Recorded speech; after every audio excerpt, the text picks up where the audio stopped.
Just don't die within next 3 years. I will reach you wherever you are, whichever corner of the world you may be. I will reach you with enlightenment. You manifesting the space, state, powers, being, Parashakti. It is possible, and it is possible for you.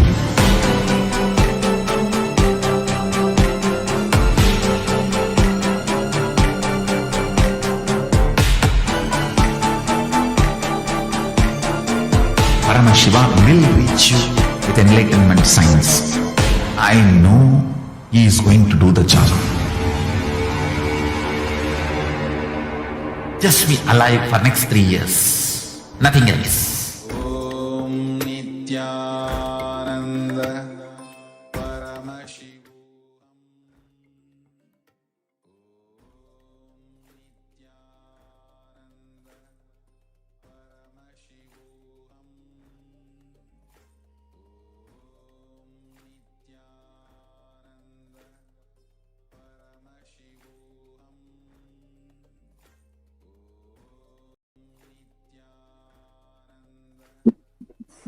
Nityanandam, welcome back, dear viewers. So far, all of us have seen about who is Devi Parashakti, what is Akashic reading, and what is the experience that one receives, benefits that one receives through Akashic reading.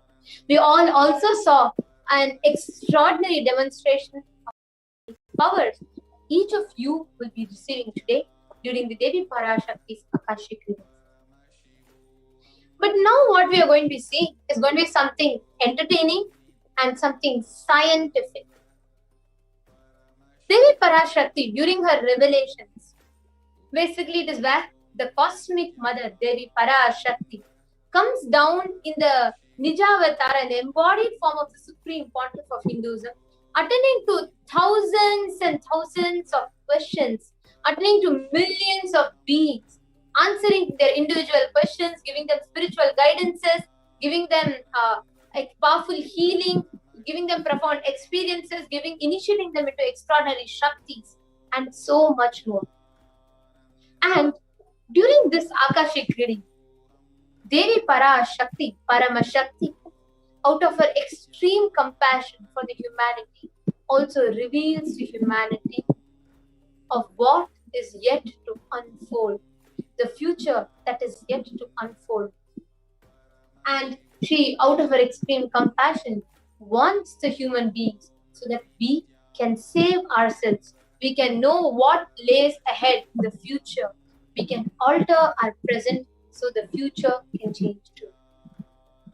In this segment today, we are going to be seeing about one such powerful revelation by Devi Parashakti, where Devi Parashakti has revealed a profound truth, and we are going to see how scientifically and statistically it has manifested as a reality exactly as Devi revealed. And we are going to be seeing how the revelations from Parashakti herself, how it is manifesting into reality, and each of those that she has told was a strong warning along with the solution, how we can protect ourselves. We could proceed to the further slides, ma'am. Let us start with listening to what was the exact revelation. We'll start with listening to what was the exact revelation, and then we'll also be giving you all the rough translation or mapping of Devi's revelation into the words of English. I request the video to be played on the full screen. வாழையடி வாழையன நம் பதமே வாழும் நல் தன்மையும் அறிவோம் யாம் சர்க்கரை வியாதியொடு இரத்த அழுத்தத்தையும் இப்பொழுதே நீக்கினோம் இந்த வினாடி உனக்குள் யாம் இறங்கி உயிர் நலமும் உடல் நலமும் ஞானமும் நன்மையும் தந்தோம் மகனே அஞ்ச வேண்டியதில்லை அஞ்ச வருவதொன்றுமில்லை தருமார்த்த காமமோக்ஷமெனும் நான்கொடும் நன்மையும் சாமீபிய சாயுஜ்ய முக்தியும் தந்தோம். கைலாசத்து நற்பதவியும் உலகிருக்கும் நன்மையும் உத்தம சிவ யோகாமும் தன்மையொடு தந்தோம் மகனே. அஞ்ச வேண்டியது ஒன்றுமில்லை, நம்பிக்கையோடு வாழ்ந்திடு, நம்மவன் நீ. ஒரு குறையும் இல்லை, இந்த வினாடி உடல் வியாதிகள் எல்லாம் தீர்ந்தது. அளித்தேன் ஆரோக்கியம், ஆனந்தம் உடனடியாய் வந்தது. உண்மையான ஆரோக்கியமும் உடல் நலமும். ஓம். வாழ்வாய் வளத்தொடு பெரும் செல்வமும் உடல் நலமும் 16 தந்தோம். வளத்தொடு வாழ்வாய், வாழையடி வாழையென நலத்தொடு நாடெலாம் பெயர் நற்புகழ் ஓங்க. நித்யானந்தன் பதத்தில் நிரந்தரமாயானந்தத்தொடு சத்திய வாழ்வுண்டு, சங்கடம் ஒன்றுமில்லை. ஓம் ஓம் ஓம். சங்கரனார் அருள் உண்டு. ஓம் ஓம் ஓம் ஓம். லக்ஷ்மீ கனகரத்னம் ததாஸ்து. சிதம்பரானந்தா, இந்த வினாடி உடல் இருக்கும் வலியெல்லாம் அழிந்து வலிமை மலர்ந்திடும். முதுகொடு தோளும் நம் சக்தியால் உயர்ந்தெழுந்து நன்மை அடைந்திடும். அச்சம் வேண்டாம், ஆனந்தமுண்டு. ஓம்.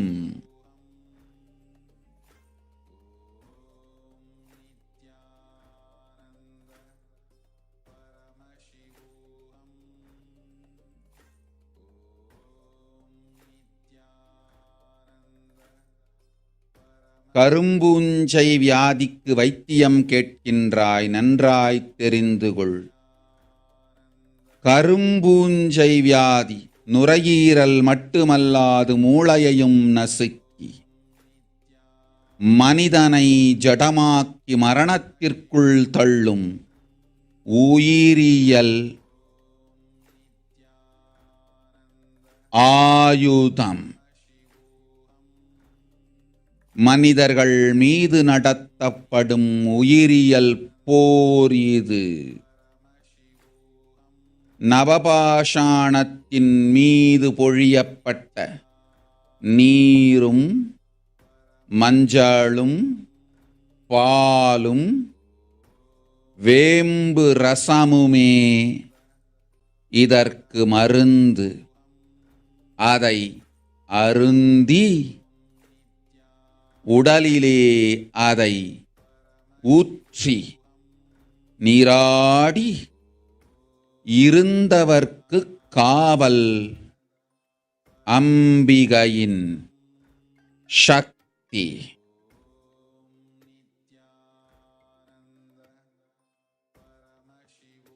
ஓம் ஓம் ஓம்.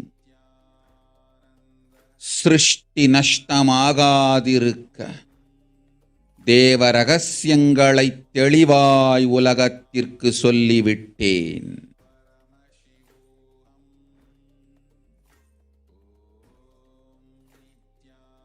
இந்த ரகசியங்கள் எல்லாம் உலகத்திற்கு நாம் நித்யானந்தன் வடிவு கொண்டு சொல்லும் பொழுது எதிரிகள் பெருங்கோபத்தொடு நித்யானந்தன் திருவுருவை அழித்திடாமல் இருந்திடவே அவன் திருவுருவை கைலாயத்திற்கு கொண்டு வந்து பாதுகாப்பாக்கிக் கொண்டு பிறகு இந்த உண்மையெல்லாம் உலகத்திற்கு சொல்லுகின்றேன். அன்னை பராசக்தியும் கூட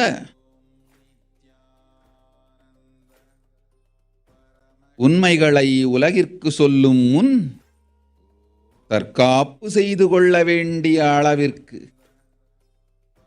மனிதர்களின் அரக்கத்தனமும் அட்டூழியமும் உலகத்தில் அரண்டு ஆடுகின்றது.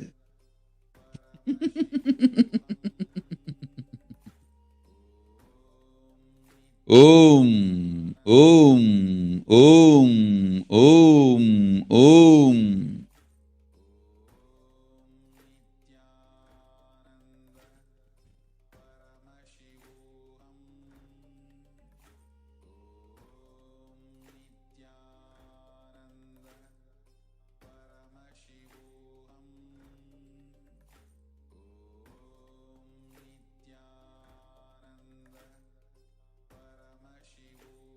What Devi revealed This was happened on 19th May 2021. Devi just revealed a powerful truth about the black fungus virus. When someone asked the remedy for black fungus, now we will be reading Devi's revelation mapped into the language of English. Devi told that she is answering. So when one of the viewers asked the question, Devi Parashakti revealed thus about the black fungus as the answer. You are asking remedy for black fungal disease. Know properly, black fungal disease, not only it will affect lungs, it will smash the brain also. It is the bio weapon that makes humans as a lifeless matter and push them to death.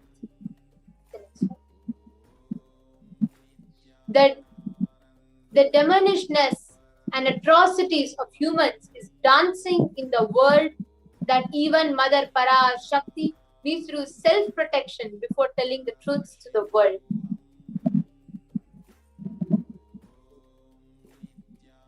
Now let us see about what exactly Devi revealed. She said it does not just affect your lungs, it eats your brain. She said it smashes your brain, it destroys your brain.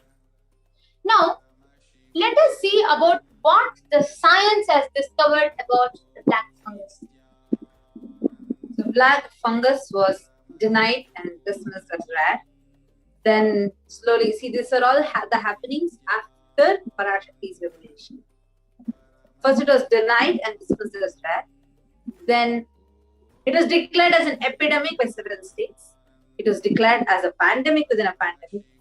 Then it was found that it eats brain, it mutilates the bodies and face, eats bones, affects only COVID patients, extremely fatal, that 50% of people infected with it die. Understand? We all can see, here are some of the statistics. Black fungus already declared as an epidemic by several states. You all can see that this is happening at May 23rd, 2021. Understand? May 19th, 2021, Parashakti reveals that the black fungus is not something small or simple as we think, but it eats brain itself. It actually smashes your brain and is extremely dangerous. And at that time, May 19th, 2021, still the world was unaware of this. It was just disregarded and only was considered as something that was rare. 4 days passed.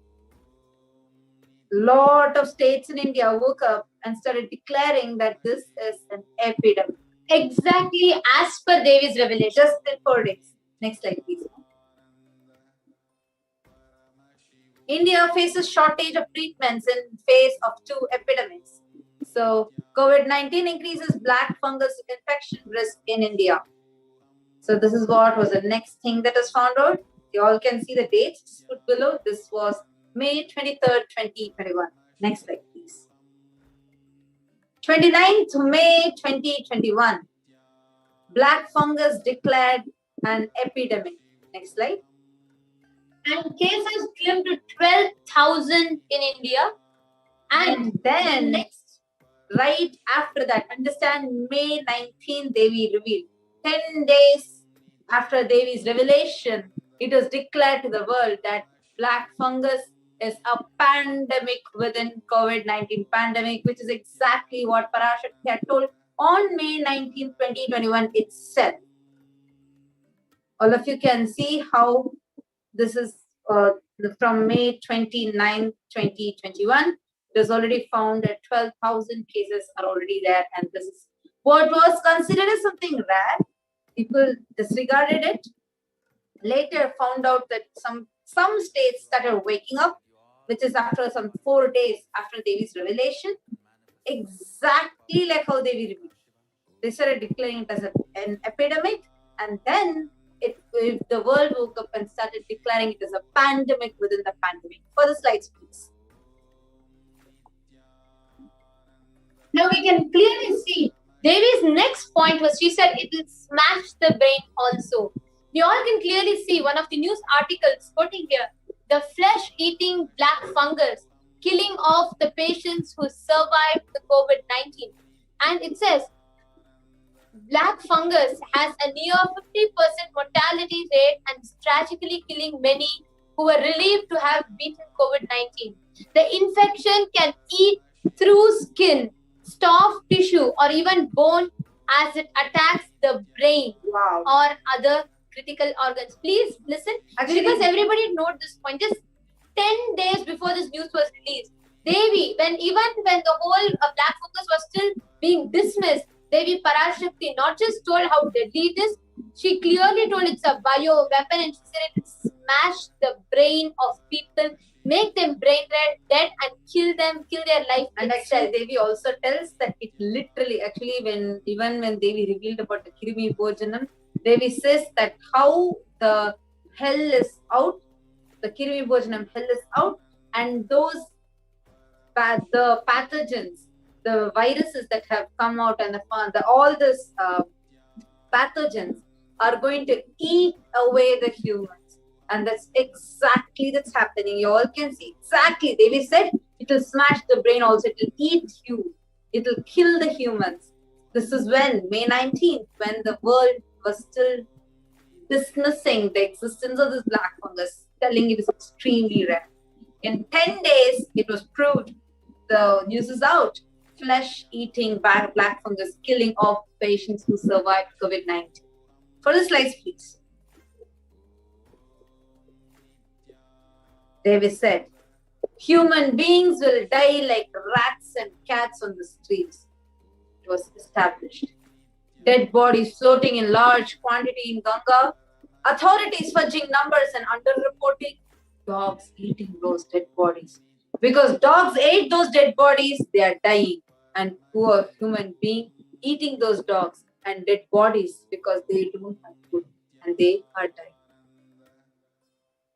Now let us see the facts about this revelation. Next slide. This is what was revealed by Devi Parashakti. Swamiji came even in the satsang, he said, I saw clearly dead bodies floating in large quantities in Ganga. All of us know the news. Just in 2-3 days after Devi revealed and after Swamiji came and declared, this was all over the news. Corpses in Ganga, Buxar locals more worried about water contamination than where bodies came from. All of us can see. You could go to the further slides, ma. The dead bodies floating all over the place. Dogs eating those dead bodies. This is also what Devi had revealed, and all of us can see. And we all can see here, this is published by news articles, and we all can see the picture of how dead bodies found buried in the sand on the banks of Ganga in UP's Prayagraj. And here we can see clearly, the newspaper says that for the last 2-3 months, people have been burying their dead bodies here. Sand covering the bodies is blown away by strong winds, exposing the decomposing bodies. Predatory birds and dogs gather and feast on these remains. The government should make arrangements for proper burials. A local of that place has told the news media house, and we all can see here Exactly as per Devi's revelation. And every point by point, you see, they will reveal telling that the dogs will come and eat this dead bodies, and humans who are hungry will eat those dogs. Like this, like a sequence. Devi first says, what dead bodies will float on Ganga. Exactly same thing happens. Devi says that authorities will underreport it. Exactly that. Third, Devi says that the dogs are going to come and eat those dead bodies. That's what is happening. It's on the news. Fourth, Devi says about how even the humans start eating them and they start dying. We'll go to the further slides.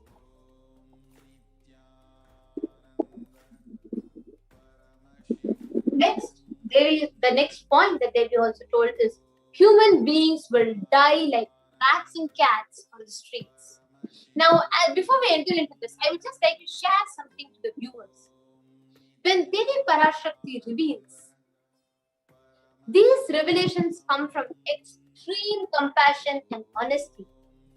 What all of us need to note, why we share this here, why we come and share with facts and science, is not for us to get terrorized, but for us to wake up that out of the supreme compassion, the cosmic mother is sitting and attending day in and day out and warning the humanity of what is the possible danger that lays ahead. The best thing that we can do when we see of what Devi is revealing is happening is reality is wake up to it and save your lives. Here we can see when Devi said human beings will die like rats and cats on the streets. We can see shocking, and the news says several dead bodies found floating in Ganga in Bihar, Yamuna in UP as COVID-19 cases surge.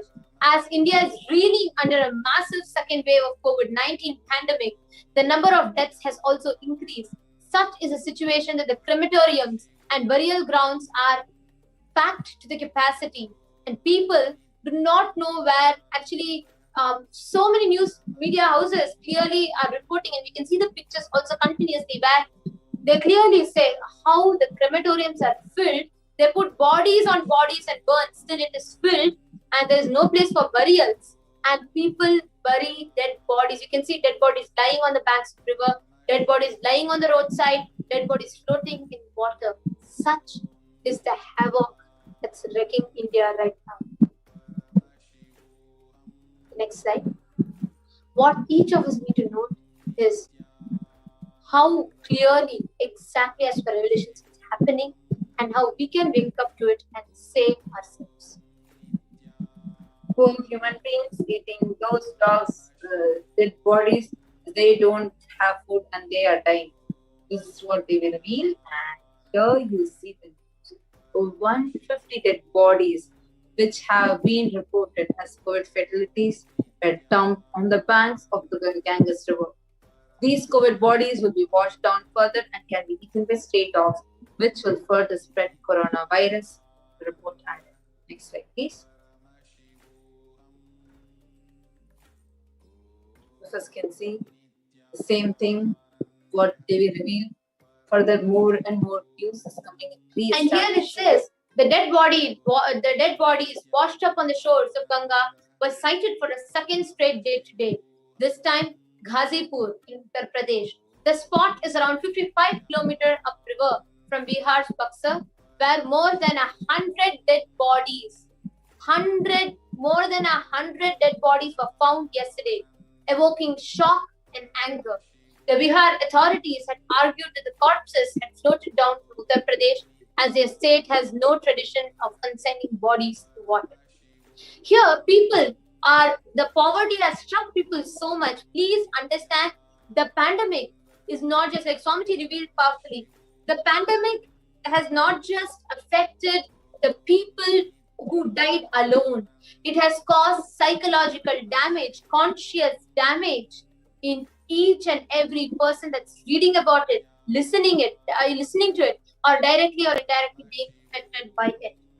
That's a very powerful truth that Swamiji revealed in satsang, the previous live satsang, where Swamiji was saying, when the pandemic and the Bengal famine and the whole plague happened in Bengal and Bihar and all of those places, the whole of the country was able to recover fast. In 100 years or so, we got back in a pretty good pace.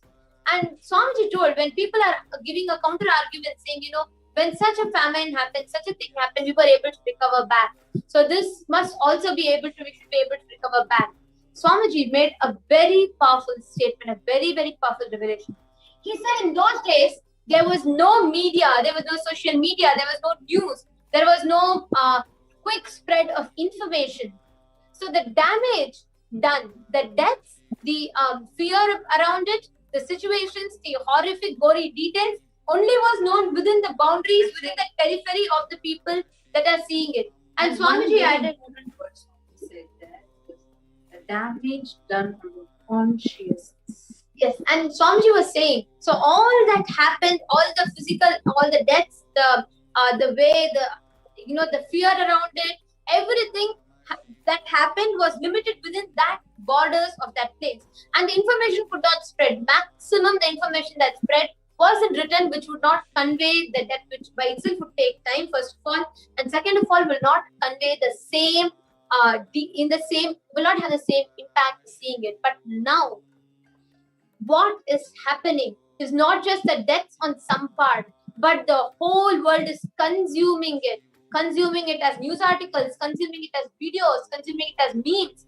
on social media, literally stumbling upon it every single day. This damages the very consciousness of the beings that are affecting. Even the recovery was able to happen faster in those famines, because those plagues, because it was able to happen faster. The damage was limited to a place and it was not spread much, so the recovery rate was faster. But Swamiji revealed that this whole thing has caused conscious damage, which the recovery is going to take more time, because conscious recovery is not easily possible. This puts humanity back, it takes us backward. All the progression, all the transformation that happens, it just takes our consciousness back completely. The whole evolution cycle is just reversed back. It has that much of an impact on our very consciousness. The next slide, ma.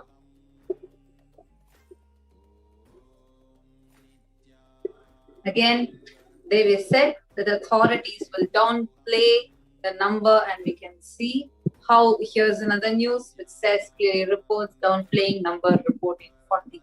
While there are hundreds of bodies which are there, the reports are underplaying it. And as we saw just some time before, we saw the news article had said clearly hundreds of dead bodies were washed. Here it's only downplaying it to 40. Next slide, please. We can see everything exactly. Wow. India is dying, media is lying. This is a very powerful statement that Parashakti told and Swamiji told. So we can just see this news.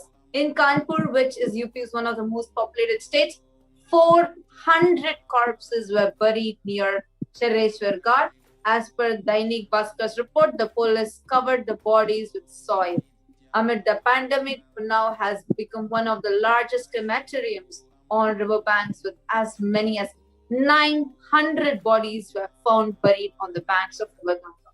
Bodies were buried near Shuklaganj and Buxar Ghats. As per the Dainik Bhaskar's report, human organs were seen at the site. In some instances, dogs were seen nibbling and lurking around the bodies. And we just saw earlier, the same report had said 40 dead bodies. Now the number is 400. And they're clearly saying, in the next guard. exactly, they're clearly saying the Wow. the whole place of Unnao has turned into a crematorium. And this is a report by Dainik Bhaskar, which is one of the biggest media houses there. And we can clearly see the previous article on the same case reported just 40. Here, this article, Dainik Bhaskar, is reporting 400 dead bodies. You can see in the picture. And you all can see how India is dying and media is lying. Next slide, please.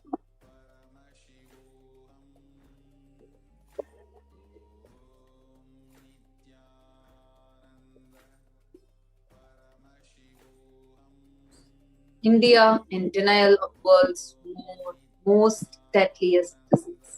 This, how big could India's true COVID toll be? Okay. The official counts, the reported cases is 26.9 million and the reported deaths are 307,231. A conservative scenario says 404.2 million. Oh my God. Oh my God. Even conservative scenario, just saying like on an average, the report, as without counting what just the media is reporting 26.9 million. Whereas a conservative scenario very clearly shows 404.2 million. We are talking in billions, and the difference is huge. The official death count says 307,000, whereas the estimated deaths, even downplaying the whole thing, a very conservative scenario is 600,000. A more likely scenario of what's happening right now, it is 539 million estimated infections and 1.6 million estimated So deaths. this is a more likely scenario. What might unfold based on the happenings now? The future prediction officially on the records by the government is this. But what might happen actually based on the conservative scenario?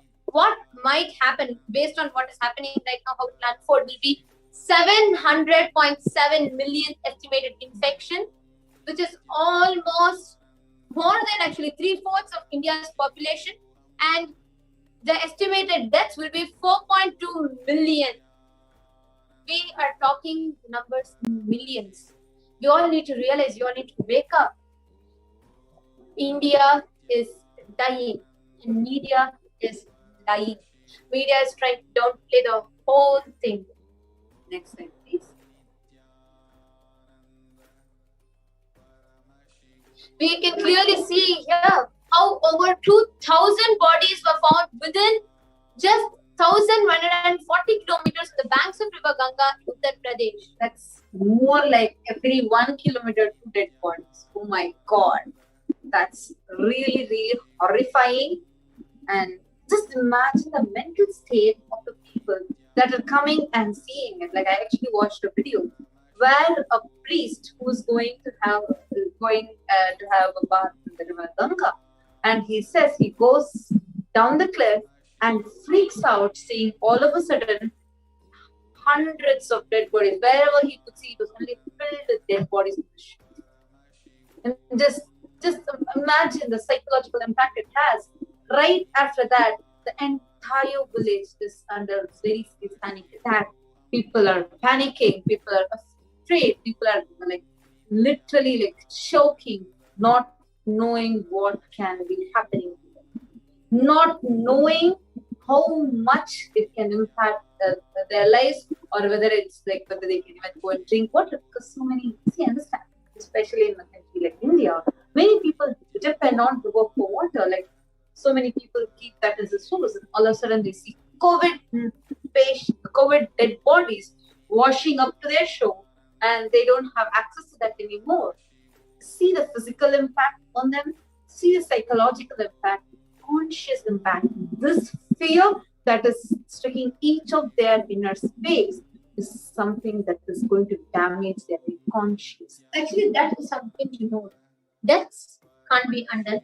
And deaths happen, illnesses happen, can be recovered.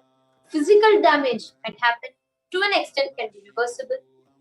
But conscious damage is next to irreversible. It cannot be undone. It takes years and years and years of process, even by an avatar. And that is why Swamiji had revealed in the satsang, when even a brain is infected by COVID, the very neurology of the brain changes, such that even an avatar's initiation, the manifestation of Shaktis, everything will take like a great effort. Even for an avatar, it will be so difficult to make the brain, which is damaged with the COVID pandemic, to make that to be able to enable that to handle the powers or any breakthroughs. Next slide, please. The New York Times says the actual figures are likely to be much higher, with more than half of Indian population infected by the virus. All of you can see how much, actually 136.64 crores of people have been infected by the virus. This is something like, my God, out of 1.36 billion, we have 700 million infected. All of us need to know, all of us need to wake up. India is dying. The media is lying. Nobody right now might be interested in saving your life because, like somebody said, half of them. There is a genuine group that's trying to protect, that's trying to do its best, but there's another group that's trying to use this situation to manipulate the society, manipulate humanity to gain for its vested interests. What we need to do now is to save our lives. The only way you can do it is to keep yourself protected in a place where nothing is expected and the only agenda, the only interest is your life, the protection of your life, the care of your life.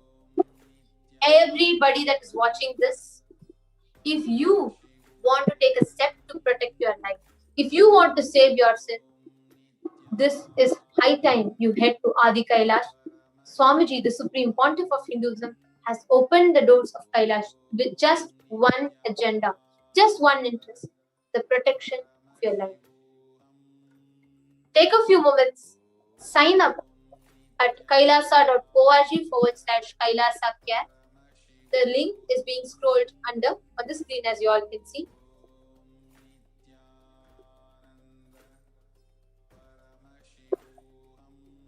I request each and every one of you to go ahead and kindly please sign up.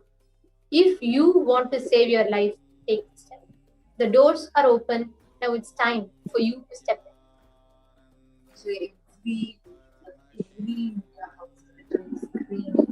telling that international media is telling that these numbers are extremely underplayed, whereas the actual numbers are much, much more. Each of you that are watching us live right now, and I'm sure by now all of us have realized what's the situation that's happening. Now the Delta variants, Delta Plus, it's extremely fatal. We have been seeing in the news that people are saying this is not controllable and it's extremely fatal. Now, only solution. We can see how everything Devi has revealed has become a reality. So now what we can very clearly see is how solution Devi has given is the only solution, which is head to Adi Kailasa right away. Then whatever Devi has revealed, in just a matter of days, 4 days it took for the world to realize. When Devi said about the black fungus, the entire world was believing, underplaying it, thinking that the black fungus was something that was very bad. But in 4 days, it was declared as an epidemic. Right after Devi's revelation, we saw each fact like this. At least now, let us wake up. Parashakti, Paramashakti, the cosmic mother herself has said, only solution is to go to Adi Kailasa and to save yourself. If anybody who wants to save yourself, or you want to tell your family who are back in India, just tell them to sign up at kailasa.org/Kailasa Care. Request the link to be projected. kailasa.org/Kailasa Care. You all can sign up at this link and save yourself. With this, we have come to the conclusion of this segment and we'll be moving to the next segment after a short break.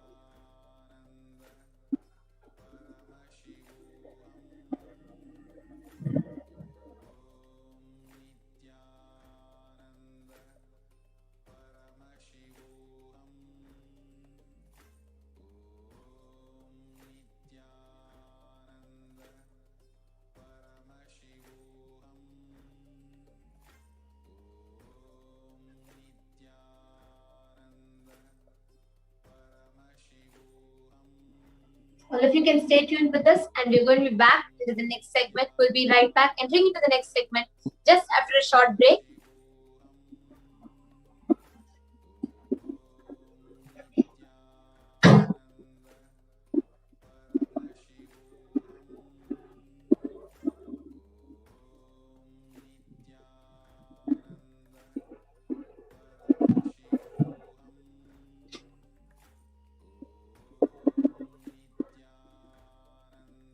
For all those who are looking to sign up, you can sign up at kailasa.org/Kailasa Care.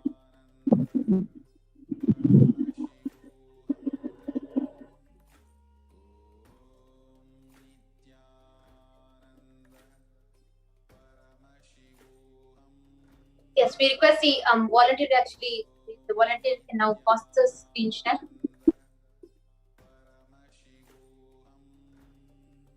Could stop the screen share. Could stop the screen share. Now, to all of the viewers that are watching us, just as we're getting back, as we are entering into our next segment, we request each and every one of you, if you have not signed up, or if your near and dear ones, your loved ones who are in India, that you want to take care of, that you want to protect, take a few minutes to reach out to them so that they can take a step towards saving their life.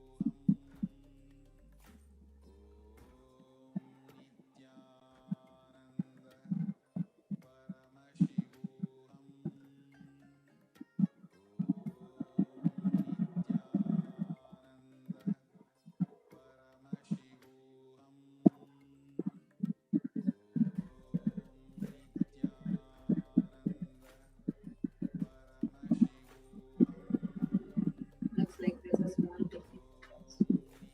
Meanwhile, you all can be asking us any questions that you have in the comment section.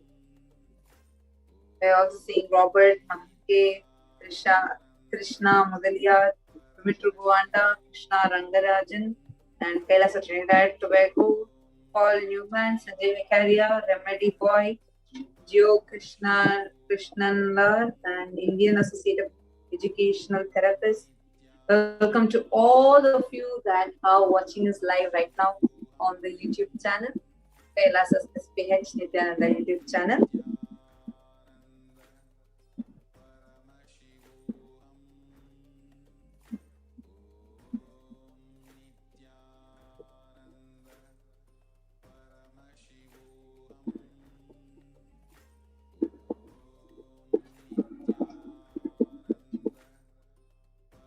शिवोऽहम् ॐ नित्यानन्द परमशिवोऽहम् ॐ नित्यानन्द परमशिवोऽहम्. Just be alive for next 3 years. Don't die within next 3 years.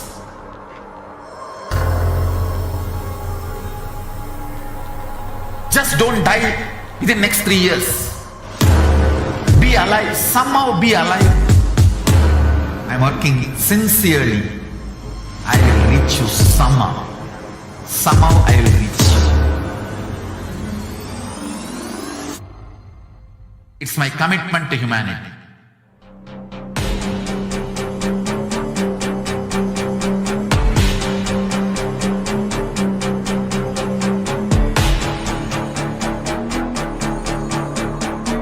Just don't die within next 3 years. I will reach you wherever you are, whichever corner of the world you may be. I will reach you with enlightenment. You manifesting the space state, powers, being, Paramashakti. It is possible, and it is possible for you.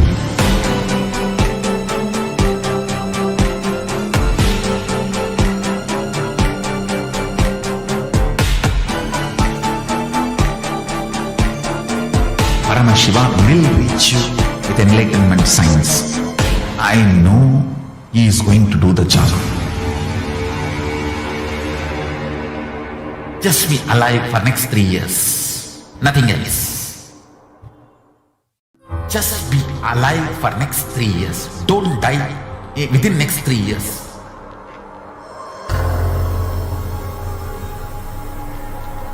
Just don't die within next 3 years. Be alive. Somehow be alive. I'm working sincerely. I will reach you somehow. Somehow I will reach you. It's my commitment to humanity.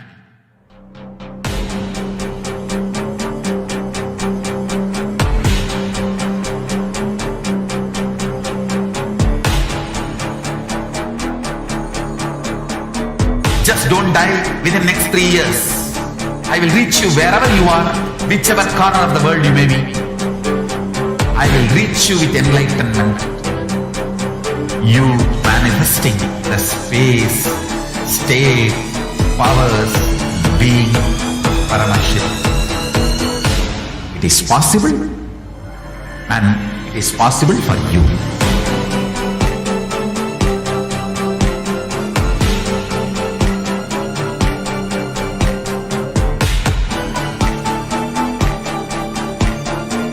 Paramashiva will reach you with enlightenment signs. I know he is going to do the job. Just be alive for next 3 years. Nothing else.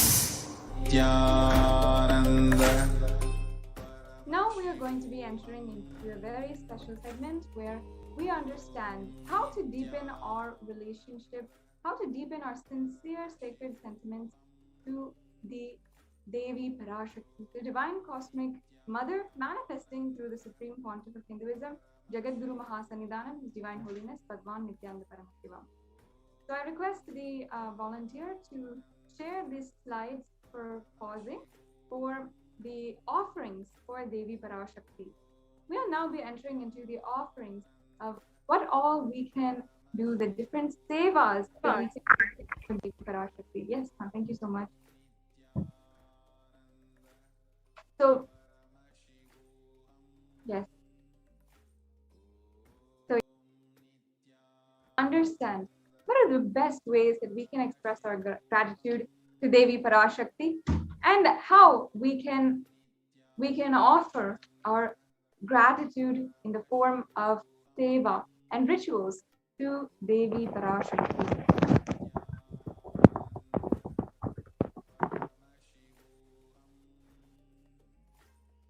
Yes, we can go into the next slide. Thank you.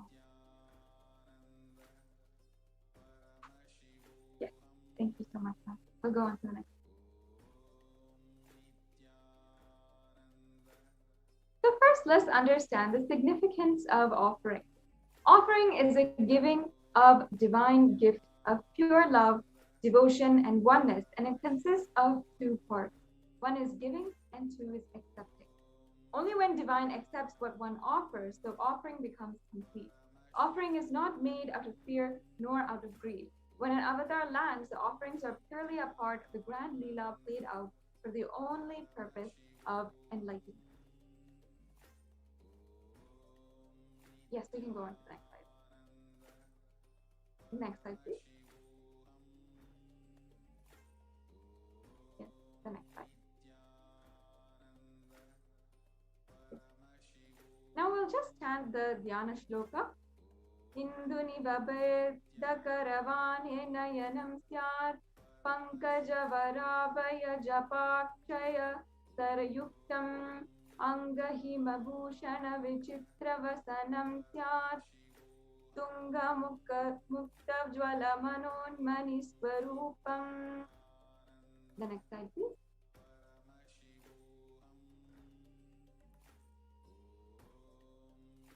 the English translation goes, moon-like face, holding the Vedas, on hand, fire in eyes, with the lotus flower gracing and blessing the hands, one hand with the japamala, beautifully decorated with jeweled ornaments in the wonderful clothes and shining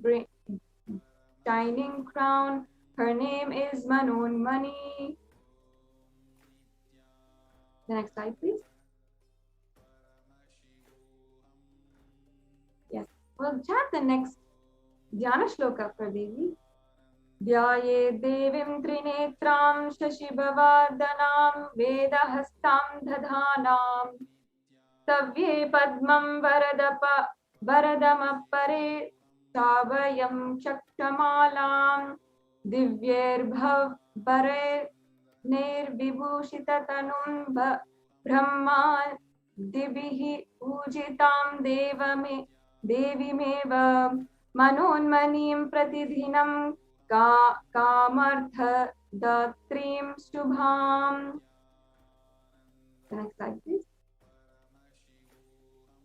The meaning of this is, I meditate on Devi with 3 eyes glowing like a moon and holding the Vedas, lotus and gracing with blessing and gracing hands. She is wearing beautiful ornaments and she is worshipped by Brahma and other many gods and showers auspicious boons for all actions every day. The next slide, please. Now, let us understand the significance of the divine element of gold.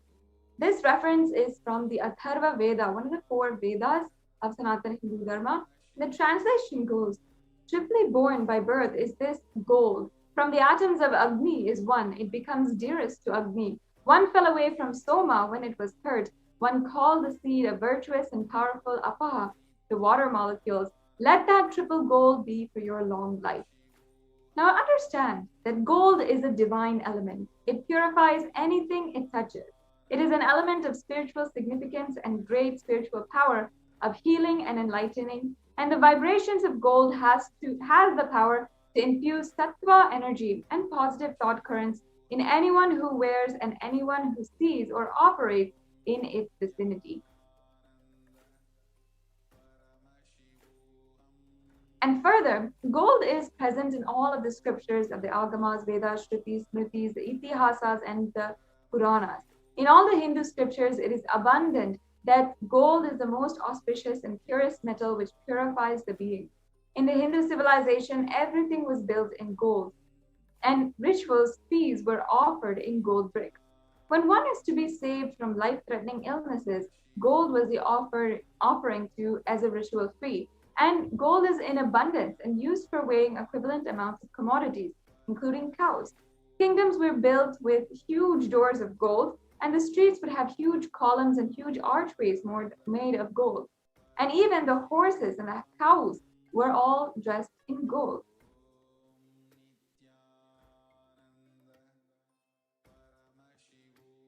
The Hindu civilization thrived on the banks of the rivers of gold. It was called the Hiranyamaya, the river of gold, in the Rig Veda. The river Saraswati was called the Hiranyavartani in the Atharva Veda. Gold is the supreme element for offering gifts to ones you love and revere.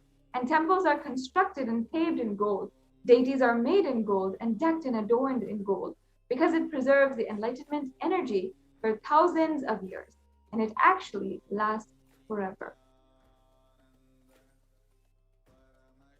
Now, let us understand the first offering for today, for the e-hundi offering that we can make to Devi Parashakti. So, I'll now chant the pramana. Bhakti Priya Bhakti Gamya Bhakti Vashya Bhayapaha Shambhavi Sharadaradhya Sharvani Sharmadayini. Devi is fond of true devotion and is realized through true devotion. She can be won over through true devotion and she removes all fear. The next slide, please. If there is any fear in the minds of the devotee, Devi is sure to remove that fear. It is stated that Devi likes to be worshipped in autumn, and here it is meant that it is the autumn of our life, when thoughts turn more and more inward, and the role of the divine is known and understood clearly. The need for Devi worship becomes stronger. Shambhavi in this verse is the consort of Shambhu, the Lord Shiva. Sharadharadhaya means the worshipped by Sharadha. Sharadha means Saraswati, and Sharvani means the wife of Lord Shiva, where the Linga Purana, it says that Lord Shiva is called Sharva in his earth form, and Sharmadhayini means Devi who bestows happiness on devotees. You can offer the Uihundi offering, to offer your gratitude and devotion to Devi Parashakti by offering your Kanika and your name, and shall be chanted during puja to Devi.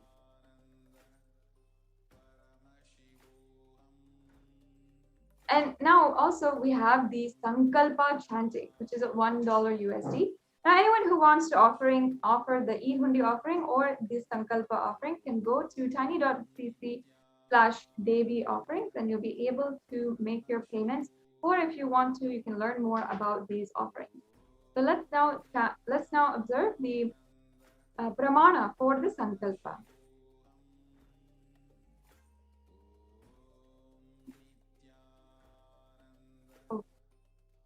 Can we go to the previous slide, please?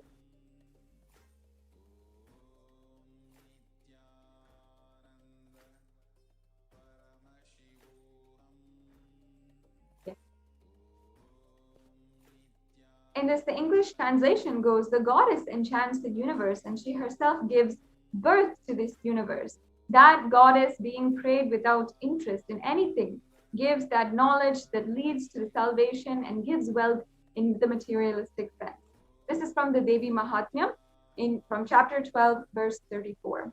And you can offer the Sankalpa, the conscious resolution, which blesses the person with offering of all fruition and all of the desires and wishes he is yearning for. The next slide, please.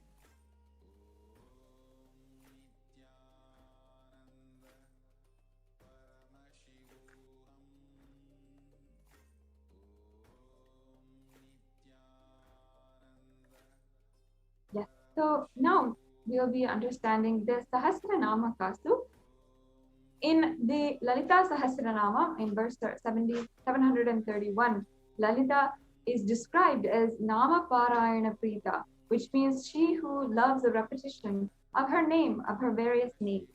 And this is the offering of 1008 names of Devi Parashakti. It's a very special and unique archana offered to Mahameru of Devi Parashakti. And you can offer a gold coin inscribed with 100 or 1008 names of Devi Parashakti and receive the blessings to have the Ananta Kalyana Guna, all the divine qualities of Devi Parashakti. Once again, this offering is for 75 USD, and you can find it at, you can make your offering at tiny.cc/Devi offering. Yes. Now I'll be chanting the pramana for the next offering, the Mukta Anguti. Muktaharanala Satkar Kirita Ruchiram Purnendu Vaktram Prabham Chinjapura Kinkini Manidaram Padma Prabhabha Suram Sarva Veda Palapradam Girisutam Vani Rama Sevitam Meenakshi Pranatosmi Santatamaham Karunyavaram Nidim. I bow down to the goddess Meenakshi, whose crown and garlands of pearls and the face shining like the full moon. She wears the anklets that are studded with the gemstones and has small bells, who is shining like splendor of lotus, who grants all the wishes, the daughter of the mountain, who is worshipped by goddess Vani and Rama. I remain ever bowing to the goddess Meenakshi, the ocean of compassion. So you can offer the pearl finger, the pearl ring, and receive the blessings to be showered by the compassion and the pure love of Devi Parashakti in all your business endeavors. The next slide, please. And now we'll understand the offering to Devi Parashakti of this Swarna Padma Pushpam, which is 600 USD. Now, there are hundreds of scriptural references for using the lotus in the worship of Parashakti. Almost everything in the worship of the ultimate involves the consecration of deities, of the worship of meditating on, or the mudras and asanas used during the worship, which involves the lotus flower, the lotus petals, the paracarp, and the lotus leaf. And the lotus is considered a divine flower. Shakti is Paramashiva and is also considered a lotus and called a lotus. The base of the Paramashiva linga is also a lotus. The disciple of Paramashiva is considered as a lotus who is about to bloom. So you can offer the gold lotus in any size you wish and be blessed to have the state, space, and powers and being of Devi in your inner space amidst every adversity of your life.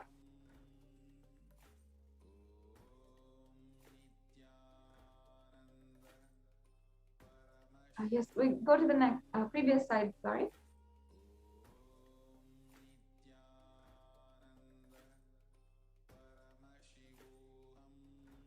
Yes. So now we'll understand the pramana for the Swarna Metti, which is the gold toe ring offering to Devi Parashakti. And the pramana is Nakadidita Samchana Namajana Tamo Gunam Padhadvaya Prabhajala Parakarta Taroruha. You whose brightness from toenails destroy the darkness of ignorance, from the minds of your devotees who prostrate at your feet. You whose brightness from your 2 feet overpowers that of the lotus flower. The next slide, please.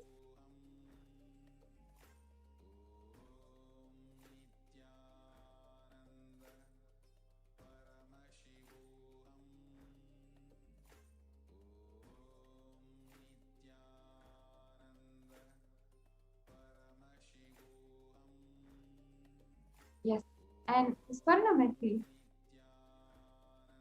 which you can offer for 750 USD, the offering of the golden toe ring to Devi Parashakti, adorning her sacred feet, to be in constant gratitude, receiving her blessings in the life, to face the most difficult aspects of our life. The next slide, please.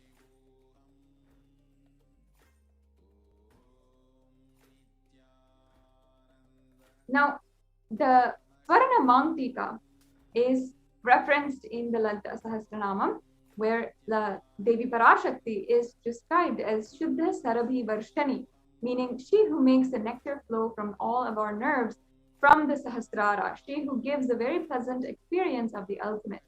And the Mangtika represents the nectar flowing from the Sahasrara chakra, which is fully open. The next slide, please. And we also have the offering of the Pratyaksha Pada Puja. We'll now chant the English translation of the pramana.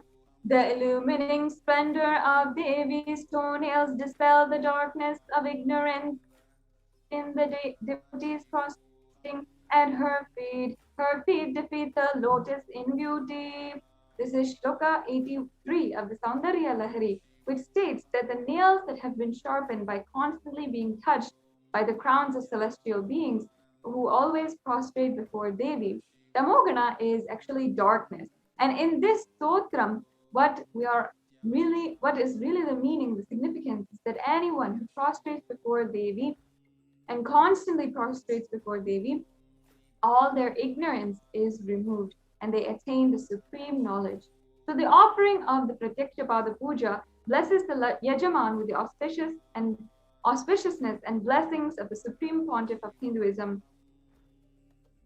And this offering you can do for 1008 USD.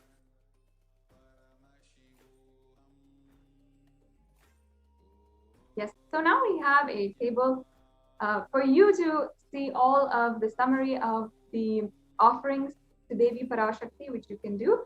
We have the E-Hundi offering, the Sankalpa chanting, the Devi Sahasranama Kasu, the Mukta Ankuti, the Swarna Padma Pushpa, the Swarna Meti, the Swarna Mangtika, and the Pratyaksha Pada Puja and the Vastra Seva.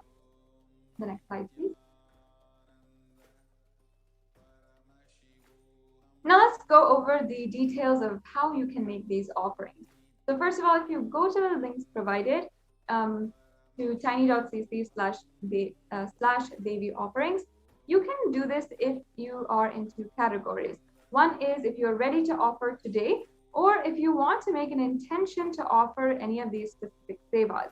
So even if you are interested in offering, or you need help in manifesting to make this offering, or you just want more details, please go to the registration form at tiny.cc/bhavasamadhi, and you can proceed for your online payment. If you are ready to make the seva by online payment, you can go to tiny.cc/Devi offerings. And then after the payment, make sure that you are submitting the details for the puja at tiny.cc/Sankalpa 2021. The next slide, please.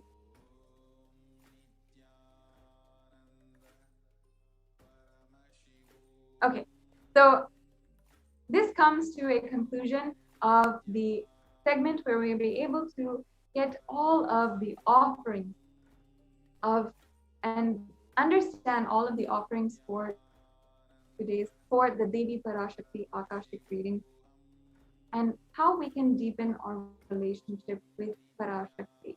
So now we will move on to the next segments in today's program, and be right back with you after a very quick break.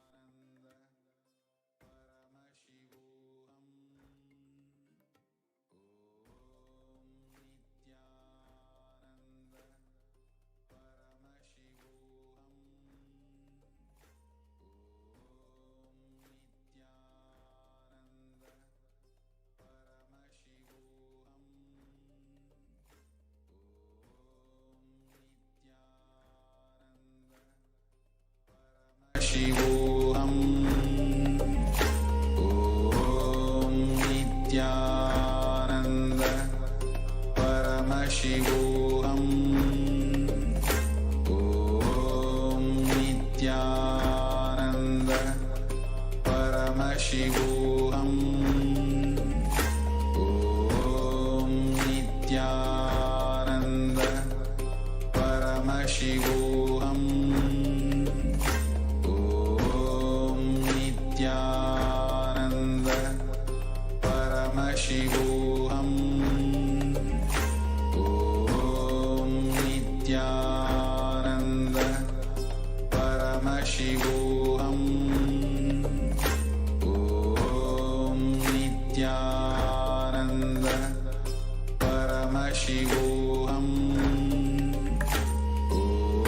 Just be alive for next 3 years. Don't die within next 3 years.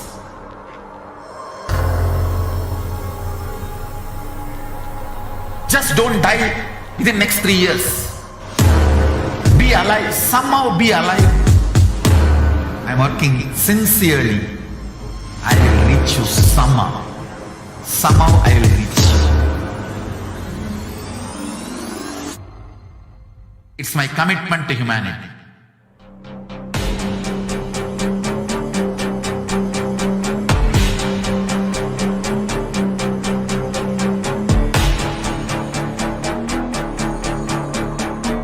Just don't die within next 3 years. I will reach you wherever you are, whichever corner of the world you may be. I will reach you with enlightenment. You manifesting the space, state, powers, being, Paramashiv. It is possible, and it is possible for you.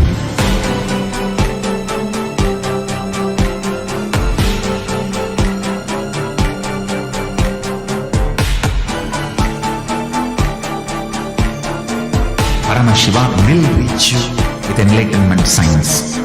I know he is going to do the job. Just be alive for next 3 years. Nothing else.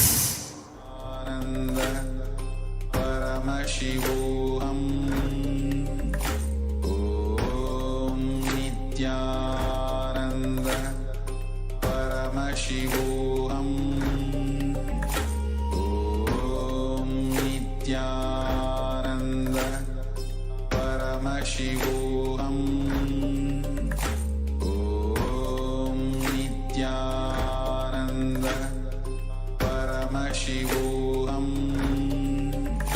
Om Nityananda Paramashivoham. Om Nityananda. You will have lowest reactionary assumptions, highest awakened response, alive response for life continuously.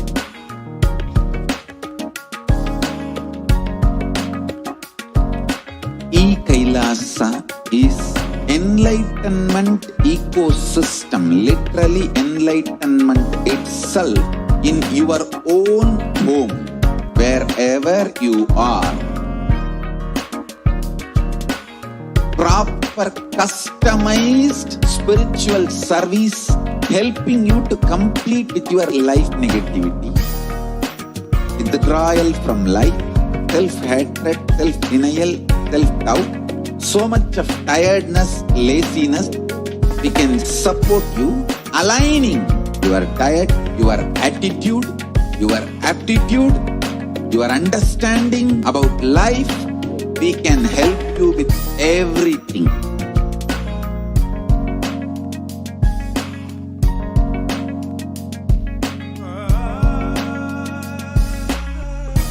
Paramashivoham.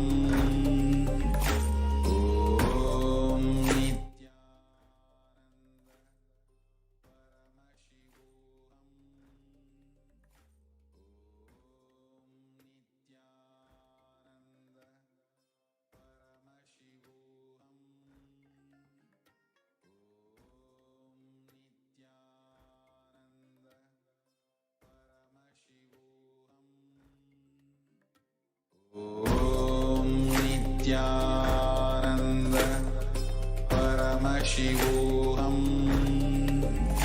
Om Nityananda Paramashivoham. Om Nityananda Paramashivoham. Om Nityananda Paramashivoham.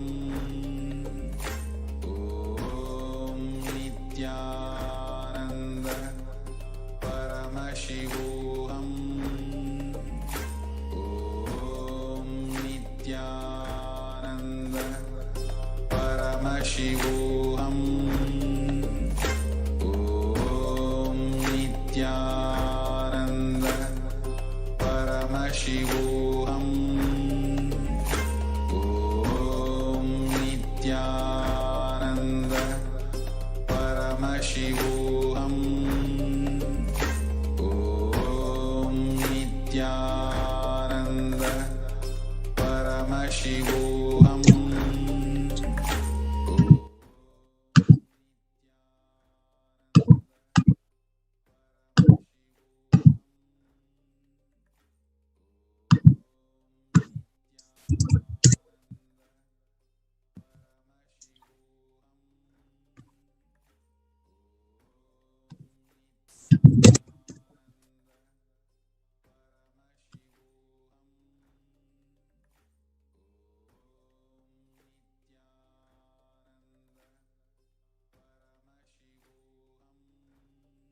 Natyanandam.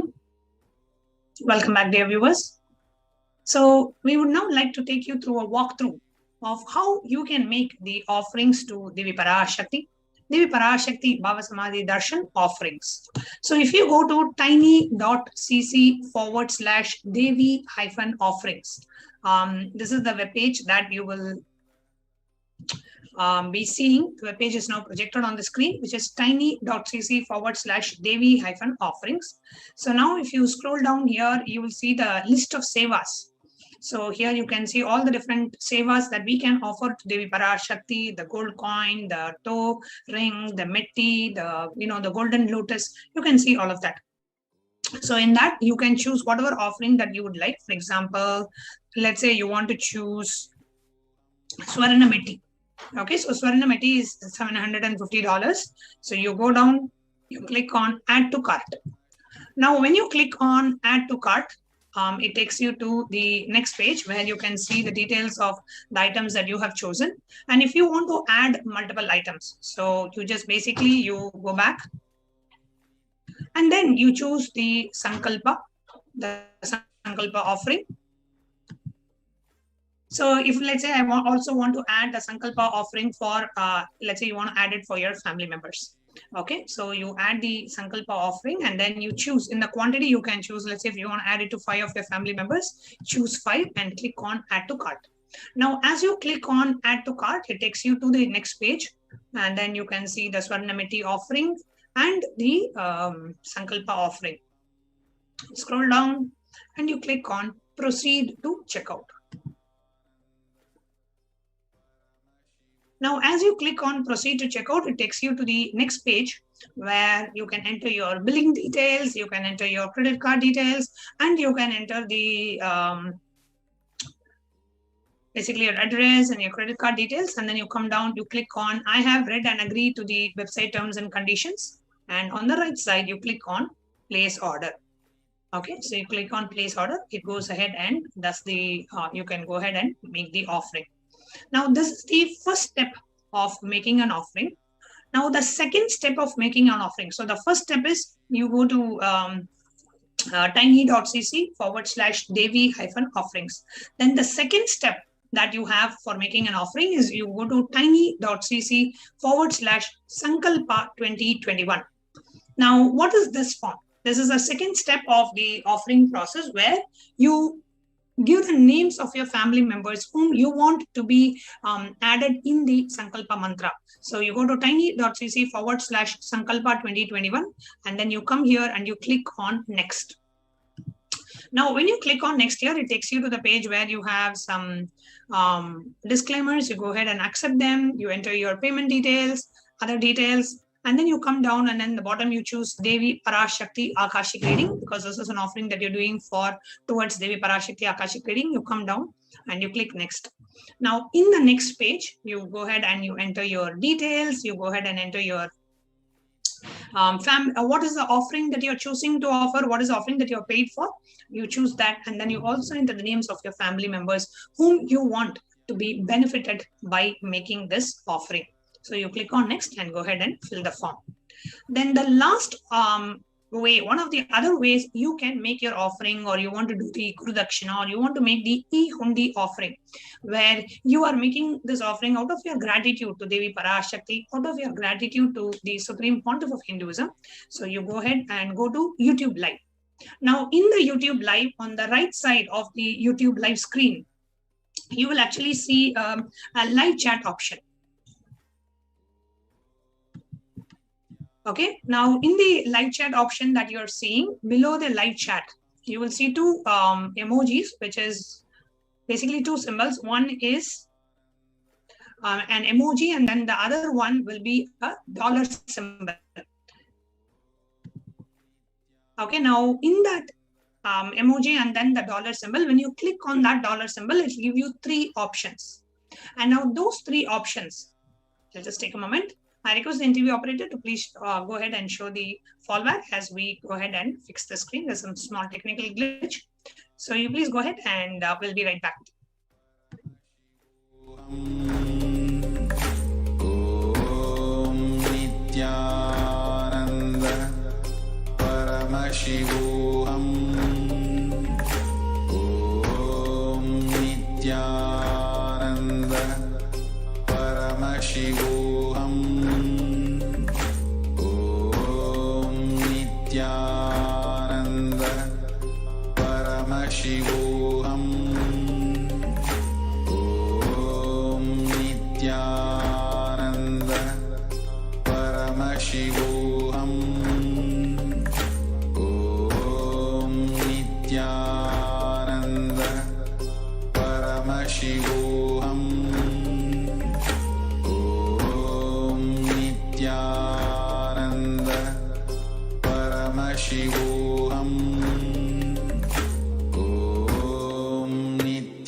Namah Shivoham.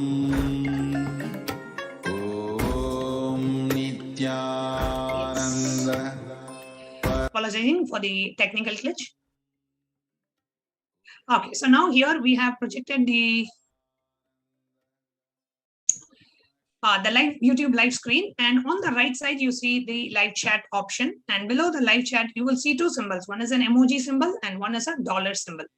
Okay, now for you to click the emoji and the dollars. So when you click on the dollar symbol, it opens up three options: join the channel, and super chat, and super sticker. So the first option is join. Now, when you click on join, it gives you the option for you to join the channel. There are various different membership options that are available. And for example, you can choose to be a bronze, silver, gold, platinum, or a premium member of the channel. So you can click on join on the right side. There is a join button. So let's say I'm going to become a premium member. I want all the privileges of being a member of Swamiji's official YouTube channel. So you can choose whichever options you want. And only members of the channel will be able to ask questions in the YouTube live. If you're not a member of your channel, you may not be able to ask questions. Only members will be able to ask questions. So you click here, you go ahead and click join. And when you click join, it opens a pop-up where it allows you to enter your credit card, debit card, your PayPal, your so many other details. So you go ahead and enter those. So you can add your PayPal to Google, or you can enter your credit or debit card, and you can go ahead and make the purchase and become a member of the channel. The next option that we have is that of the super chat. Now, when you click on the super chat, it gives you an option to enter the amount. So you go ahead and enter the amount and you click on buy and send. Now, on the top, you can enter any message that you want to put along with your offering. So you can put a message there, and any amount you can offer, even $1. You can make an offering, or you can make $5, $10. I'm just going to go with $5, and I click on buy and send.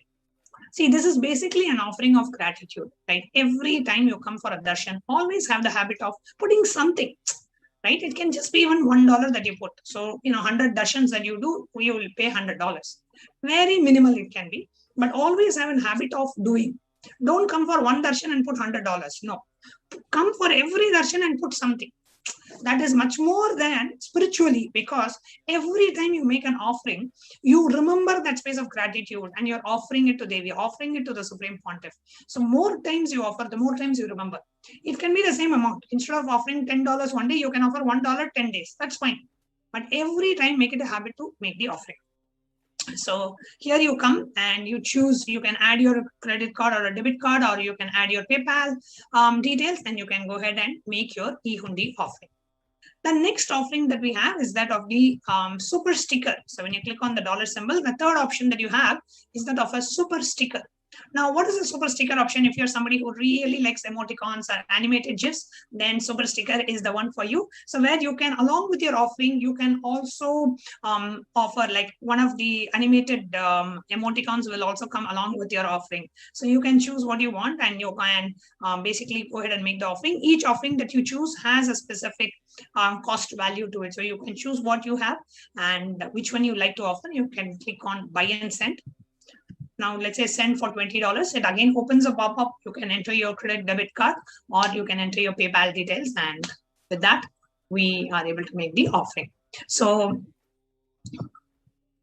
these are the different ways you can make your offering to Devi Parashakti. You can offer your gratitude to her and experience a deep feeling connection with Devi Parashakti. So with that, we have come to the conclusion of this session.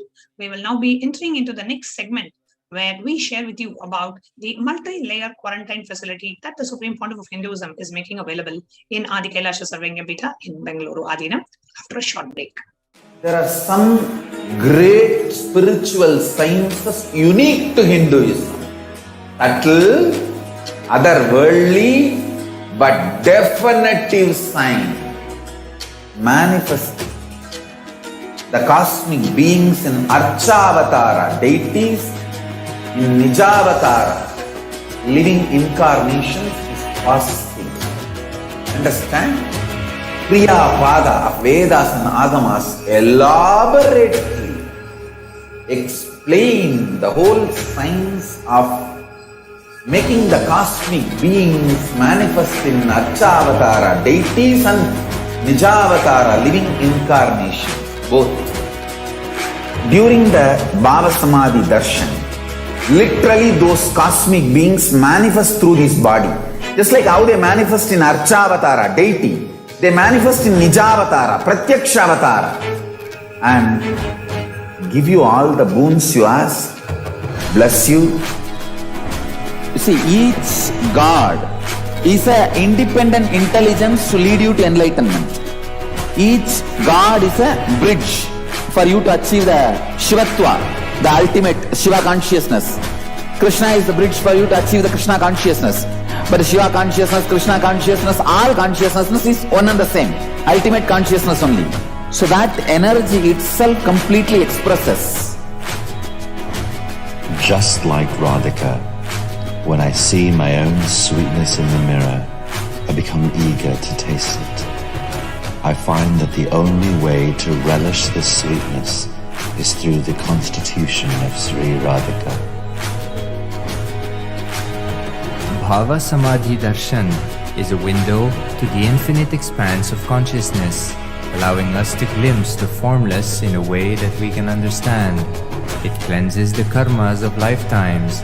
It awakens our biomemory to the space of Paramashiva, the ultimate consciousness, and creates a deep and lasting transformation in us.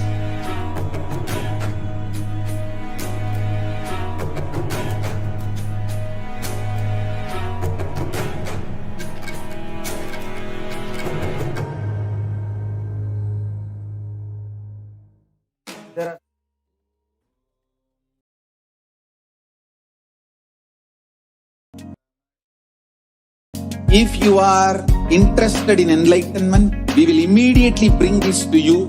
If you are not interested, we will explain the whole science, inspire you and make you interested in enlightenment time. We need to cater this enlightenment science to the whole world wherever they are, because enlightenment is the birthright of all human beings. Kailasa is responsible to provide that to all human beings.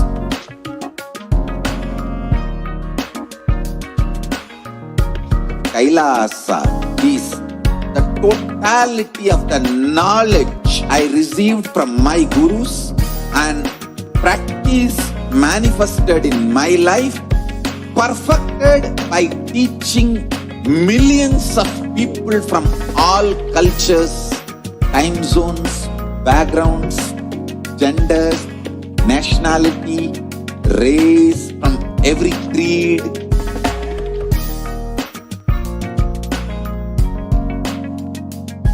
So this absolutely perfected knowledge available to you, served to you in your home, without even you moving out of your couch, free of cost.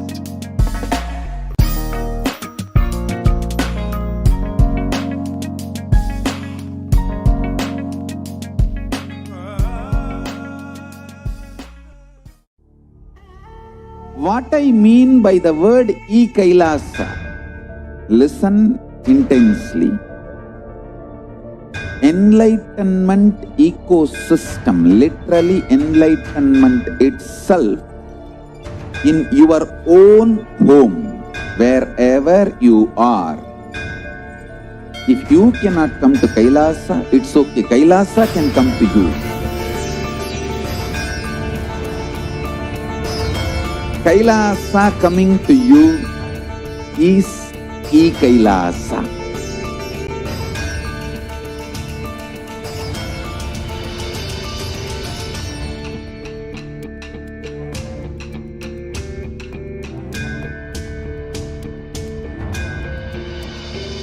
I will revive Hinduism.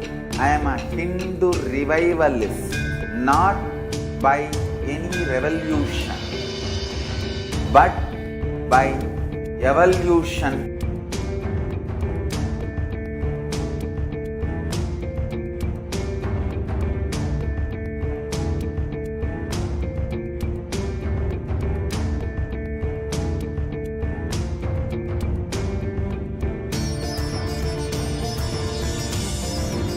and setting model communities.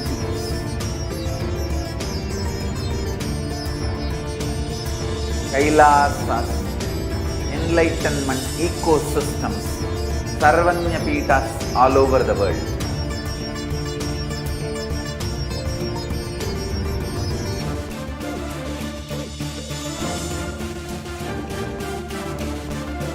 All powerful cognition, knowledge, only when you live, power manifestation and possibilities manifestation happens. It's a fundamental truth.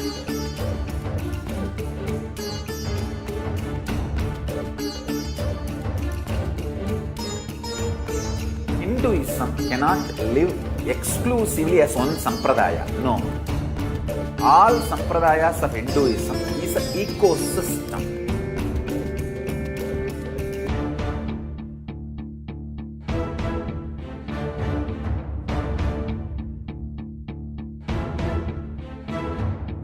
So don't keep quiet thinking that if one sampradaya is attacked, only that sampradaya is going to be affected. All of us are ecosystems.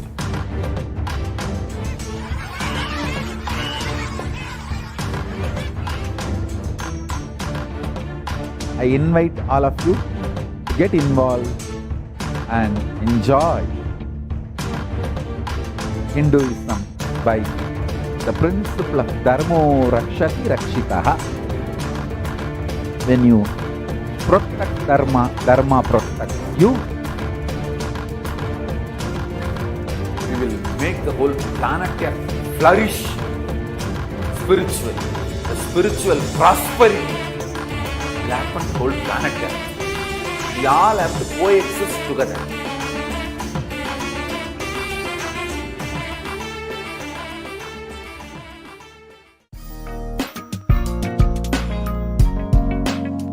We get you health. We get you ability to build beautiful relationships in your life. We get you direct spiritual support, and we make sure you become wealthy.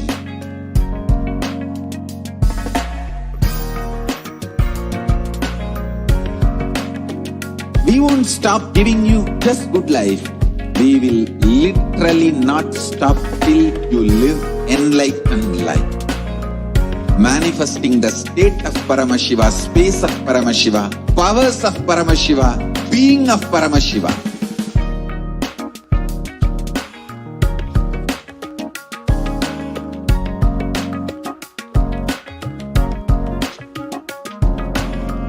Whole world should become Kailasians. I want the whole world to know Hindus have something great to contribute to the world.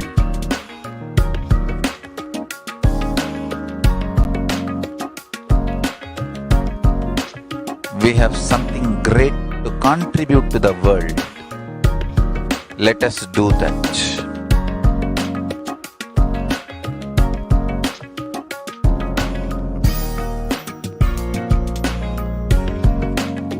Kailasa is proper customized spiritual service helping you to identify your root patterns of suffering.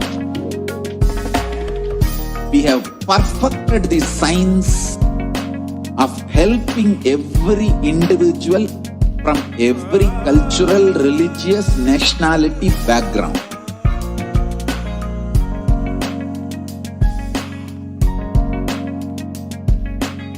You will have lowest reactionary assumptions, highest awakened response, alive response for life continuously.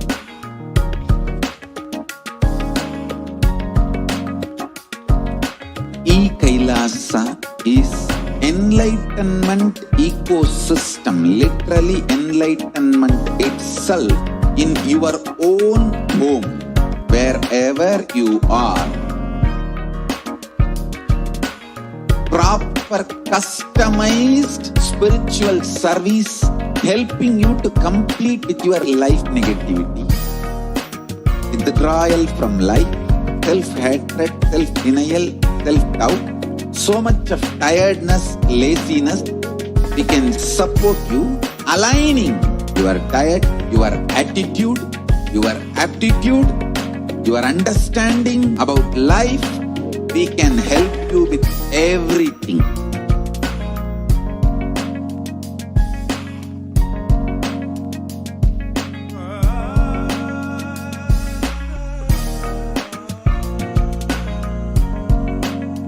If you are interested in enlightenment, we will immediately bring this to you. If you are not interested, we will explain the whole science, inspire you and make you interested in enlightenment time. We need to cater this enlightenment science to the whole world wherever they are, because enlightenment is the birthright of all human beings. Kailasa is responsible to provide that to all human beings.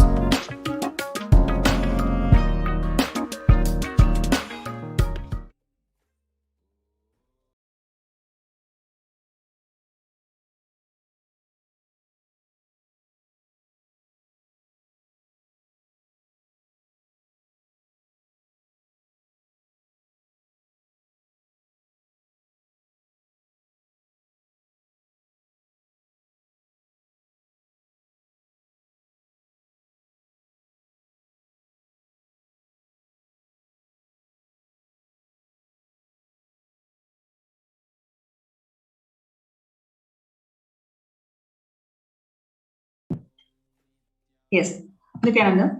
The next, we have Kailasa's de facto spiritual embassies as COVID care protection centers. Now let's look at the stats today. The Human Rights Watch reported that more than 1.5 billion students are out of school already, and more than 91% of world students are out of school due to school closures in at least 188 countries. 36.5% of US college students pointed to stress as the biggest reason why their academic performance suffered negatively for the past 12 months. In addition, 29.5% listed anxiety as a factor. For American middle schoolers, 61% of teens admitted that feeling a lot of pressure to get good grades. Approximately 1.27 billion learners are currently affected due to school closures in response to pandemic. According to UNICEF monitoring, 46 countries are currently implementing nationwide closures and 27 are implementing local closures. This is impacting about 72% of world's student population.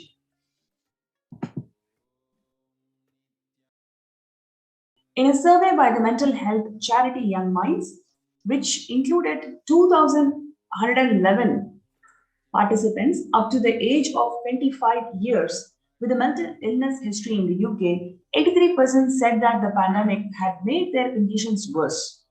26% said that they were unable to access the mental health support. Peer support groups and face-to-face services have been cancelled. And support by phone or online can be challenging for some young people. The COVID-19 pandemic has disrupted or halted the critical mental health services in 93% of countries worldwide, while the demand for mental health is increasing according to a new World Health Organization survey. Recently, a study also found that 18% of individuals, including people with and without a past psychiatric diagnosis, who received a COVID-19 diagnosis, were later diagnosed with a mental health disorder, such as anxiety or mood disorders. Surveys also found that the substance used and suicidal ideation are particularly pronounced for young adults, with 25% reporting they started or increased the substance during pandemic and 26% reporting serious thoughts of suicide compared to 11% of the adults. Every year, over 1.2 billion students drop out of high school in the United States alone. That's a student every 26 seconds, 7,000 a day. About 25% of high school freshmen fail to graduate from high school on time. Now, this is what we have seen from the world today. What is the status of education? How many schools have been closed and how it has impacted the young generation, especially how they are prone to substance use because of the pandemic. And now let us see the contributions from Kailasa's Department of Education in terms of Gurukul. Now, here is an opportunity for you to register yourself in the COVID Care Protection Center, kailasa.org/Kailasa Care, for you to be part of this amazing opportunity.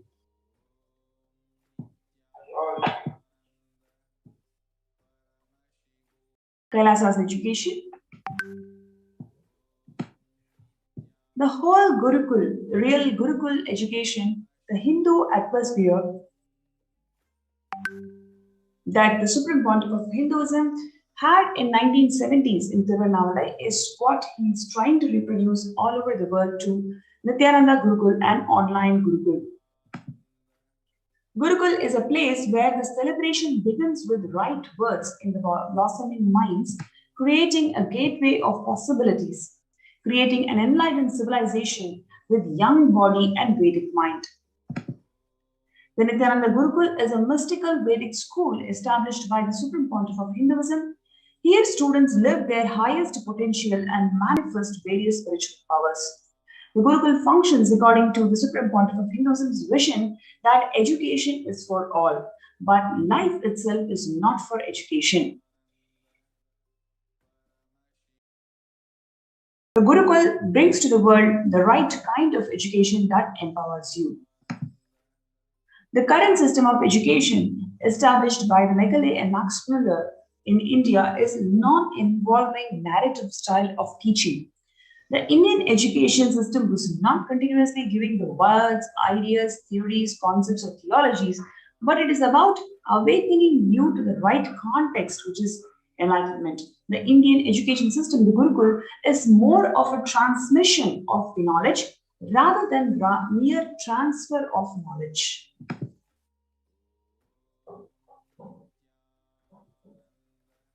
Whether others educate you or you educate yourself, if it is based on the weakest link, it is called generalization, dilution to generalization.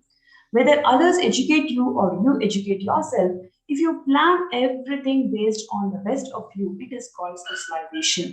The Gurukul aim is for specialization and not for generalization. It is for specialization and not for generalization. Now, let us watch this video where Swamiji is talking about the Indian Gurukul, the future of education.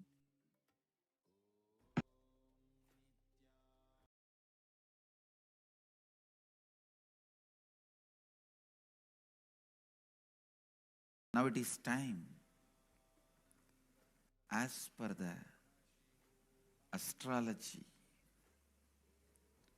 no theory can rule any human society which is imposed on that society more than 60 years. Now 60 years is over for the non-involvement narrative education system. I am telling you, future is Gurukul system. The future of education is where the teachers and students live together in one place. If needed, let the parents also stay there. But because basically kids do what you do, they won't do what you say. Understand? They do what you do. They won't do what you say. Whatever you do, simply they will do. They will never do what you say. Most of the time, they don't care for what you say. The future of the Indian education system, I can say, the future of any intelligent education system will be Gurukul system. I am not talking out of pride or arrogance. I am talking seeing the future. I am telling you, I will be leading this revival in the education system through our Gurukul system.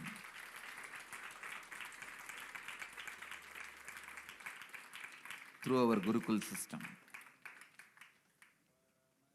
It is going to be the Gurukuls. In Indian education system, complete involvement is required from the side of the teacher and the student. Student need to study the teacher. Teacher need to study the student. Understand? After thoroughly studying the student, teacher identifies the right subject in which the student will be successful. Few things are basic for everyone, like science of completion and enlightenment. Other than the science of enlightenment, all other things, master selects the subject in which the student will be successful. And then student is trained specifically in those fields with the knowledge of enlightenment, with the science of enlightenment, with the truth of enlightenment as the context. Even if you learn the archery, enlightenment is the context. If you study administration, enlightenment is the context. If you learn about business, enlightenment is the context. If you learn plumbing, building houses, sculpting, enlightenment is the context. Indian education system is more of a transmission of the knowledge, not transfer of knowledge. It is not just information based.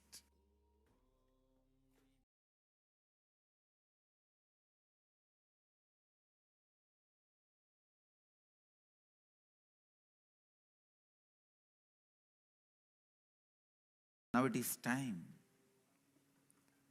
as per the astrology, no theory can rule.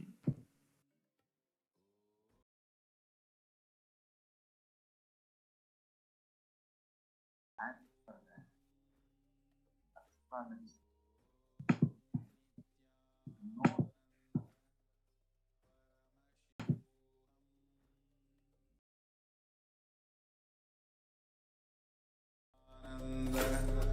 Paramashivoham. Om Nityananda Paramashivoham. Om Nityananda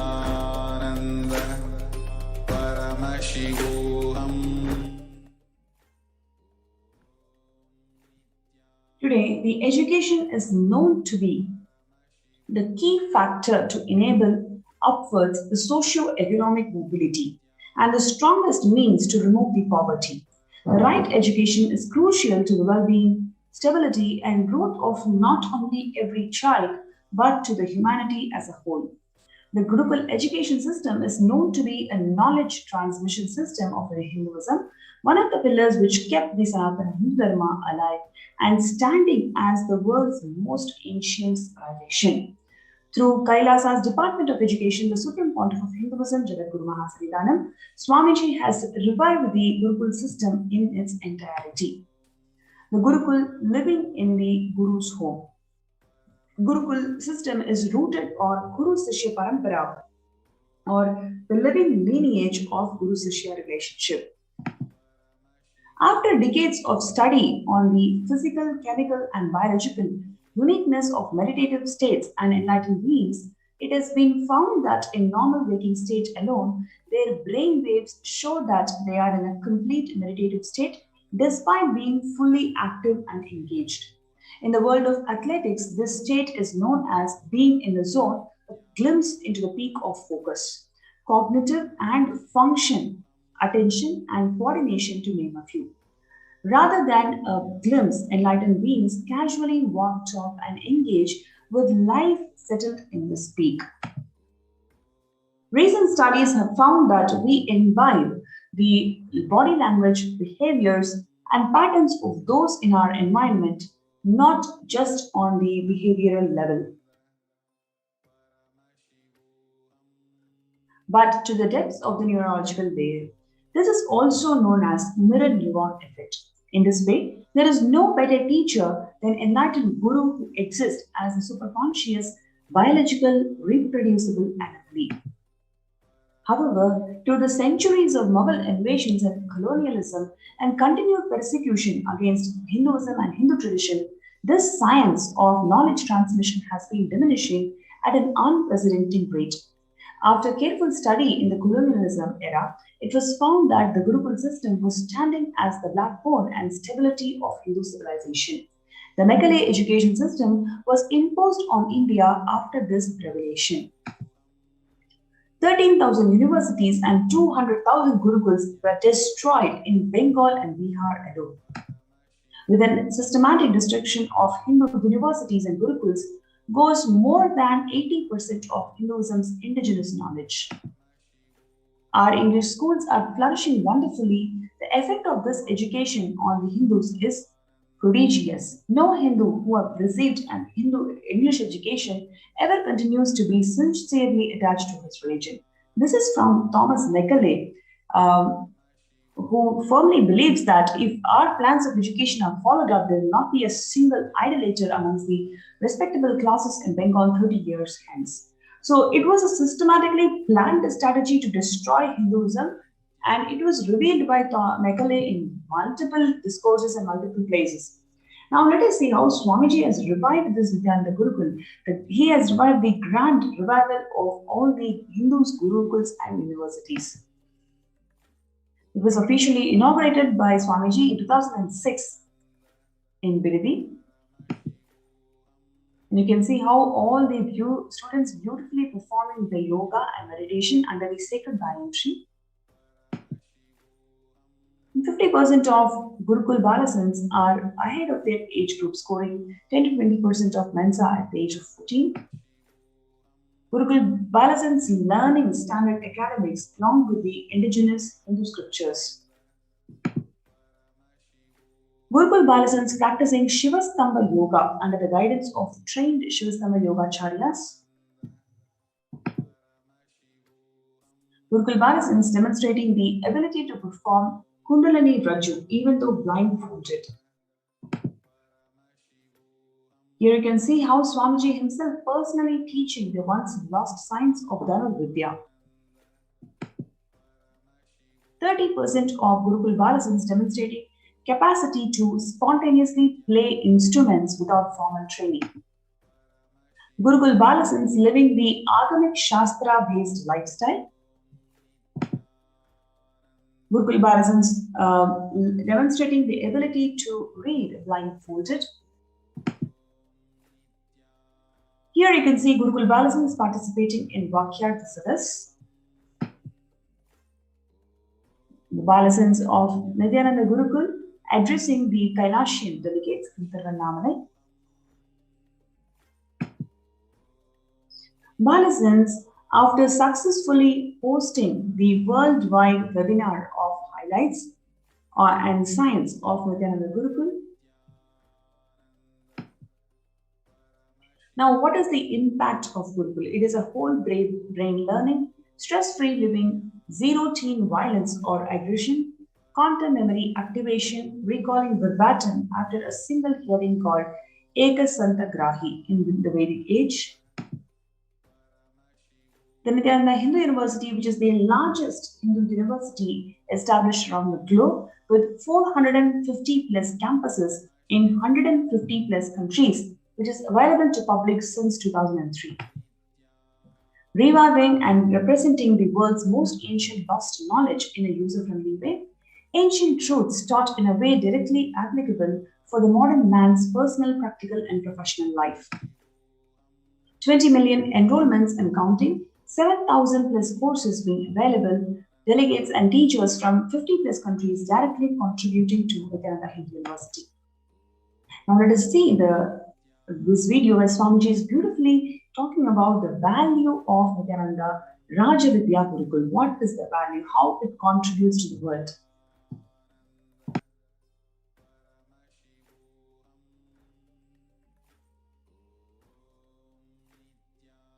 Long rituals are not useless or unnecessary as a modern brainwashed Hindu thinks. Long rituals are the most powerful method, science, kriya,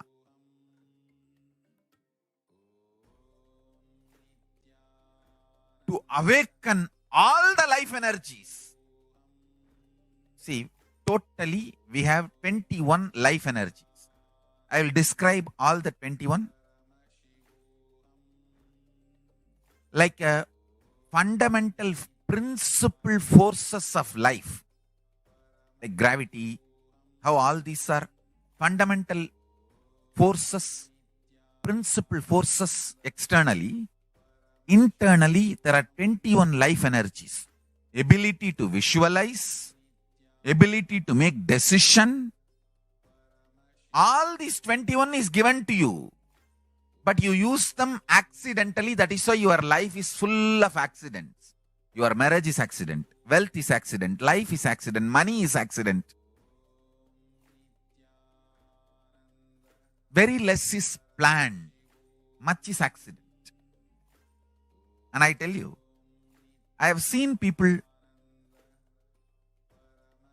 become thieves by not knowing the power of their life energy. I tell you, thief is the cheapest way to exist. I tell you. Because you do not know you own trillions. That is why you steal millions.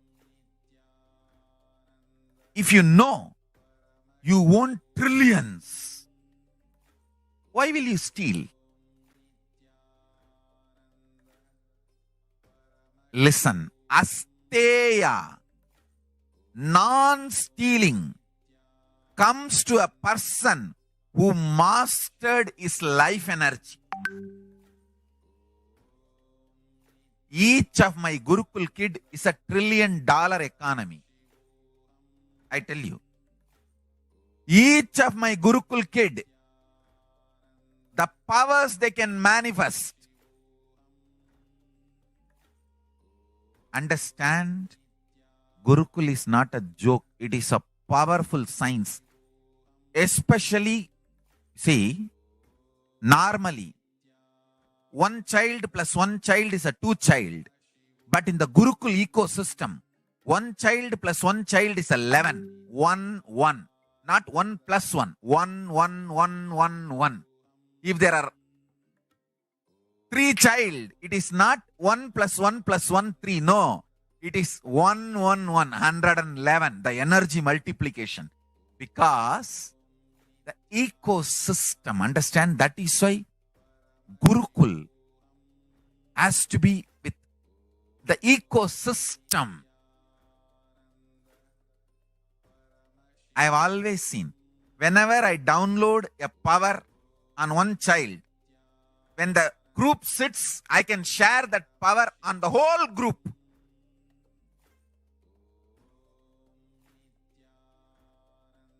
Because when team of kids or balasans or sannyasis or brahmacharis, when they sit as one team,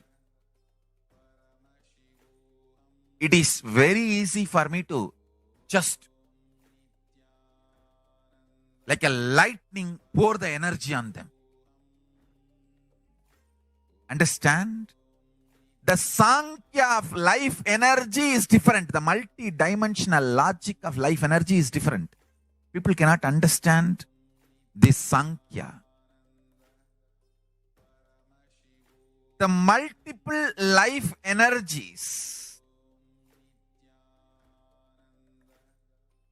awakening them to its peak and manifesting them is all about life.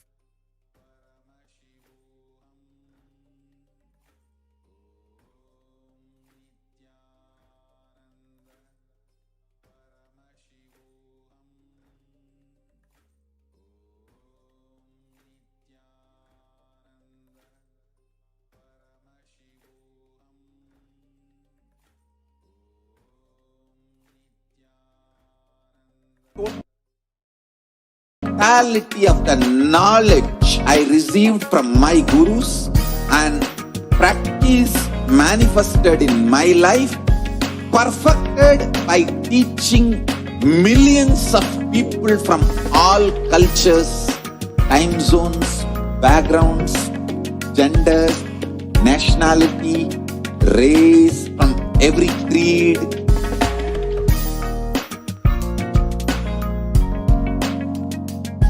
So this absolutely perfected knowledge available to you, served to you in your home without even you moving out of your couch, free of cost.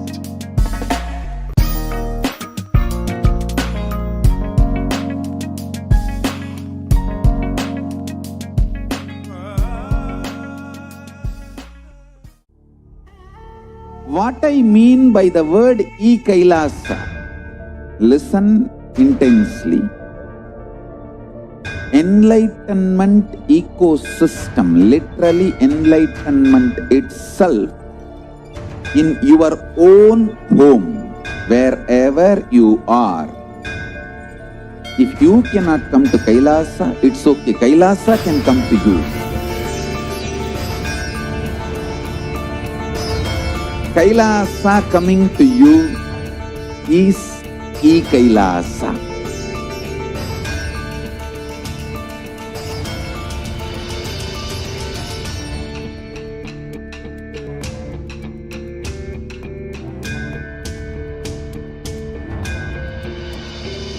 I will revive Hinduism. I am a Hindu revivalist, not by any revolution, but by evolution.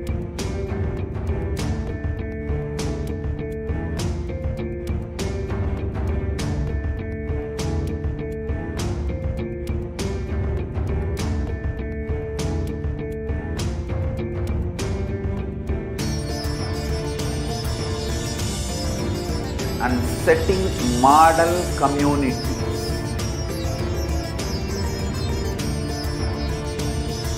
Kailasas, enlightenment ecosystems, Sarvanya Pitas all over the world.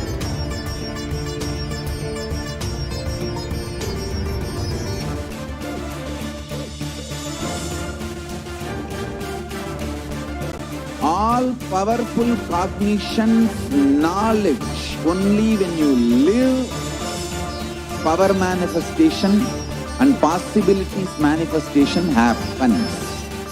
This is a fundamental truth.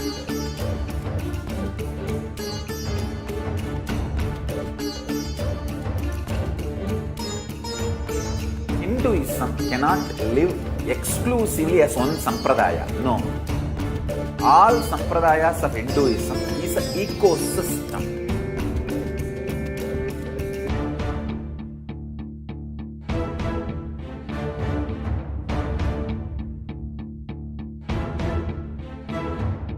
So don't keep quiet thinking that if one sampradaya is attacked, only that sampradaya is going to be affected.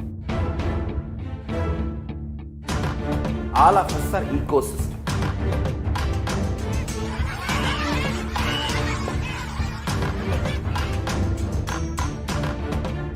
I invite all of you to get involved and enjoy Hinduism by the principle of Dharmo Rakshati Rakshitaha.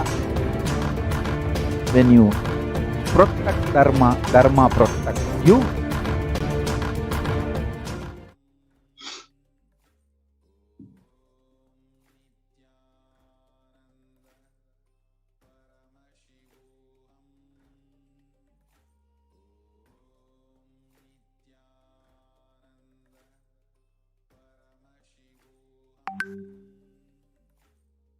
Despite the relentless attacks against life, character, and image of the Supreme Pontiff of Hinduism, he goes on sincerely contributing everything he has for the world. From the field of nutrition to education, from protection to religious freedom, to the revival of the indigenous traditions, the Supreme Pontiff of Hinduism has sincerely contributed in every facet. This has not gone unnoticed by the world dignitaries, leaders, and multi-faith diaspora. Now let us see the revelations to the world by Devi Parashakti, which Devi Parashakti beautifully has shared that I came as Nijavatara. I am blessing you, listen, people listen. To do good to all of you, I have taken the form of Nityananda and came down as Nijavatara. The people of India, listen carefully, listen. Time after time, Bharadam is Jnana Bhumi, where enlightened being comes. We cannot make the Jnana Bhumi as infertile. Enlightened beings have to come. They have to live, it has to flower. Few hypocrites, because they are stuck in delusion, we cannot sacrifice the world. Cosmos cannot be destroyed. The ship I did to save the cosmos from being destroyed, that is called Adi Kailasa. The ship I did to protect beings from Pralaya is Adi Kailasa.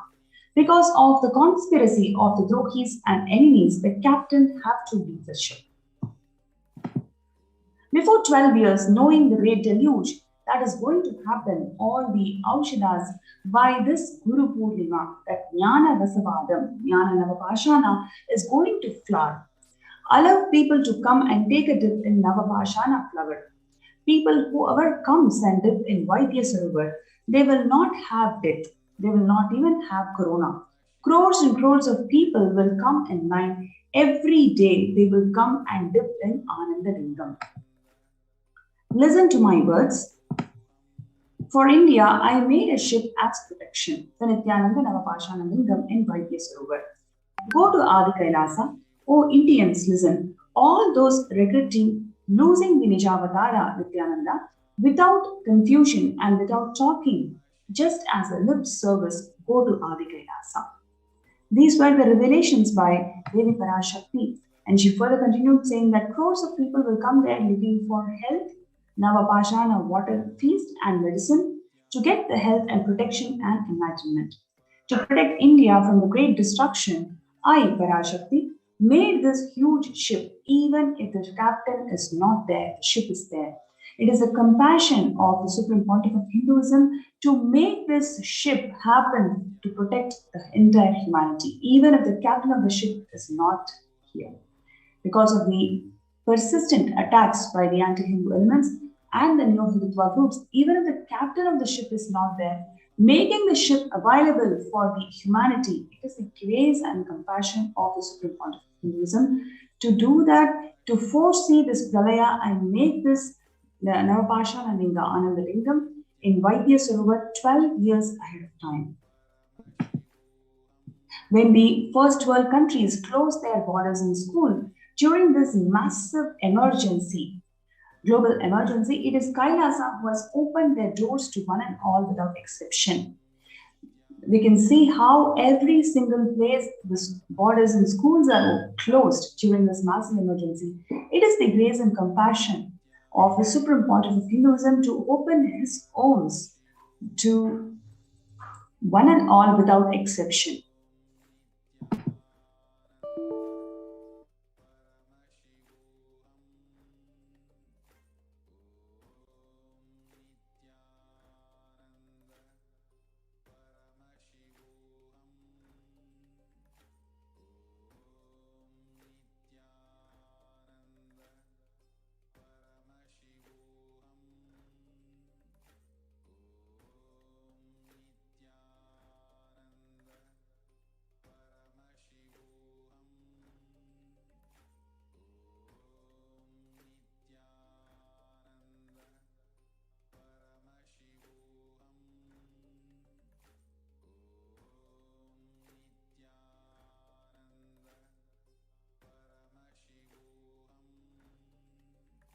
Just be alive for next 3 years. Don't die within next 3 years.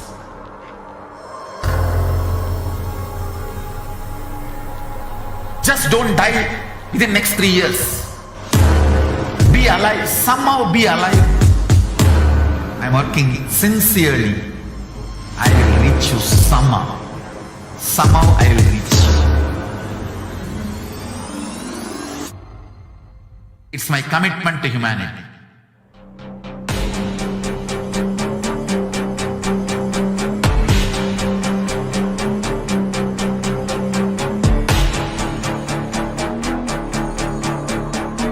Just don't die within next 3 years.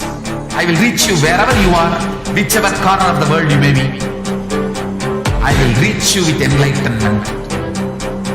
You manifesting the space, state, powers, being, Parashakti.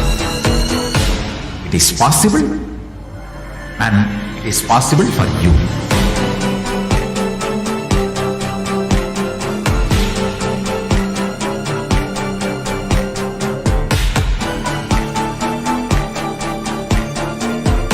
Shiva will reach you with enlightenment science. I know he is going to do the job. Just be alive for next 3 years. Nothing else. Just be alive for next 3 years. Don't die within next 3 years.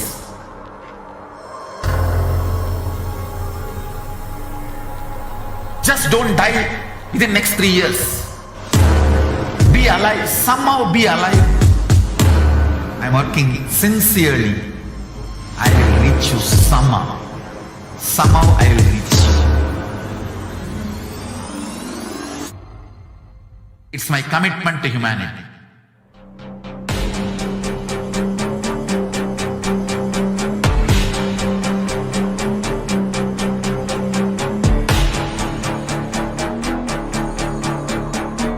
Just don't die within next 3 years.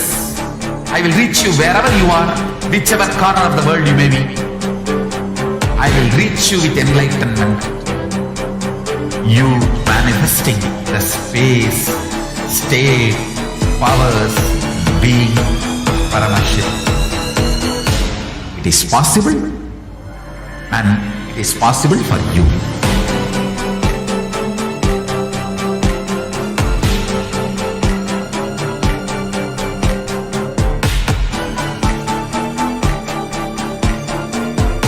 Shiva will reach you with enlightenment science. I know he is going to do the job. Just be alive for next 3 years. Nothing else. Just be alive for next 3 years. Don't die within next 3 years.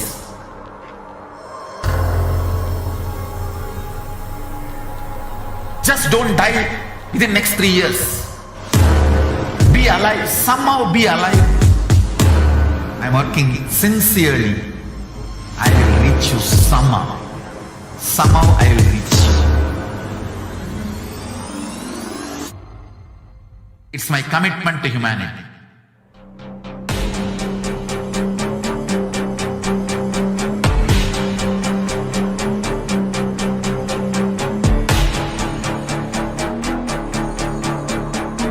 Just don't die within the next 3 years. I will reach you wherever you are, whichever corner of the world you may be. I will reach you with enlightenment.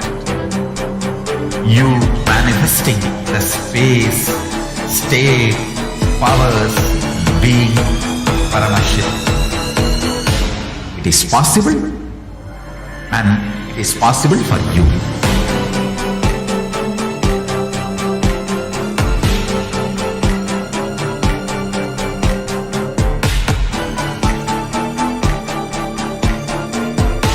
Shiva will reach you with enlightenment science. I know he is going to do the job. Just be alive for next 3 years. Nothing else. Just be alive for next 3 years. Don't die within next 3 years.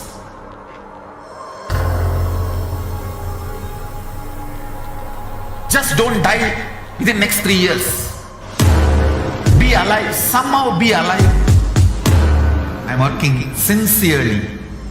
I will reach you somehow. Somehow I will reach you. It's my commitment to humanity.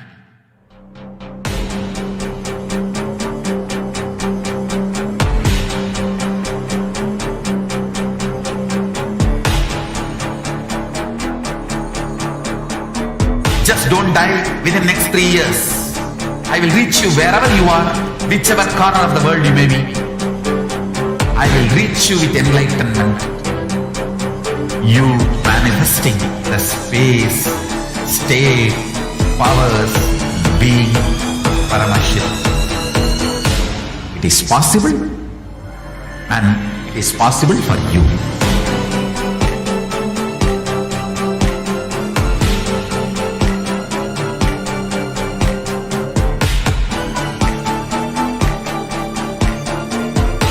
Shiva will reach you with enlightenment science.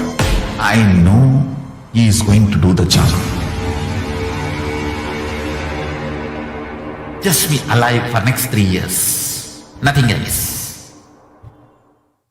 Just be alive for next 3 years. Don't die within next 3 years.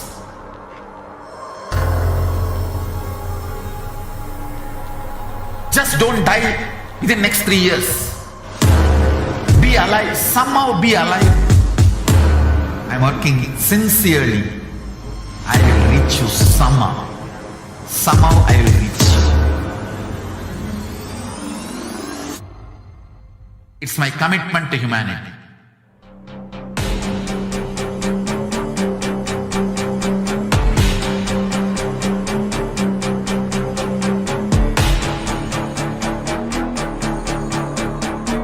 Just don't die within the next 3 years. I will reach you wherever you are, whichever corner of the world you may be. I will reach you with enlightenment. You manifesting the space, state, powers, being, Parashakti. It is possible. Yes. So a number of free COVID care centers that are opened across India, which includes Adi Kailasa and Vidadi, Salem Adinam in Tamil Nadu, Tirunnamalai Adinam in Tamil Nadu, Rajapalayam Adinam in Tamil Nadu, Puduvai Adinam in Puducherry, Pattanam Adinam in Tamil Nadu, Sirakapadi Adinam in Tamil Nadu, Sripuram Adinam in Hyderabad, Madurai Adinam in Tamil Nadu, Avattipalayam in Erode, Hosur Adinam in Tamil Nadu, Baroda Adinam in Gujarat. So these COVID care protection centers offer both spiritual services, social services, and more than everything else, the cosmic revelations from Devi Parashakti that helps them to prepare for the pandemic. And a number of social services that includes the medical care, infrastructure, free accommodation, free internet services, emergency services, personal protection, medical equipment, food security management through food banks, and organic farming. So you have this opportunity to join us in these COVID care protection centers through this link below, kailasa.org/Kailasa Care.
Nityanand परमशिवोऽहम्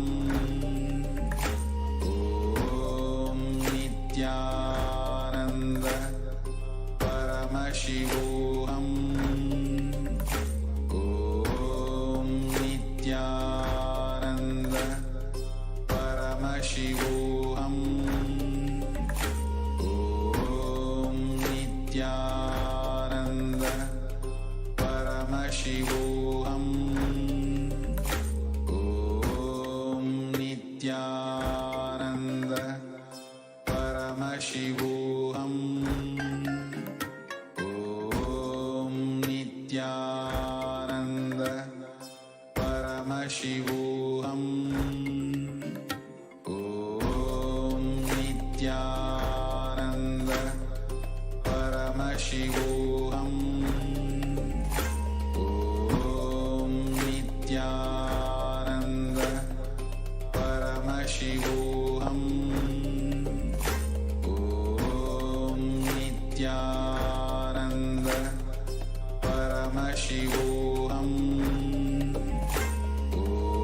ॐ नित्यानन्द परमशिवोऽहम् ॐ नित्यानन्द परमशिवोऽहम् ॐ नित्यानन्द परमशिवोऽहम् ॐ नित्यानन्द परमशिवोऽहम् ॐ नित्यानन्द परमशिवोऽहम् ॐ नित्यानन्द परम Nityanandam. Welcome back to all the viewers as we are continuing today's program and continuing on to in our segments of the presentation of the persecution of the Supreme Pontiff of Hinduism and the indigenous ASMT women, the women of Kailasa.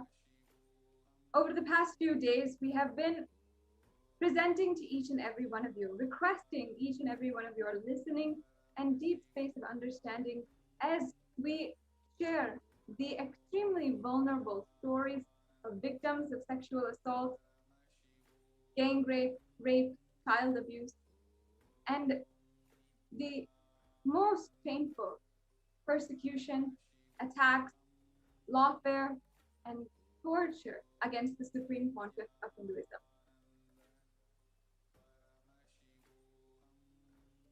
Over the past few days, we've heard the stories of victims who have been brave enough to come forward and share their story, share how they have experienced hatred, attack, and absolute violence by the neo-Hindutva, anti-Hindu militant forces. And we've drawn several parallels.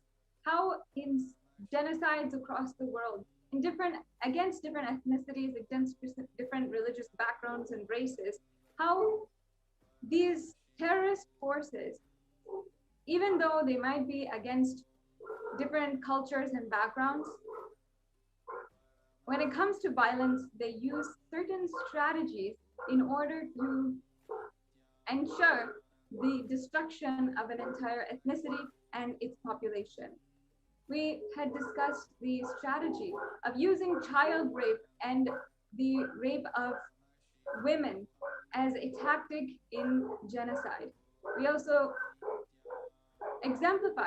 showed how the objectification of the gender and using the gender in Hinduism as a weapon to spread hatred and enable the neo-Hindutva militant forces to launch extravagant and brutal attacks against the Supreme Pontiff of Hinduism. Today, in this show, in the following segment, we'll be continuing on understanding the truth about displacement of the Supreme Pontiff of Hinduism and the indigenous women, Hindu women of Kailasa.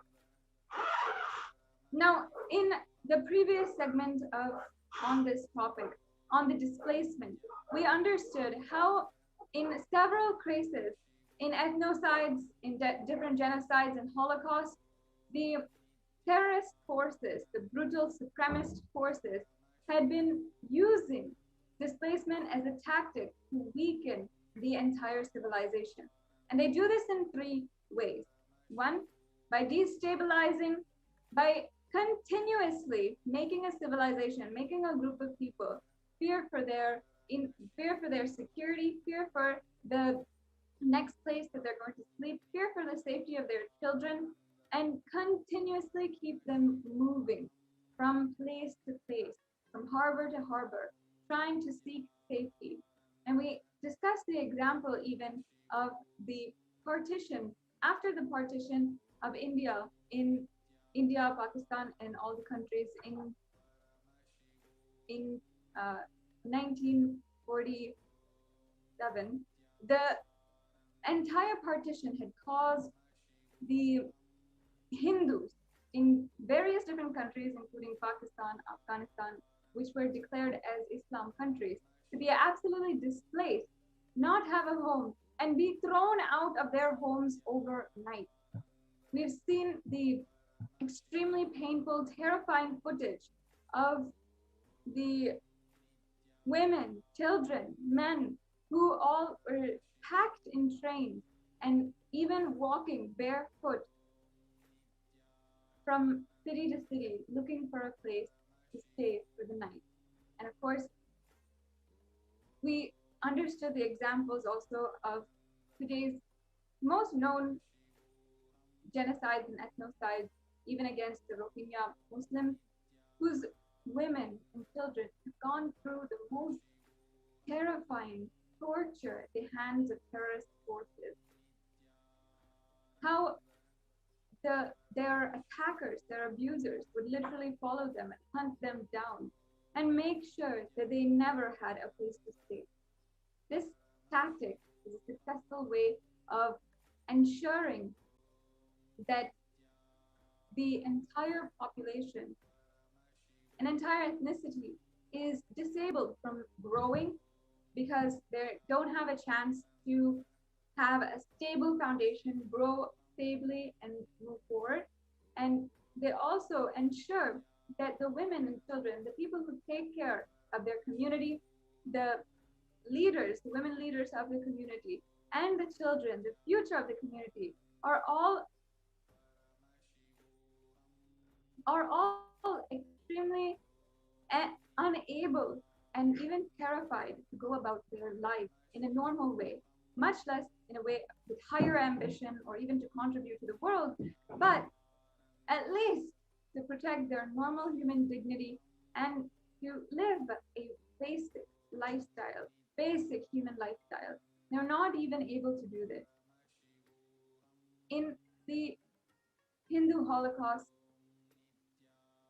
in several records, we have seen how the Islamic invaders, the Mughal invaders, 5,000 years back as they started, had enslaved the women and children of the Hindu civilization and even moved them in their own prisons, in moving prisons, in shackles, and ensured that they were entirely enslaved.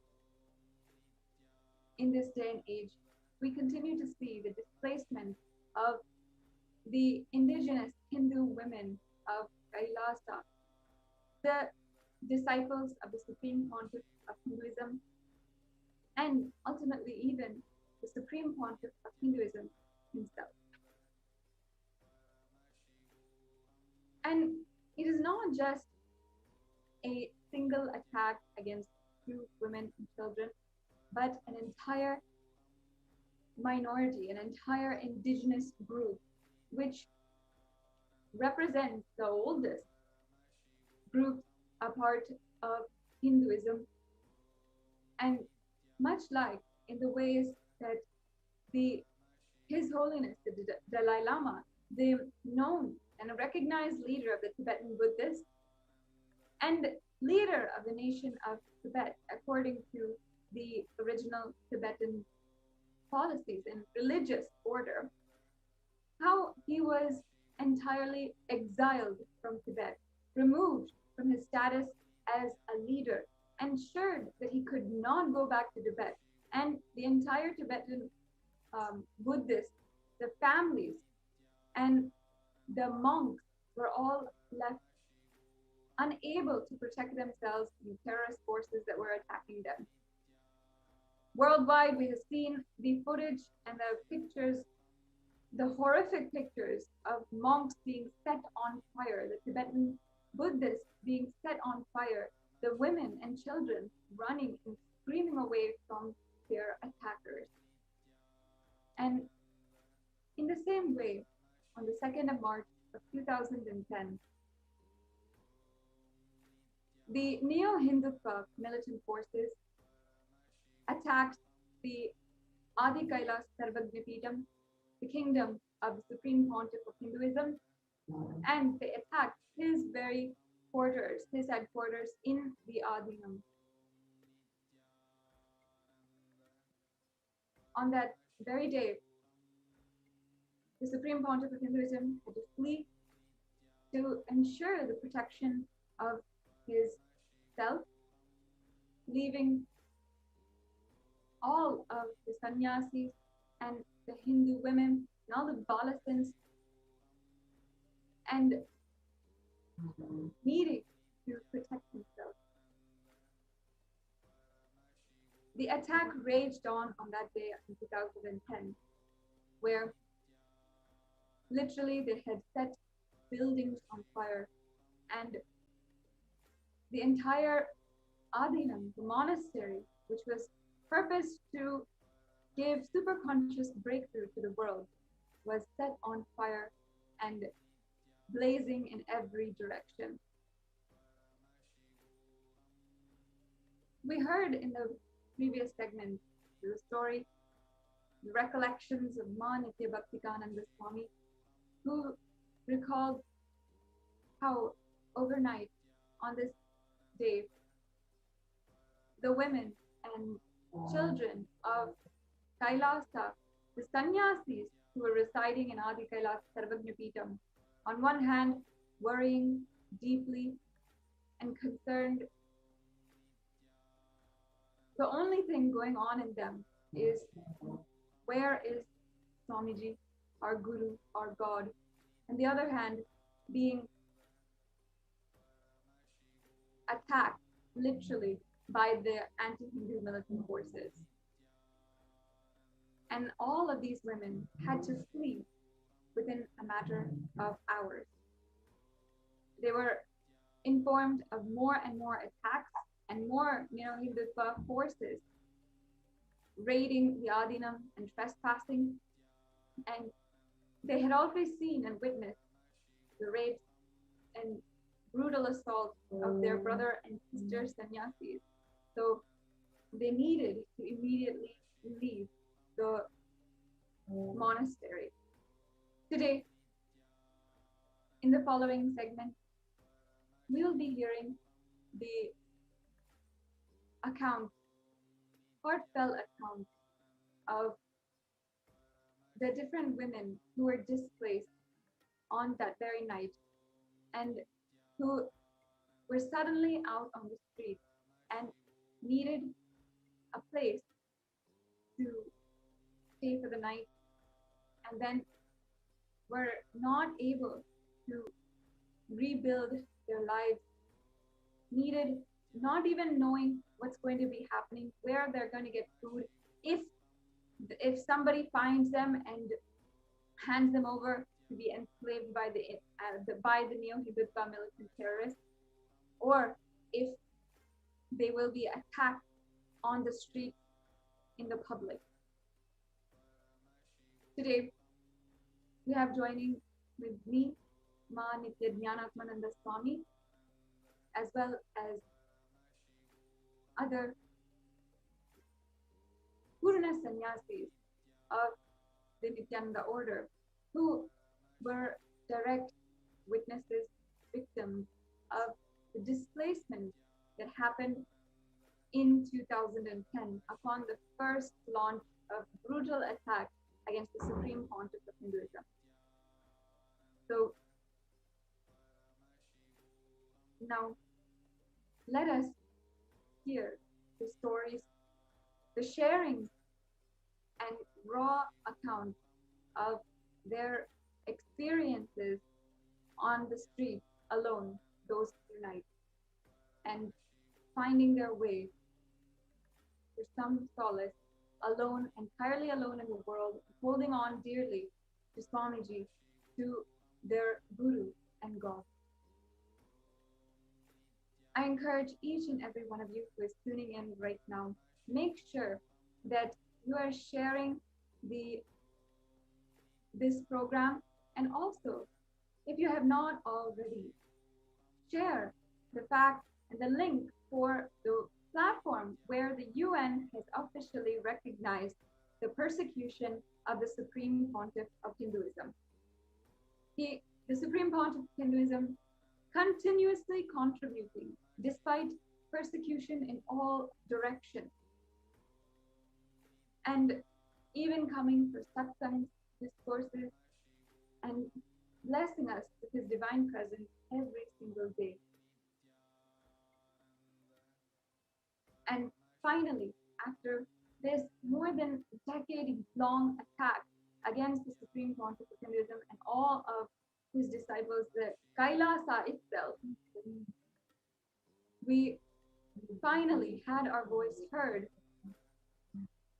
on just a few days back by the UN. So I encourage each and every one of the viewers to go to that link, read for yourself, and share it. If you feel you are Hindu, you want to reclaim your Hindu identity, take responsibility for the status and for the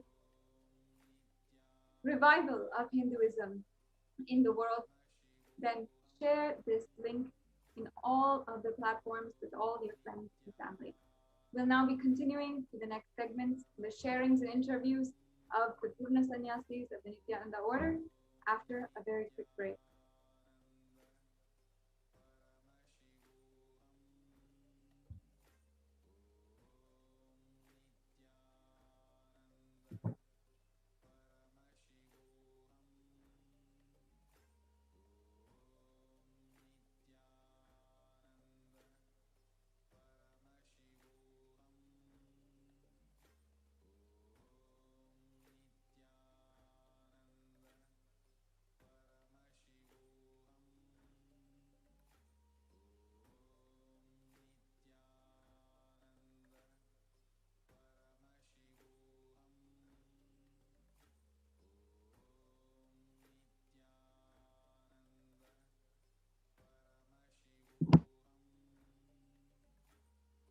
Om Nityananda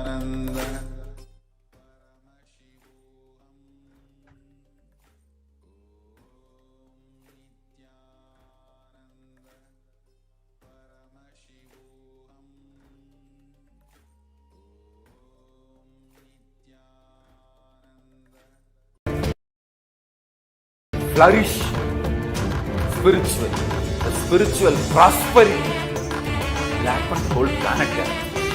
We all have to coexist together.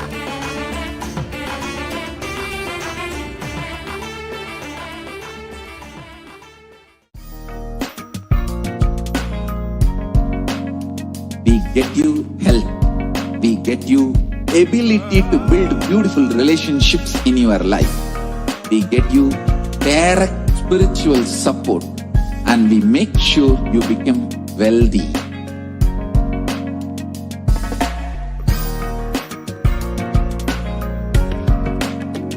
We won't stop giving you just good life.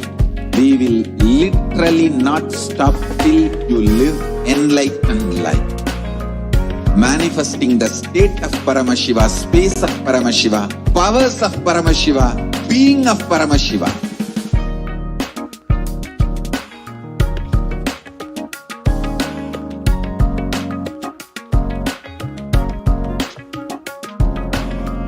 Whole world should become Kailasians.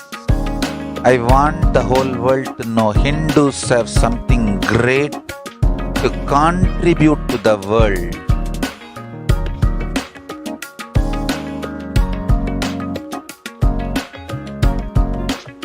We have something great to contribute to the world. Let us do that.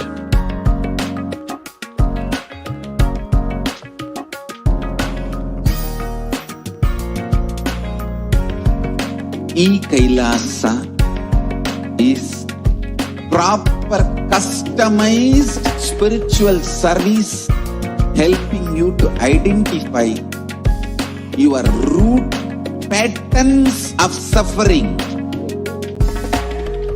We have perfected the science of helping every individual from every cultural, religious, nationality background.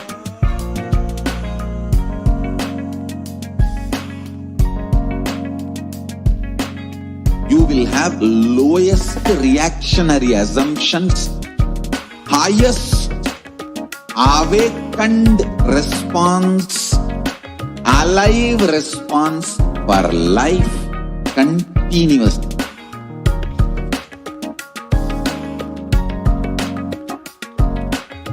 Kailasa is enlightenment ecosystem, literally enlightenment itself in your own home, wherever you are. Proper customized spiritual service helping you to complete with your life negativity, withdrawal from life, self-hatred, self-denial, self-doubt, so much of tiredness, laziness. We can support you aligning your diet, your attitude, your aptitude, your understanding about life. We can help you with everything.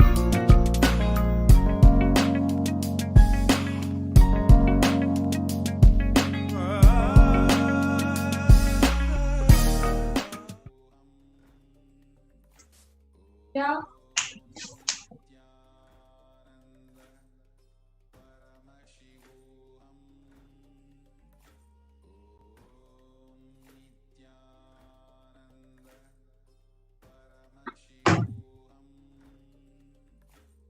I wanted to share with all of you my experience while I was in the arena during the 2010 attack, the persecution on the Supreme Pontiff of Hinduism. What really happened and how, as the women of Kailasa, being a part of the Kailasa Uniting Nations, the sovereign order of Kailasa, how the female monks such as me had to go through so much of pain and suffering and trauma because of what they did to the Supreme Pontiff of Hinduism and Kailasa, the attack by the anti-Hindu elements and the new Hindutva militant gang. So, just to give a brief overview or just a quick background about myself, I was working as a software engineer in the US. And I came to know about Swamiji, and then I attended the 21-day Inner Awakening retreat way back in June 2009. And when I was attending the Inner Awakening retreat, the Supreme Pontiff of Hinduism, Swamiji, revealed my purpose of my birth. That was to be a sannyasi of the Nityananda order. And that was the purpose of my birth. And as soon as Swamiji revealed, I had there was no question of, I was so clear that was my path and that was what I was meant to be. So I went back to the US, I quit my job, I resigned, and I came back and joined the Adinam as a full-time monastic member, as a full-time Adinavasi in November of 2009. And that's when Swamiji first initiated me into the pre-probationary sannyas. So we are in the sannyas path, into the pre-probationary sannyas. This was in the year November of 2009. And 3 months, so I was just like a 3-month-old Adinavasi. In March of 2010, we had the attack by the anti-Hindu elements and the neo-Hindutva militants. They released a morphed video, and they made such a huge character assassination on the Supreme Pontiff of Hinduism. And it was a joint hands with, the anti-Hindu elements, the neo-Hindutva militants, the media mafia, the police, the government bodies, the state elements, the non-state elements, the media, everybody kind of, joining in hand to attack and eliminate their main target, the Supreme Pontiff of Hinduism. So they released the morph video and they were continuously, repeatedly telecasting it.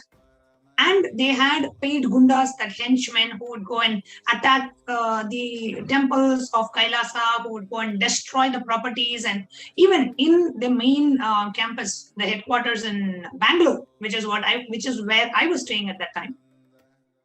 So they came and they burned the monastery, and they locked Supreme Pontiff of Hinduism inside his own residence, and they burned the residence, and they telecasted this live.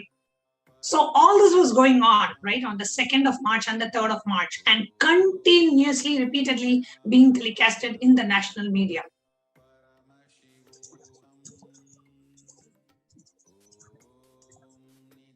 So while I was in the monastery at that time, I was getting frantic calls from my pre-monastic family.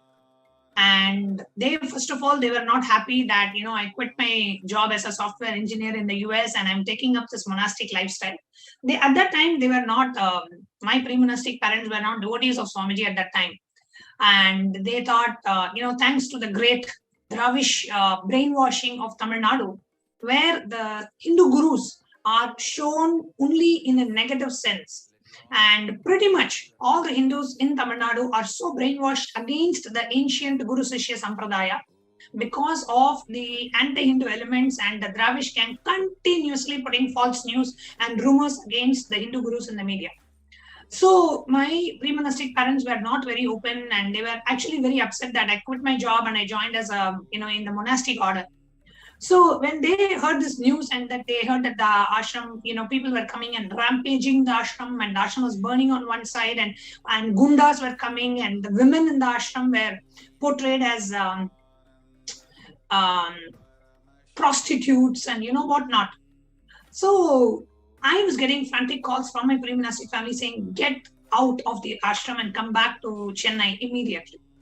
I said, because actually at the gate and at the entrance of the ashram, these anti-Hindu elements were barging and doing all of this. And we were inside in one of the, apartment complexes, and we were quite safe. I told, do not worry, we are good, we are safe, don't worry, we are fine. And they said, no, the entire ashram is under attack. You cannot live there. You have to get out of there right now. And my pre-monastic family, in that, there was one person, one of my uncles, he works in the military. Okay, so Indian military. So they tried to reach out to him, and they were trying to get some police personnel to somehow get me out of the Adinam, because look at what they are showing in the media, right? So this is what they are showing in the media that is happening, and gundas are coming and they are breaking everything. And here I am, a girl and in the monastery, and they didn't know about Swamiji, anything at the time. The only thing they came to know about what's happening is through the media. and so much of attack going on. Swamiji's pictures burning, the residence was burning, the ashram is burning, and so much of attack. So they continuously were calling, and they were trying to reach out to some higher personnel in the police and military, and they were like, we have to get you out of there. Either you are coming there or we are getting you out of there. And I was very clear, I am not going anywhere. This is my place. Swamiji is Paramashiva. I am going to be here no matter what. This is my house. I have come here and I know Swamiji will take care, and I am not going anywhere. So this was going on. And this was on the 3rd of March. And that's when the residence of Supreme Pontiff was burnt, with Supreme Pontiff being locked inside. And we were all in the monastery. We could see the residence burning. And there were policemen who were stopping us from going and protecting the Supreme Pontiff. We could see the Supreme Pontiff's residence being burnt, and the couple of sannyasis inside the Supreme Pontiff's residence at the time were shouting. And all the sannyasis and adinavasis and myself, we were there in the monastery at the time, and we couldn't do anything to stop it. We could not even take a bucket of water to throw because we were stopped by the police. And that was when it struck me. Literally, I felt like, until then, I grew up with this great delusion is that police is for your protection. And that was the first time I realized, oh God, the police, at least that was there in the monastery at that time, they were not to protect us. They were there to protect the people attacking us. They were there to protect all these gundas and henchmen. And they were not there to protect the victims of the attack, the victims of the persecution, the Supreme Pontiff of Hinduism, and all the monastic members at that time. So then what happened was, all this was happening, and we got the news later that evening. We got a news that the Neo-Hindutva militants, they have decided to ransack the monastery. They have decided to burn down and bring the whole thing into ashes. And somehow the Neo-Hindutva elements wanted to take over the organization from Supreme Pontiff. They wanted to run the organization themselves and assassinate Supreme Pontiff. The anti-Hindu elements, all they wanted was that Supreme Pontiff should be assassinated, and he should not be no longer continuing to revive Sanatana Hindu Dharma, because that is completely against their political agenda and vested interests. Now, this Neo-Hindutva gang, the militants, what they had planned was they were going to come into the monastery and throw the drugs. They themselves are going to bring drugs with them, and they are going to implant that in the monastery, and they themselves will come with the media and take a video recording and show live that illegal activities are going on in the ashram. So let us go ahead and arrest all the inmates and let us lock down the ashram. This was their plan, and they have done this very successfully in so many other different organizations and places. This is something typically they do. So one side the ashram is burning, the other side Swamiji's life is in danger, and we don't know where Swamiji is, whether Swamiji is even alive or not, we don't know. We are so concerned. And this is being live telecasted, and we are getting calls left, right, and center from everywhere. Every Adinavasi's parents and relatives, everybody is calling and saying, get the hell out of there. Do not be there. The place is not safe right now. The ashram has been surrounded by media people. The media men has completely surrounded the ashram. There are some 40-50 media standing there and zooming into every person coming into the monastery and coming out of the monastery. Every woman in the Adinam is being portrayed as prostitutes. Every single person in the Adinam is being portrayed as prostitutes, women. Even one picture of the women they are portraying them as prostitutes and whatnot. So this news that the anti-Hindu, this Neo-Hindutva gang, they're going to come next morning and they are going to implant the drug. Somehow this information got leaked, this message got leaked, and we got to know this the previous day. So then what happened? And they said internally there was a meeting, and the decision was taken that right now it is not safe for the Adinavasis to stay in the Adina. We have to get out of there as soon as possible, and this has to happen in the night. Somewhere between 1 a.m. to 3 a.m. all the Adinavasis were told to leave, because that was the only time where the media was not hounding the monastery. Because around 4 o'clock or 5 o'clock in the morning, the media, about 40-50 media channels, they come and completely block off the gate, Every single person going out of the ashram or coming into the ashram is being shown live on the TV, and they're being shown as, prostitutes and sex workers and whatnot. All such vulgar language and hate speech is going on. So between 1 a.m. to 3 a.m. in the night, we were to leave the monastery. And it was decided, they said, you go back home. We will call you when the situation is all right. As of now, you go and be wherever you are, wherever you can go. Please go now. Do not stay in the Adhinam. The Adhinam is not a safe place. A lot of conspiracy is going on. They may shut down the ashram at any point in time. They may arrest whoever inmates are there. We don't want any of you to get arrested. So please go. And they said immediately vacate between 1 a.m. to 3 a.m. in the night, because that is when the media is not there outside the monastery.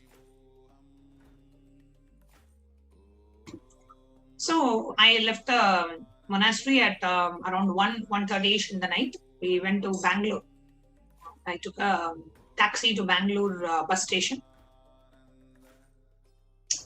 And in the Bangalore bus station,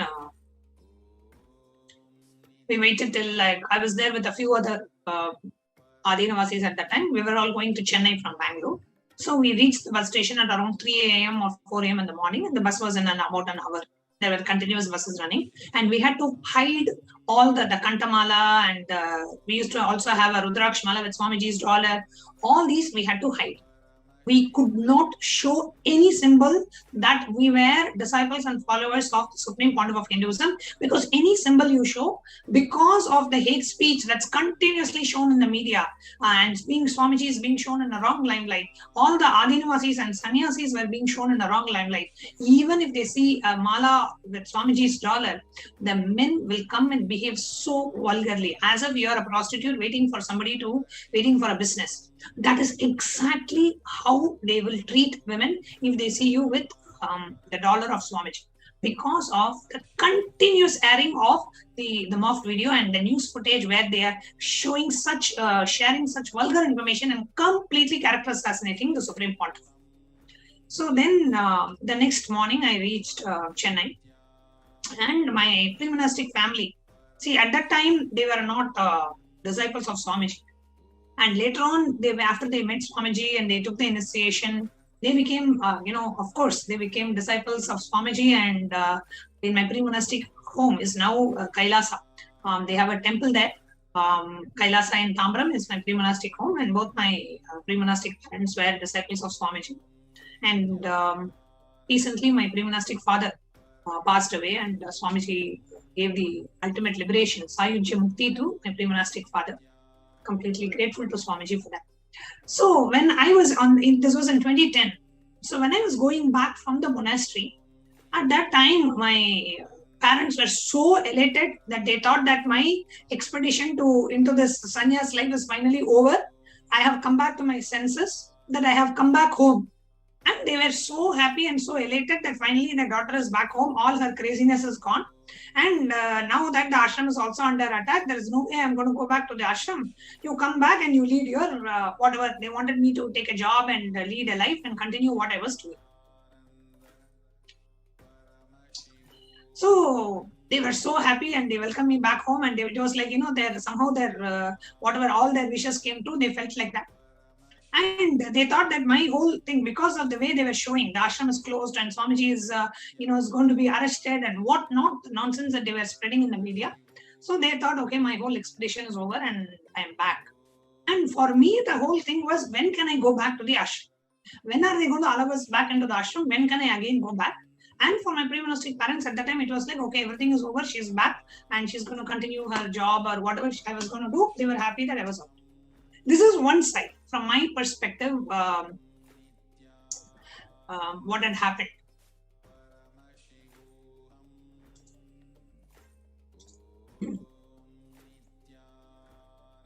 But it was not just me. There were so many other Adinavasis who did not know where to go. And this was some of the things that I heard from the other Adinavasis. It was that, when somebody went back from the monastery, one of the female Adinavasis, the entire village kept her, wouldn't accept her back into the village because she was from Swamiji's ashram, and they saw her as a prostitute. Some of the women, they had to take pregnancy tests. Their family wouldn't accept them back. They had to prove that they were not living this, whatever the nonsense that media was spreading, they had to prove that was false. One of the Adinavas, as he was leaving the monastery, was beaten with chains. The local gundas, they came to know that this person was coming from the ashram. He was a living monastic member, and they beat him with chains and rods, and he was so badly beaten. Just because he was living in the monastery, nothing else. Because he was a follower of Swamiji, they completely, with the chains, metal chains, they beat him. And then one other Adinavasi was sharing with me later on that when she went, her parents were trying to, get her married, and forcibly, so many female monastic members, because no choice, they had to go back to their families, and they could never come back after that. They were stuck with their families, and with whatever the hate speech was being spread out in the media, they could never come back to the monastery at that time.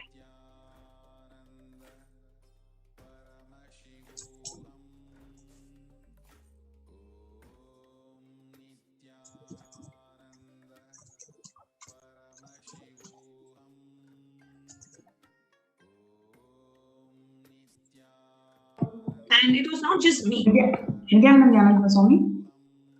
Yes, ma'am. Yes.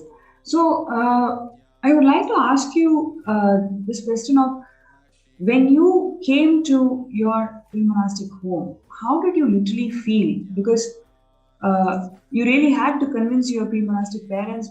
You went through a lot before coming to ashram. So how did you really feel when you had to step into the home at that point in time?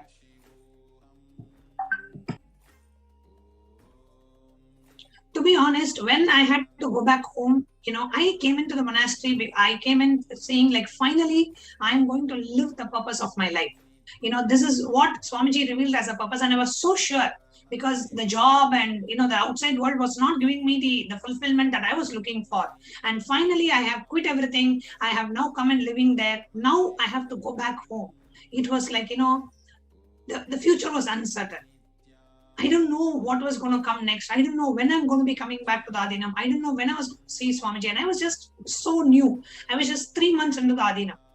So at that time, when I was going back, the thoughts that were there in me is, I need to get back to the Adinam as soon as possible. That is my home. Swamiji is my father. That is my home. I have to get back there as soon as possible. I have nothing to do in Chennai. And one of the things that I felt was, even though I joined in November 2009, I have been following Swamiji since 2007. So 2 years I've been following Swamiji, and so many changes I have experienced, in that time frame. And I felt like, when Swamiji is being attacked, see, if any of your family member is being attacked, or if they're going through something, that is when you will be there. That is not a time, this person is going through something, you leave and run away.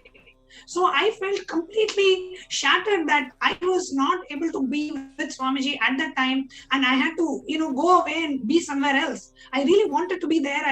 Even though I was so new, I wanted to be there. I wanted to do whatever I could to help resolve the situation or to be a part of this. But I was not given a chance. I was displaced. I was forcibly displaced because of the attack by the anti-Hindu militants. Yes, ma'am. So, so when you are going through this kind of emotion, how did you make sure that your parents let you? Don't force you back into your homes. What was the conversation that you had with your parents to explain to them that this is what you're planning? Actually, a very interesting incident happened that brought me back to the monastery.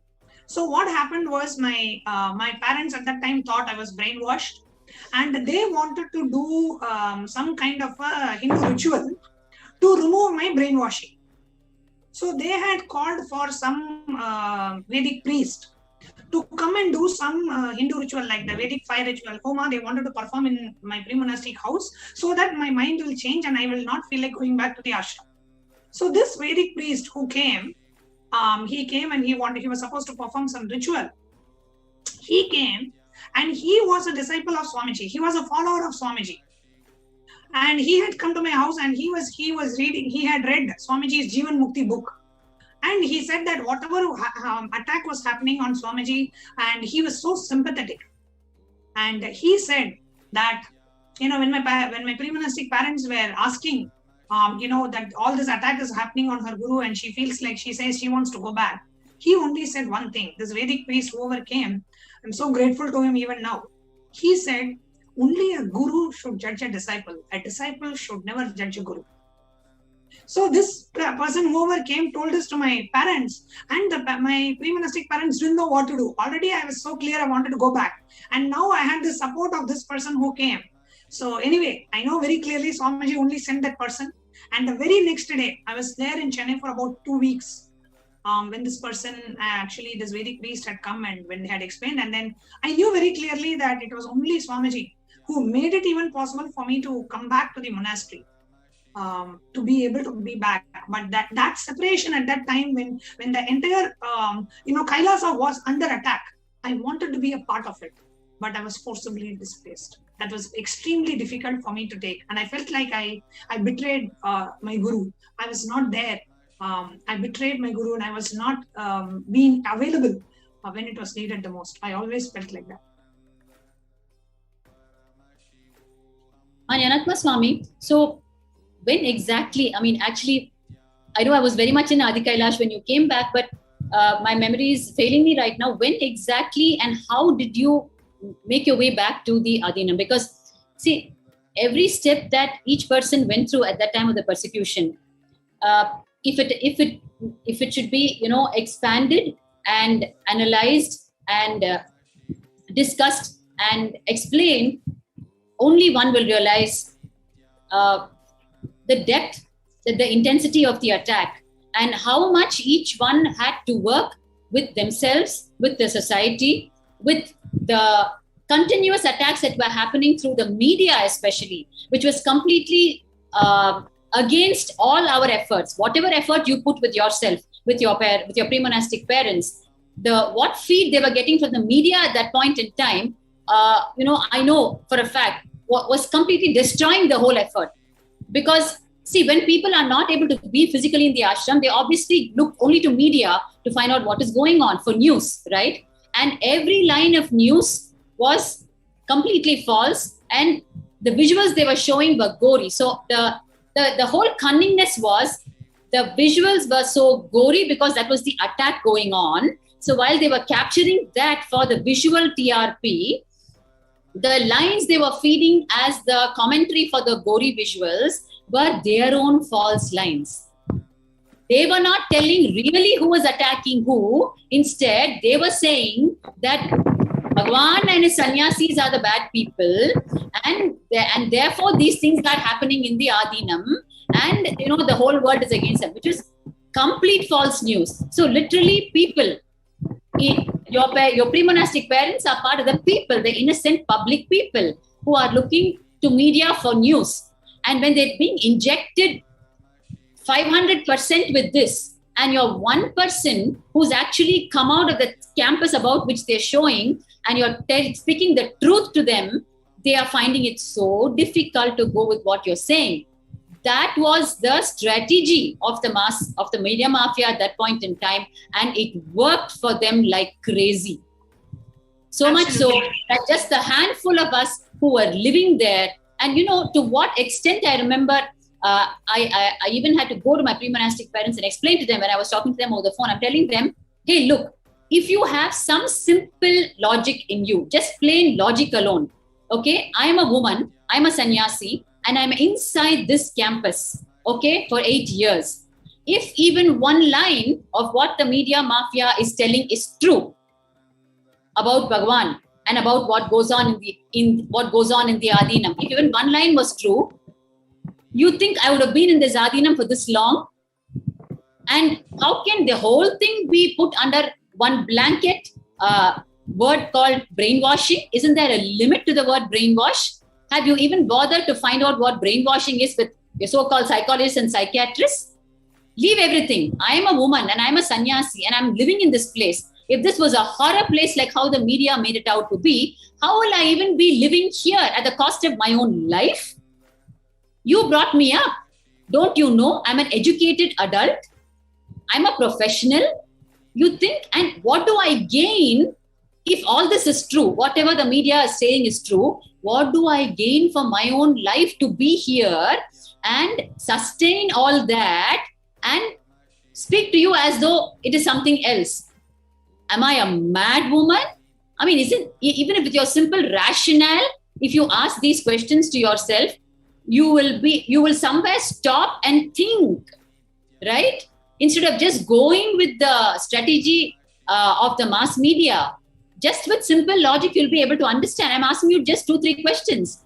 If even one line of it is true, why will I sacrifice my own life to whatever those lines they are saying? Prostitution, brothel house, and all the cheating IPC sections possible. They were slapping on Bhagwan and the sannyasis. What do I gain out of it? And at the end of the day, I'm living with 3 sets of clothes as a sannyasi. All of us are living with 3 sets of clothes, right? So our life is there as an open book for people to see. Today, you and I can speak. Our lives are open book. You're literally under record, Jnanatma Swami. You've been on record for God knows how many hours a day for the past months and years. You are under public eye as an anchor to this very show for hours together. So literally our lives are on record on public book. So with so much, with your simple rationale, you should be able to discard what the mass media is, the media mafia are trying to force into you. That means look at the level of brainwashing, or years of brainwashing that has gone into people where they're simply consuming without their rationale is just completely locked. It doesn't work anymore. It's very true what it you're doesn't saying. work anymore. Why will I, an educated adult, okay, being abused every day like how the mass media is saying, by my own guru, still claim he's my guru, and I don't even want to come out even though my life is at stake? I mean, does anything add up here? Isn't there a limit to calling me being brainwashed? With your 60 plus, 70 plus as parents, you can't put 2 and 2 together and see nothing adds up in what is being presented. One important point here, Ma, as Swamiji was saying in the satsang last night, if we are not living in a place where Manu Dharma is the jurisprudence and the Vedas and Agamas are the laws, Hindus, we are living like slaves. So what I see is, the generation of Hindus that are there, they have lived like slaves since, I don't know, from the colonial era or even before that Islamic invasion, over the Islamic invasion and the British colonization, and now a part of, the secular India. Because we have not lived in a Hindu nation, in a Hindu enlightened Hindu civilizational nation for now decades or other centuries now. Because Hindus have lived like slaves, they are not even able to understand, they don't even know they are living like slaves. And eating the thought currents of anti-Hindu elements and thinking it as their own. That is the damage that has been done to every Hindu that is out there, including my pre-monastic parents or my family that was there. None of them believed me. I was living in the Adina, but they didn't want to believe me. They were ready to believe the media, and they were ready to believe all the nonsense that the media was spreading, because that is how inherently anti-Hindu the whole ecosystem has become. The media, the newspaper, the TV channels, the government, the police, everybody cannot be false. No, that's the whole anti-Hindu narrative. That's the whole strategy. Exactly. And unless we live in a Hindu nation, unless we live in a place where the Vedas and the Agamas are the laws and the Manu Dharma is the jurisprudence, unless we live in such a place, there is no way a Hindu can have the right understanding and the right representation of who we are. The narrative of who we are, of what Swamiji has done, or what Hinduism is, everything is highly manipulated and distorted and represented. And today, unfortunately, the Hindus living like slaves are forced to eat that deluded ideas of Hinduism. And that's one of the reasons why we need to now wake up and make Kailasa happen. The only Hindu nation where Vedas and Agamas are laws and Manudharma is the jurisprudence. My Anatma Swami, when I just look back at all the persecutions that have happened, the beauty that runs through this entire thing is, here we are still living the vows of sannyas, whether it is aparigraha means living with minimum things, right? And because we live with minimum things, it is so easy for us to move place to place to save our life in the wake of every single persecution that has happened, right? The way the Hindu Dharma prepares you so that you're ready for life, good, bad, ugly, you're ready for anything, right? That is the beauty of Sanatana Hindu Dharma. So when we live aparigraha, even in the wake of the persecution, the aparigraha vow stands by us. It is so easy to just pick up what we want and move, right? We have it in our head, exactly where our things are and what we have as our belonging. That is the strength, the truth of aparigraha. And the truth of ahimsa, non-violence. The amount of violence that has been meted out to us in the past years, Swamiji has taught us only one thing again and again and again, and that is also on public record for people to see. And we've been showing it for years together now, our non-violent response, right? Where we only keep on asking them, why are you doing this to us? Or we go and file a petition seeking justice with the judiciary. Only non-violent methods we've employed. In fact, the one single time I remember in 2012, when the next major attack happened on us, the cunning strategy of the mass media, when that Ajit, the reporter, came with the entire planned strategy for the next major attack, he entered and he was part of the press conference, if you remember, which Bhagwan was hosting. And he got up and tried to attack Bhagwan's life in public. When we got up just to protect Bhagwan and everyone there, and we only told him, move out, right? We didn't tell him anything. And even when we, like the way I'm raising my hand, we said, please move out. That portion alone they captured. When Achala Swami was trying her best to tell him, please move out, right? Just the fact that she raised her voice a bit to tell, because Bhagwan's life is under attack. I mean, at that time they go under the guard. Sannyasis means chin mudra and close your eyes and be silent and get killed. I mean, the way they cunningly play things around, just because she raised her voice and just said, please move out, they replayed that part 1,000,000 times and showed as though we are violent people, right? Hindu Dharma doesn't say, stay in Chinmudra, close your eyes and get killed, right? That is the way they interpret it cunningly for the people, and they portray us as violence, right? But the strength of non-violence is what has seen us through this entire decades of persecution, right? And today, Kailasa is alive.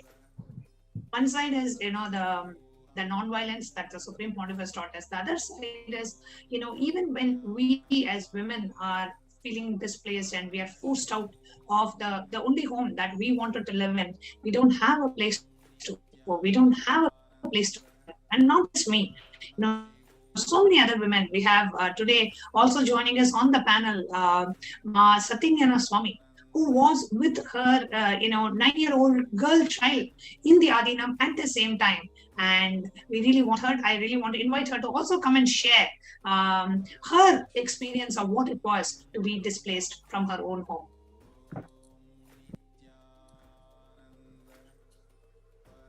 Nityanandam.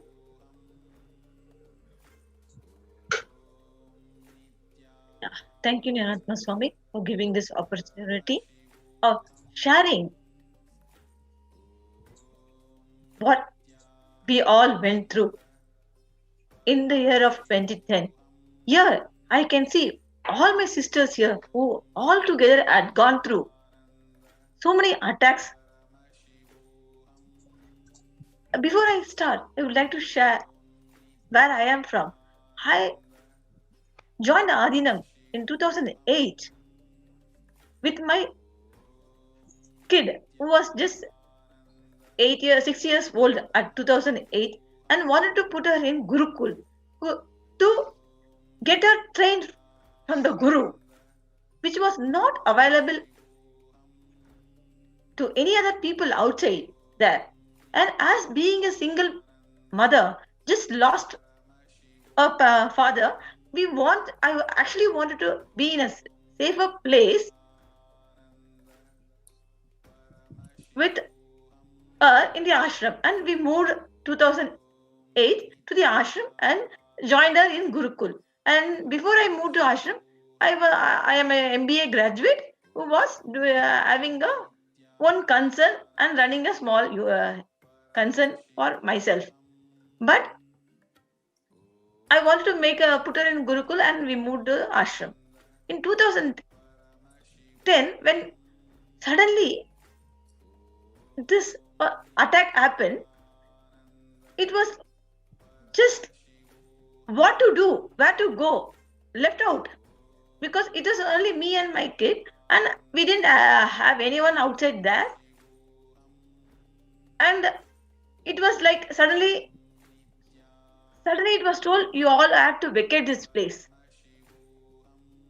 And even before that, like what Bhaktika Swami was sharing here, each one of our relatives that started calling us to come out of the ashram, telling that the place is not safe for any female thing. And their voices were very clear. They're doubting us. It's not like in a caring way they are calling us. It is like, oh yes, even to share an experience what I went through with my own Purvashram brother.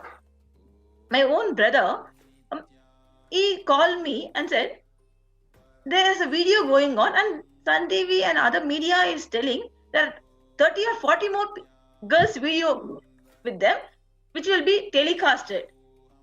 And the way it was asked was, would one of you also be in one of that video? It was literally like, what can be told?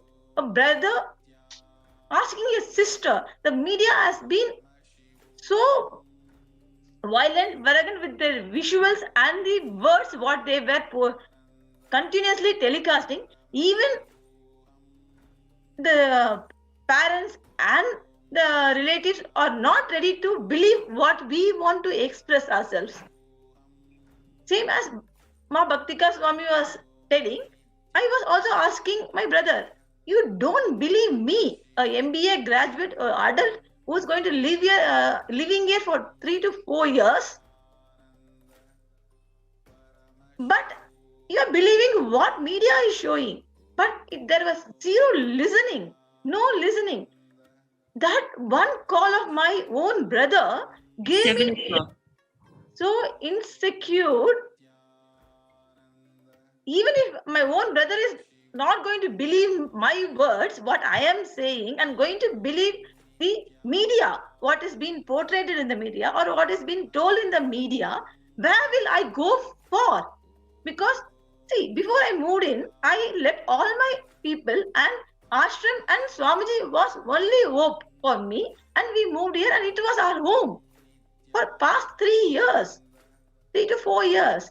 But sorry to interrupt you, Satyagana Swami, sorry to interrupt you. I recall now how you have shared with me that, when you lost your pre-monastic husband and you decided to take on sannyas, I remember Pragyanananda, your daughter, pre-monastic daughter, you have shared with me that she was missing her father so much, and she became literally like a tantrum child, and you were just completely unable to handle her.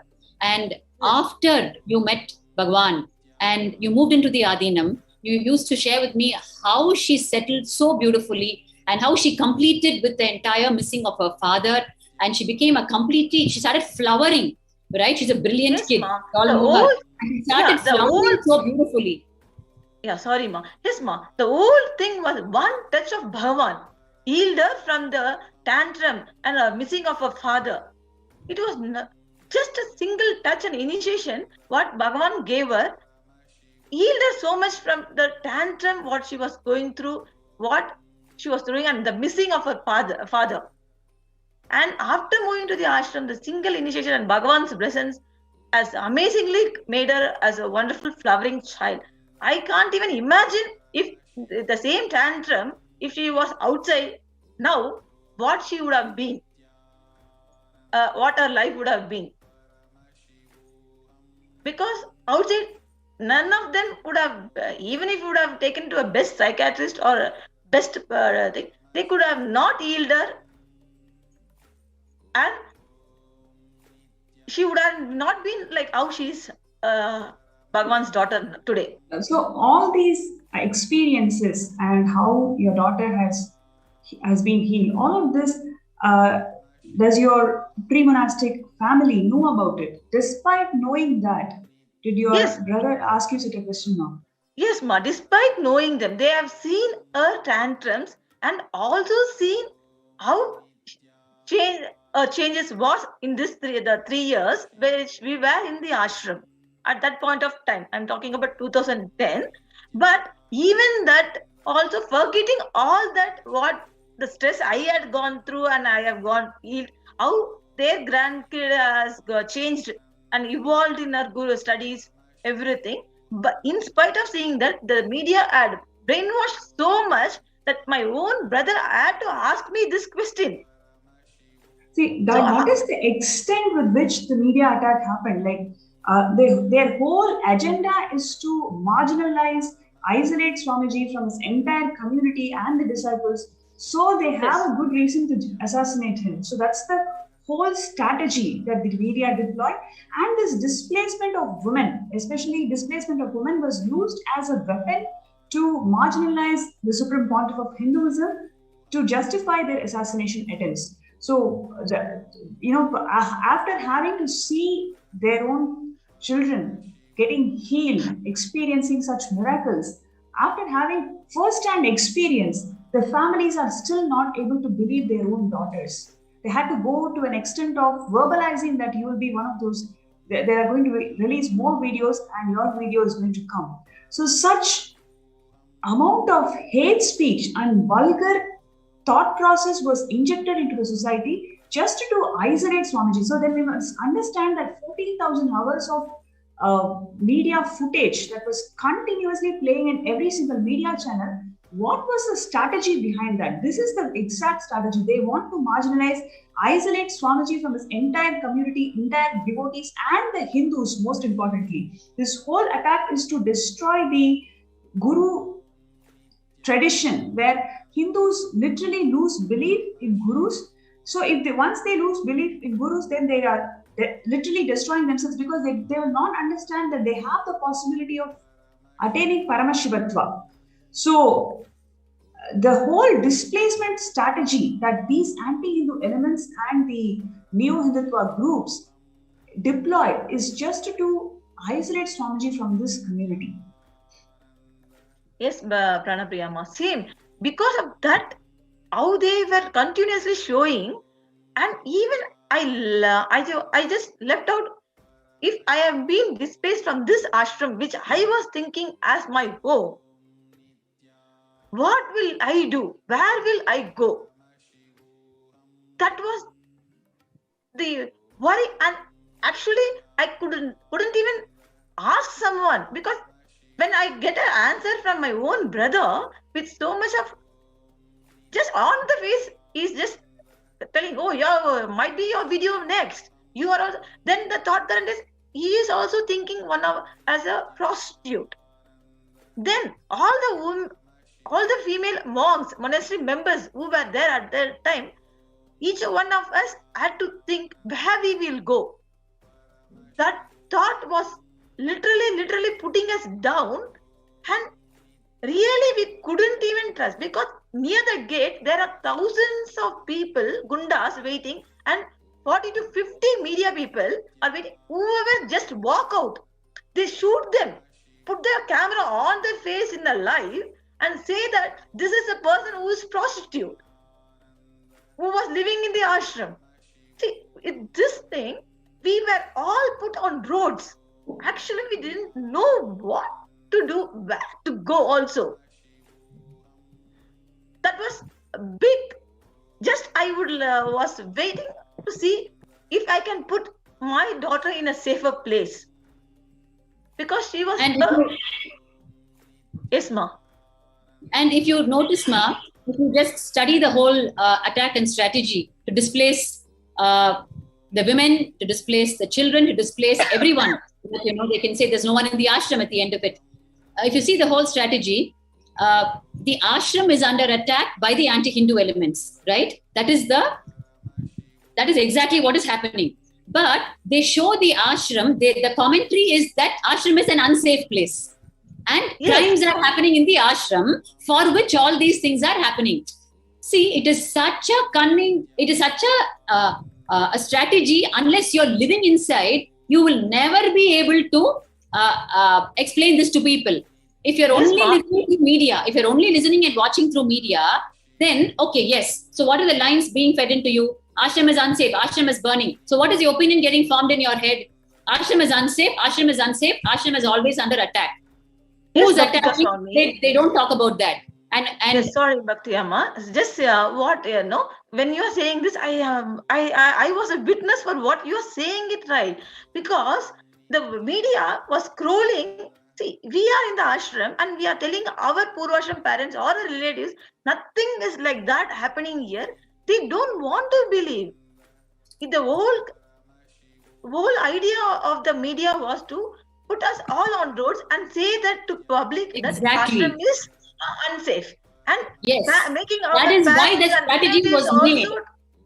That is why that whole strategy was designed by them, so that meticulously, strategically, they will displace all of us. They will move us out of the ashram successfully. That is why the whole thing was planned and executed.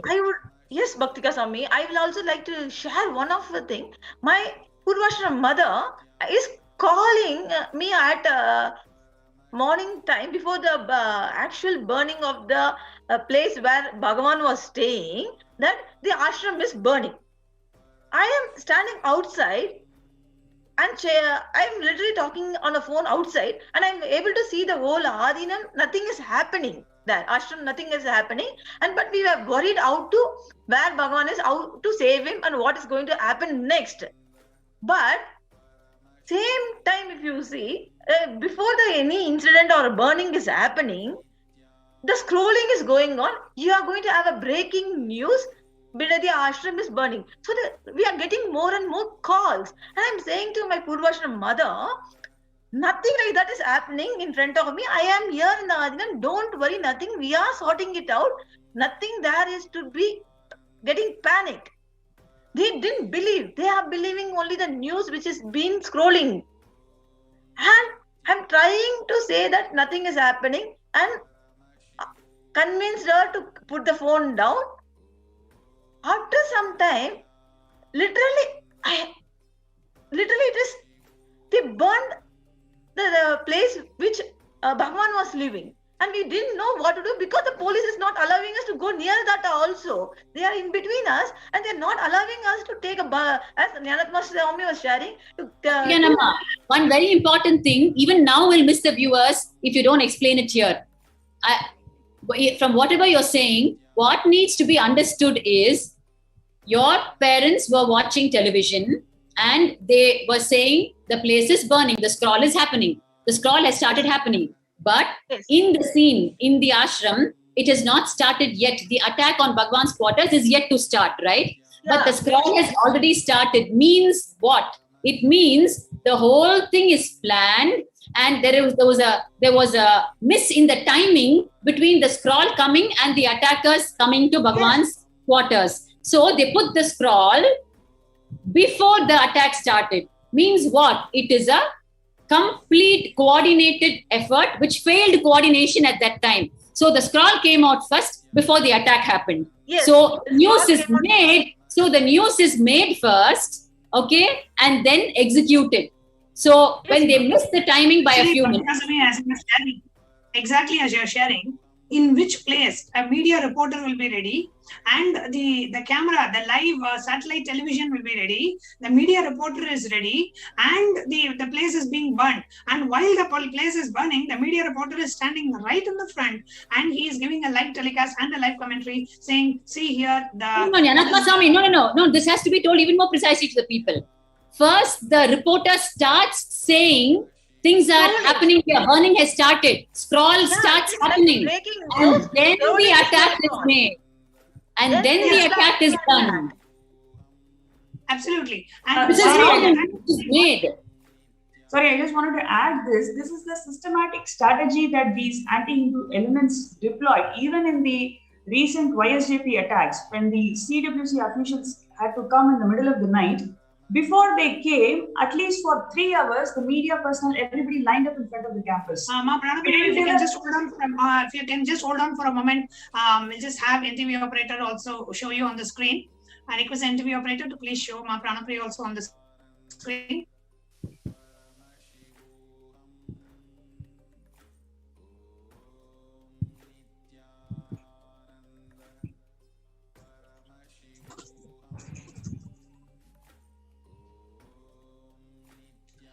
There are so many things that are going on where we can very clearly see how the whole thing was staged. The whole thing was pre-planned. The whole thing was staged. Assassination attempt on the Supreme Pontiff of Hinduism was completely staged. And the anti-Hindu elements, the neo-Hindutva, the anti-Hindu elements, neo-Hindutva, every segment of the society was attacking the monastery. That the monastery was not where we could. Yes, Ma Pranapriya, please go ahead.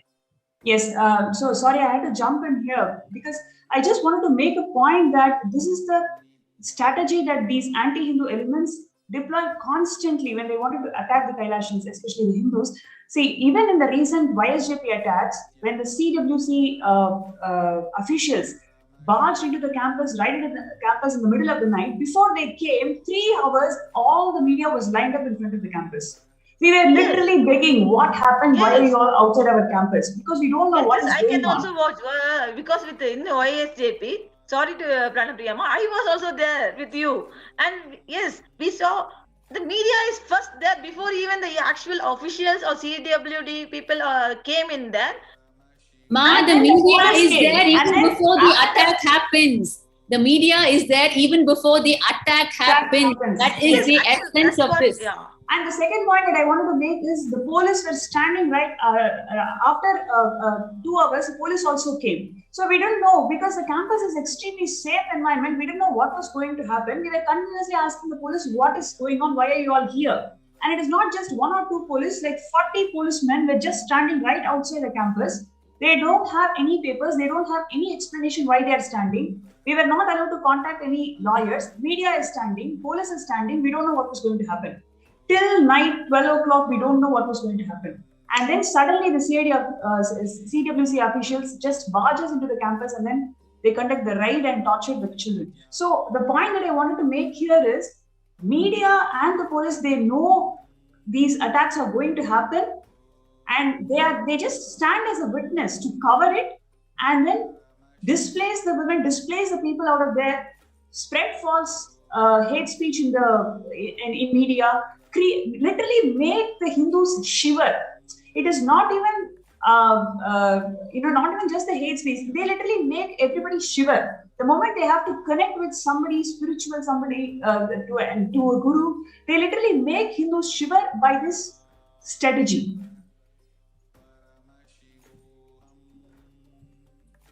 Because who wants to put their kids and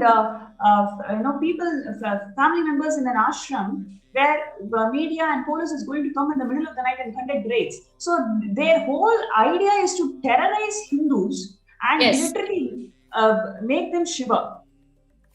Absolutely, and constantly showing that the place is, some attack is happening, some rumor is being spread, some news is coming. So constantly making that place look unsafe. So even the women who are displaced have no chance of coming back. I know there were so many, at least I can remember about close to 100 women who were living in the monastery pre-2010 attack and who were forcibly displaced because of the attack by the anti-Hindu elements. They were never able to come back. they were never able to come back, even though they wanted to live the rest of their life. But the ecosystem was not in such a way that whatever the anti-Hindu elements did and the way they showcased this place, and they were never able to come back. So their experience or their opportunity to live with the 1008 incarnation of Paramashiva was ended once and for all because they were forcibly displaced. And maybe Satyakanama, you can share now how you experienced this displacement that happened in 2010. Yes, ma. As I was sharing earlier, after the experience of the call with my Purvashram own brother, I didn't know where to go, where to stay, because I was there with some more people taking care of them to be safe, and each one of them, I really can't think, they didn't want to go because each one of them were afraid. In a way or other, each one of them has to go through this question: are you pure? In a way, in a different languages, because of this media, and many of them didn't want to go from this from our ashram, because all of them were living here for a couple of years, and they know what they are being told in the media is not true, and they didn't want to, because they choose their life to be as in the monastery, and they doesn't want to go back. But we all were being forcibly asked to go out of that place. If you don't leave this place now, literally the police who were there just on our face told, if you don't leave the place now in a certain time, you will be arrested and booked a case under prostitute. Like that, the fear was put on us and asked us to leave the ashram. And I remember Satyaganama, we have the Laughing Temple where, we are all there and the spiritual guidance goes on. The media was in the Laughing Temple, and the sannyasis who were doing the security rounds for the night, their mats were there, mats and mattresses were there in the Laughing Temple just for them to rest a bit there, right? And the media actually showed that, and the words were about prostitution and sleeping around, right? Yes. And they're showing those mats and mattresses in the Laughing Temple as visuals to match these lines. When we were walking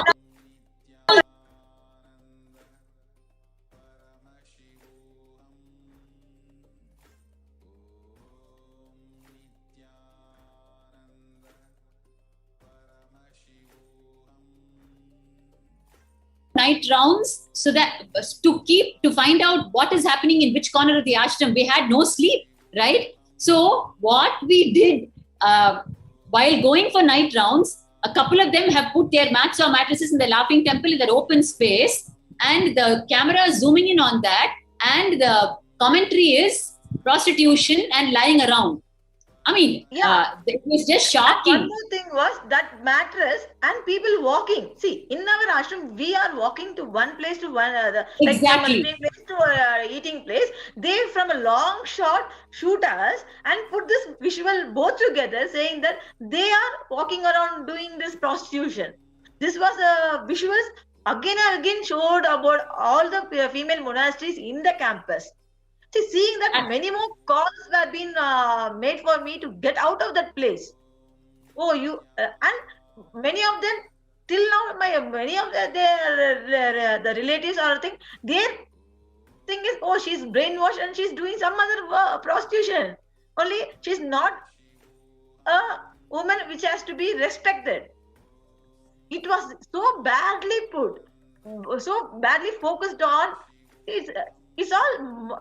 Like what to say, attachment of different visuals which they morphed themselves and portrayed and giving a vulgar, can't be told comments, and like whoever wants, if they listen out of ashram and living and they will think we are prostitutes living the worst life. none of them will think that we are a monastic person. Like that, the And visuals this is were not just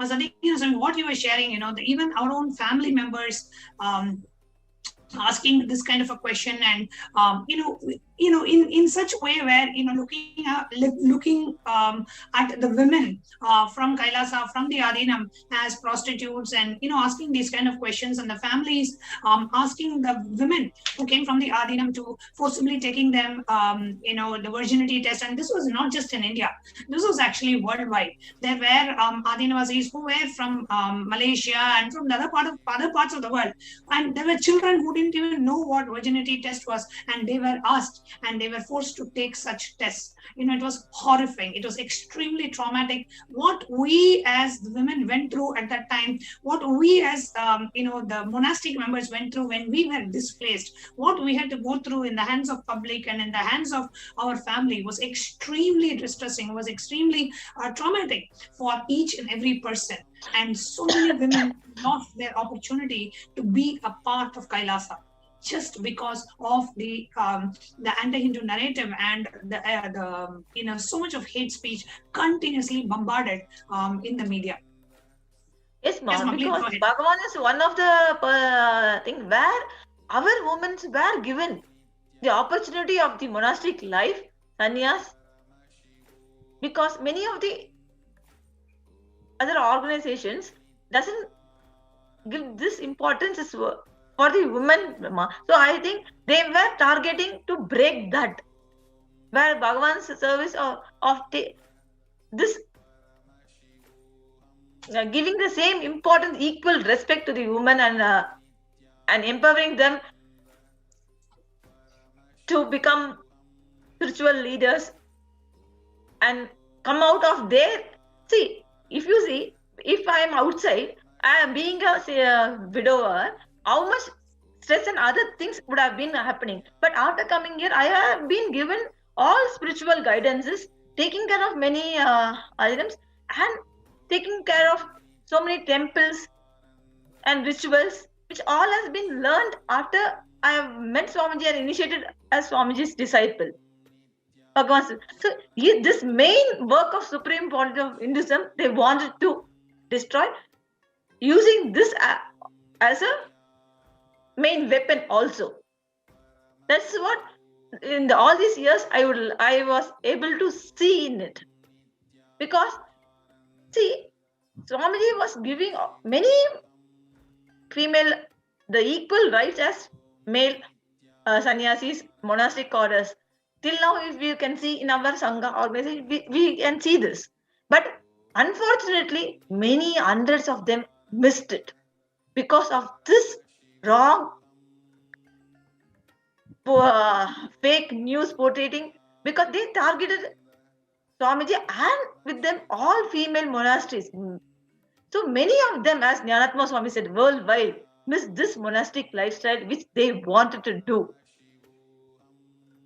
As a single mother, Satyagana Swami, as a single mother of a 9-year-old child at that time, when you went through the displacement, when you were forcibly, you had to leave and you had to protect your child, and how was it for you? Not just as a woman of Kailasa, but as a single mother. That's what, Ma. It was like I was left with no one in the room to take care of me. I felt a deep insecurity what to do, how to live this way, how to face others, and being a single mother of a single child, of a female child mainly. And this is going to be portrayed, because by that time itself, they started asking, oh, you are having a female child. What are you going to do with her in her future? See, the way they have been portrayed, it was literally, my future was in a black screen. I can't see anything else. It was like insecure, no one there to live, and it was like what to do next. Even when I lost my Purvashram husband and was with my kid also, this was not there because I had some future study or anything like a hope. And then by the time I saw Swamiji, my life was settled. That was the feeling I had. It was a safer place, safest place I am there, giving the best education wise, safety wise, everything for my kid also. We both like settled for once for all, and everything is fine. Like, and overnight, if this is going to be thing, I literally, and all the way the false news is going on, the way my relatives or my friends or even my own brother for that sake talking with me, I literally lost hope of living itself. It was, if only a mother with a child, a female child, can really understand what I had gone through, put on the roads. It was actually so horrible. I like each one I see also, I think, oh, they are looking me in a bad way. It was like a feeling like I can't go anywhere, stay anywhere. Or usually in outer side, there's no security for a single woman itself. If moreover, if it's a widower, it's like, no sir. At least that is what the society has shown me. Now, after all this big fake news being in this thing and going back, I couldn't even imagine that situation. Satyagana Swami, how long were you outside and how did you build your life and come back into the Adinam? Today, you're a proud Purna Sannyasi of the Kailasa's Nityananda order of Sannyas. After so much that has happened to you, which you've not even started sharing still in its details, what was the period you were outside and when did you come back to the monastery to continue the service? Okay, ma. See, that is the thing. We didn't want to go outside because of all this fear, first thing. Second thing, nothing has happened here in the ashram as what it is portraying. If I take a decision of going outside, this is going to be like I am also believing what is happening here, and I didn't want to leave this place. But the police, which was there at that time, forced us, saying that you will be arrested under this prostitution, so you have to leave. We just I was outside in a place near Bangalore itself for 2 days, 2 to 3 days, 2 nights to 3 days. Then they said, from the administration and spiritual guidance we can come back. So I just rushed. The time I got the call, we can come back. I came back to start my thing, and within the 3 days, I was back to the ashram, being in the ashram.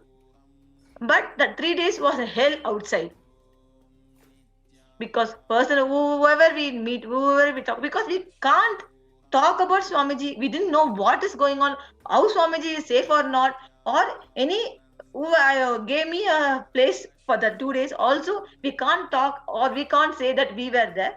So just coming here back again, Ma, if you see here again in what has happened in your own life, if people just put their simple rationale to work, you've gone through so much in just a few days, and your only focus was how to get back to the monastery. Yes.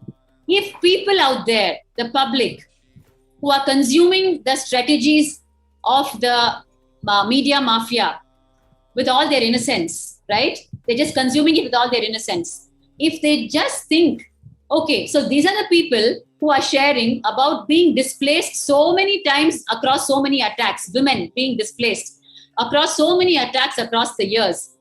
Why did they choose to go back to the monastery every time? Why won't they take the decision, enough is enough, I'll just live somewhere and die? Why would they want to go back to the same monastery? If they ask this single question, then they are really opening up an honest inquiry into what is happening behind this entire attack, how this entire attack has been strategized and staged. and how instead of being bogged down by the attack, why we want to go back to the monastery, which is being portrayed as a brothel house, as a prostitution center, as a terrorist outfit, the center, as a cheating, all the cheatings that go on, and all the sections under all the cheating sections under IPC. If so much is going on there, then why would so many women that too who have been displaced because of all these things want to go back to the same monastery? What do they gain out of it? If they ask that one simple question with simple logic. And this is exactly what is coming out in the public through the UN recognition of the Supreme Pontiff of Hinduism. The displacement of the indigenous women of Kailasa, and how we had gone through this displacement, and how this displacement had left a traumatic experience for us. Yet we all made our way back, and there were many who could not, who were victims of the displacement, who couldn't make their way back as well. And we wanted all the Hindus worldwide, all e-Kailasians. It is important we understand the strategies used by the anti-Hindu elements and the neo-Hindutva militant gang to completely dismantle, the Hindu nation from the very roots, from the very foundation, attacking the vulnerable sections of the society, the women and the children, and attacking the leader of the nation, the Supreme Pontiff of Hinduism itself. So it is a very strategic conspiracy against the Hindu nation, and it is very important that we as Hindus cognize what is happening to us. And the report that has been published by the United Nations on the persecution of the Supreme Pontiff of Hinduism and Kailasa really brings all this to limelight. And I invite each and every one of us to share this. Please download and read the report yourself. And in the upcoming segments of this program, we will be having many more of the victims of the persecution, the indigenous women who were victims and who are victims of this persecution, to come forward and share. And we invite each and every one of you to visit the UN website, download the report and read it for yourself, so you know how the rights of the indigenous women of Kailasa were completely violated, and how the persecution continues on the Supreme Pontiff of Hinduism and Kailasa. So we thank the Supreme Pontiff of Hinduism for bringing this to the attention of the international community by, documenting this persecution while amidst all this was happening. Having a team to document all this, whether it's pictures or videos or data, so that we could bring it out and we could publish, and the UN could recognize this persecution. This is because of the continuous efforts of the Supreme Pontiff of Hinduism that today the Hindu Holocaust has finally been brought to light. So with that, we would like to conclude today's segment.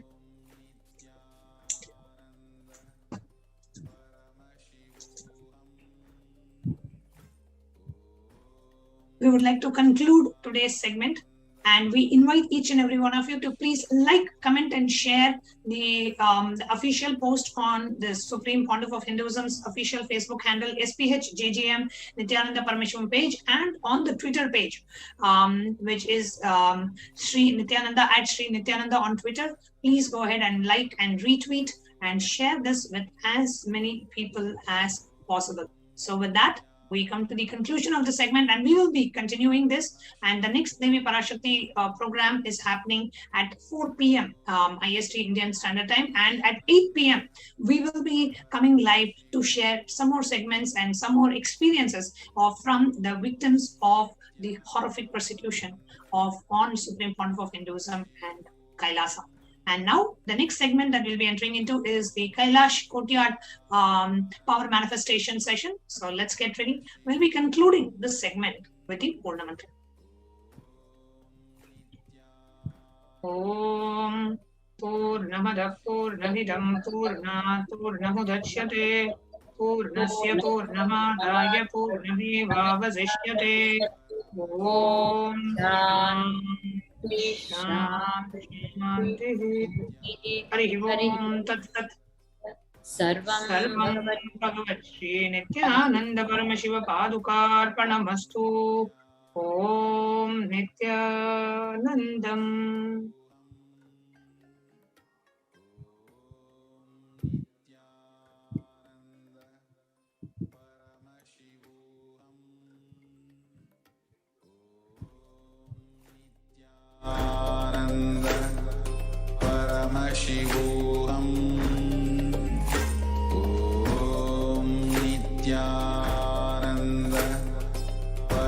परमशिवोऽहम् ॐ नित्यानन्द परमशिवोऽहम् ॐ नित्यानन्द परमशिवोऽहम् ॐ नित्यानन्द परमशिवोऽहम् ॐ नित्यानन्द परमशिवोऽहम् ॐ नित्यानन्द परमशिवोऽहम् ॐ नित्यानन्द परमशिवोऽहम् ॐ नित्यानन्द परमशिवोऽहम् ॐ नित्यानन्द परमशिवोऽहम् ॐ नित्यानन्द परमशिवोऽहम् ॐ नित्यानन्द परमशिवोऽहम् ॐ नित्या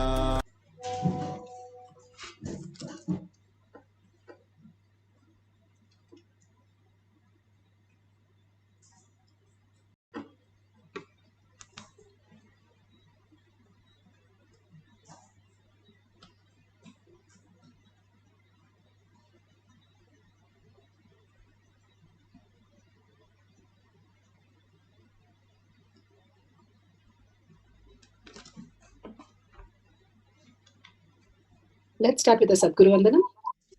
Nityanandam Paramasukhanam Kevalam Jnanamurtim Dvandvatitam Gaganasadasham Tattamasyadi Lakshyam Ekam Nityam Vimalamachalam Sarvadi Sakshi Bhutam Bhavatitam Trigunarahitam Sadgurum Tam Namami. Let's go through the disclaimers. Security measures. No photography, video, audio recording. Important cautions.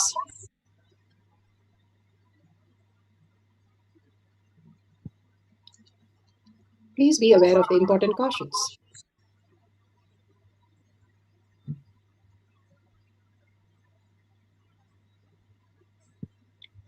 What is power manifestation? Let's hear from Bhagwan himself explaining what is power manifestation. All the 25 states of consciousness, when they happen in you, due to your chemicals and hormones ups and downs, it is powerlessness. When it happens in you, out of your free will and consciousness, it is powerfulness. That's all. When you fall into sleep, it is powerlessness. When you enter into sleep, it is powerfulness. When you fall into dream, it is powerlessness. When you decide to dream, it is powerfulness. So I have added the ultimate powerfulness, Turiyatita, in your whole being and doing. Manifest all the powers. Understand, power manifestation is nothing but cognitive shift. It is just cognitive shift. It's not work. Work is a 4-letter word. Power manifestation is cognitive shift. Playing with life. Playing with being alive. Bhagwan beautifully explained what is power manifestation. The cognitive shift in you. You start experiencing the oneness with Paramashiva and manifesting the powers. Being alive and commanding over the nature, commanding over everything, you understanding that you are the source of everything that manifests as reality. The Paramashiva in you starts becoming the reality for you more than the outer world, the identities that we carry. Now, the science of power manifestation, it is a science because it is repeatable and all of us can manifest these powers.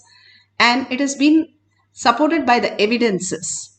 the evidences from the Shastras, Shastra Pramana, the eternal unchangeable truth revealed in the source scriptures, the Vedas and the Agamas. Apta Pramanas, the Aptas, are the Rishis, Munis, Ganas, Nainamas, Alvars, Siddhas, who have experience and the results of the Aptas, who are the authority of Hinduism, who manifested all the powers of Paramashiva, which is authentic, scientific and foolproof. Atma Pramana, account of His Divine Holiness Bhagavan Nityananda Paramashivam, this millennium's avatars, personal experience of power manifestation, Bhagavan's very own Leela, mapping to the Shastra and the Apta Pramana. Shakshi Pramana, experience of the millions of disciples, devotees, followers all around the world manifesting the powers of Paramashiva, initiated by Bhagavan himself.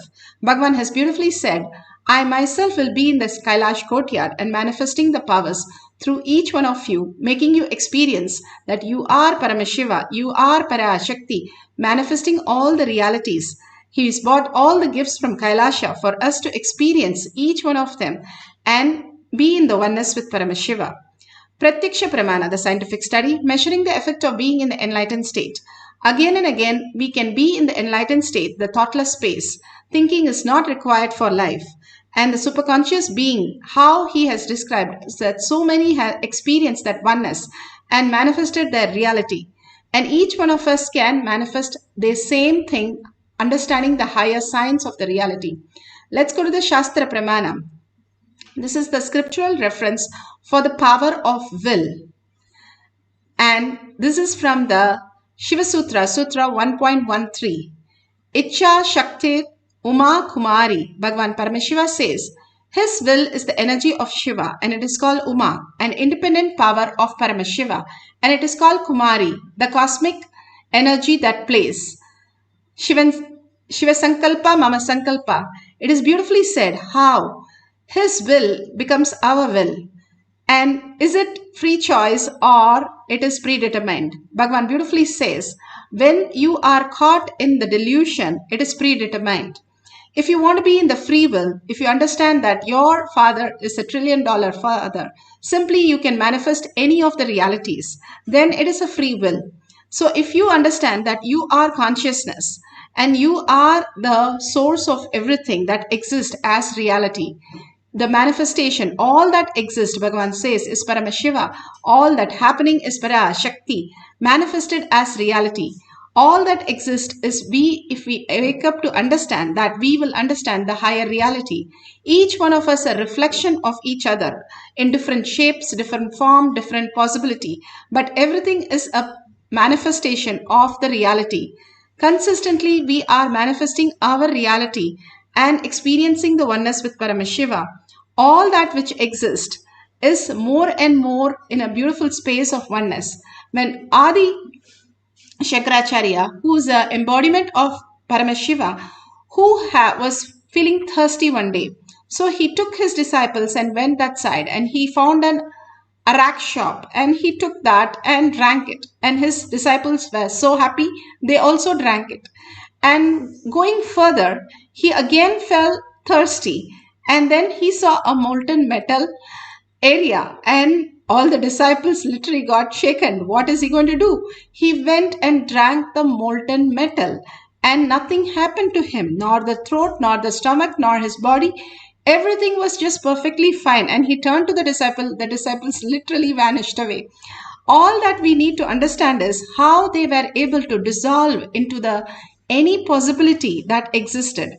If a stone could eat the sugar cane, or the elephants could come into the prison and eat tons of sugarcane in Hathiram Baba's case, whatever the possibility, they just understood that anything is a possibility.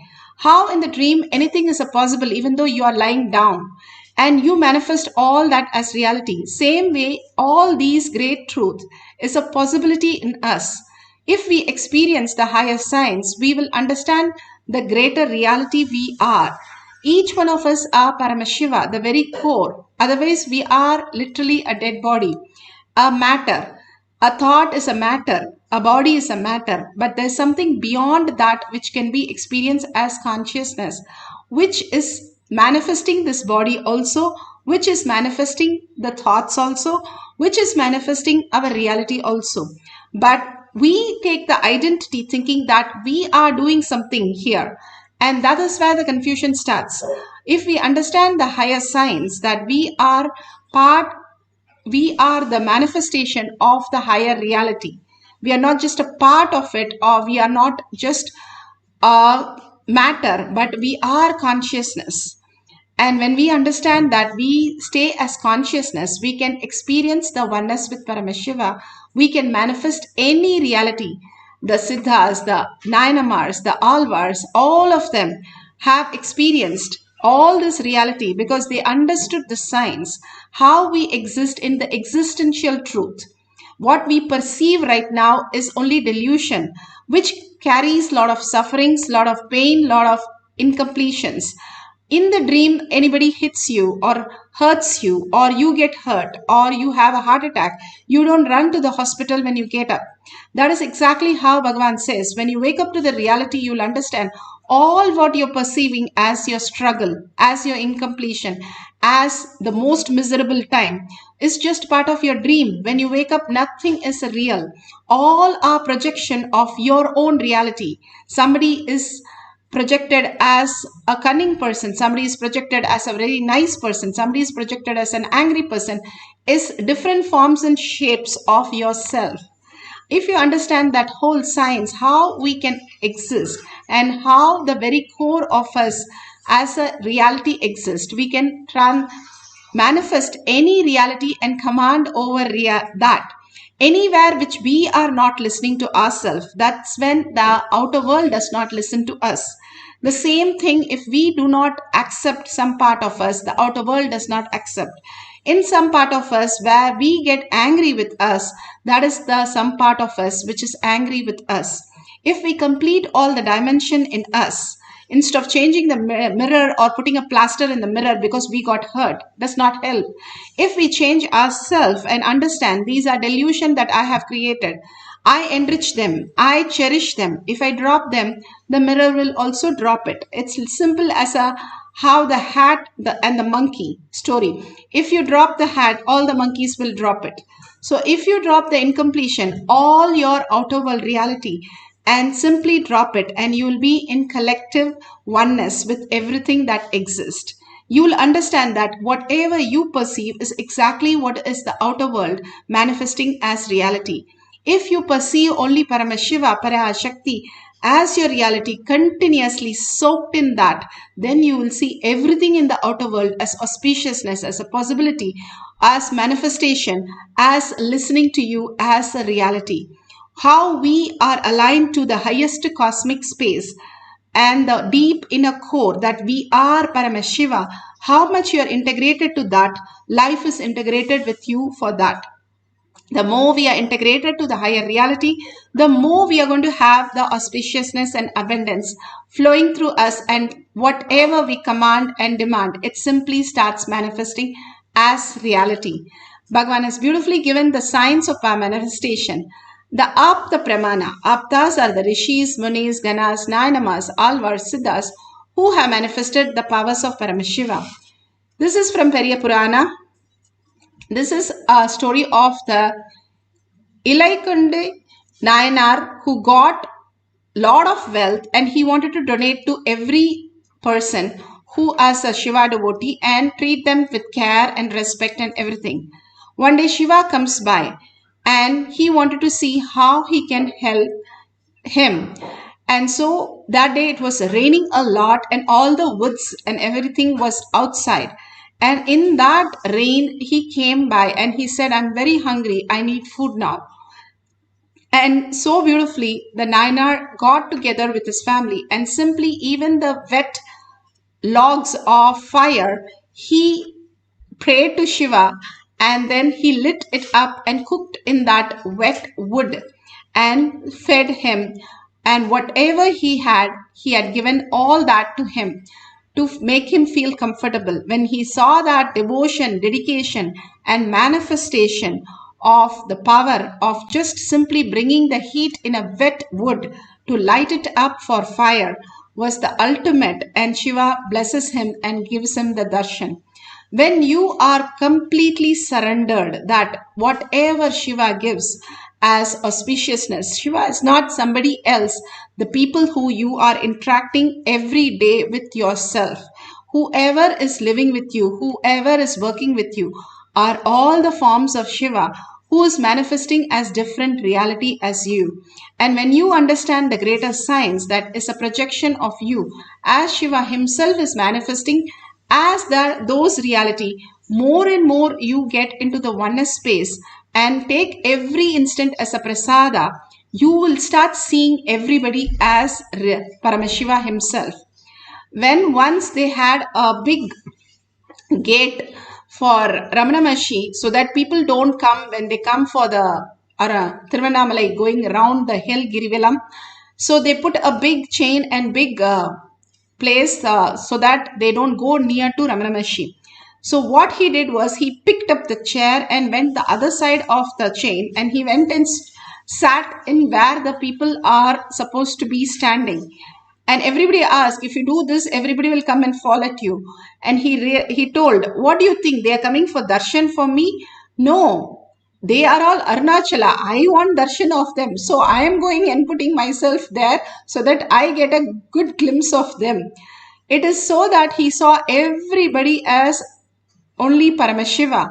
More and more, when you ask Bhagavan, how does he see you? How does he see the whole hall? He says, I see as frequencies, as energy, as Paramashiva, as each individual. He does not see with a label on us as so and so and so and so. He sees everybody, everything as Paramashiva, only a manifestation of that reality. When you are soaked in Paramashiva, everything will appear in that form and in that name.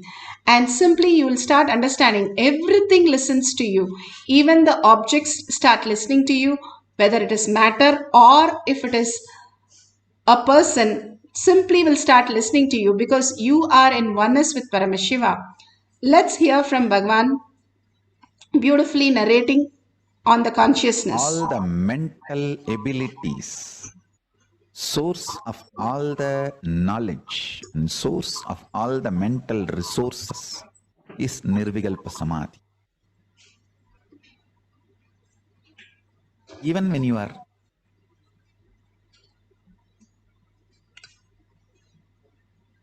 eating, before eating, just sit for a few seconds and bring your breathing and remember the reality. Nirvikalpa Samadhi is breathing in you. Paramashiva is breathing in you. That is the truth. There is nothing to imagine and visualize and realize. Reality does not need to be realized. It is the truth. Highest possibilities, mental resources, conscious resources manifest from Nirvikalpa Samadhi, unclutched space. Turiyavana Sampannam. Time you spend on unclutching is the only time useful in your life. Every minute you spend in unclutching, your life will be rewarded with years. Understand? Unclutching or even effort to unclutch is like a rebooting. Means you are alive and upgraded. Kailasa releases the upgrading software every day. My everyday satsang is upgrade alert. You can choose do now, or you can say remind me later. That is alive satsang. Or not now. It is up to you. I am just everyday satsang is update alert. Every day, sitting in unclutching is like rebooting your whole system. Shakshi Pramana. Shakshi Pramana are the millions of disciple devotees, followers who have experienced the power manifestation and sharing with us. Here a devotee, Vishnu, she is saying, by using the third eye, I increase the body temperature 1.2 degrees to the other person. We are going to manifest the power of increasing the temperature. And let's hear Bhagavan speaking about power of will. ability to think, you have something called ability to will. The ability to will integrates all your abilities. The ability to will is the spiritual umbilical cord connection with cosmos. Understand, other than God, no one can will. When we are told only God's will be done, means actually no one else can have will. Only God can have will. If you are having the power to will, you are connected to God. You are part of God. You are Him. Understand?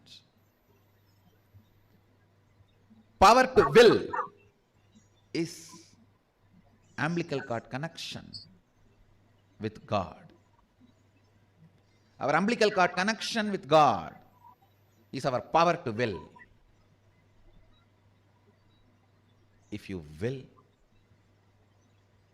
no one can deny it. Even God cannot deny it, because your will is bestowed on you by God. So beautifully, Bhagwan has beautifully given us all the pramanas for us to understand that each one of us can manifest the reality. Now, if you have a cell phone, that's wonderful. You can record the whole experiences. If you have Jnananjan in your Kantamala, you can apply in your third eye and your temples. If you do not have the Jnananjan, that's okay. You can apply the Aushadha, the Vibhuti and the Kumkum in your third eye. It detox you so much that you start realizing, and the superconscious can reflect in your brain as reality. All these great truths that Bhagavan is giving us again and again for us to understand the higher science, how we exist as consciousness.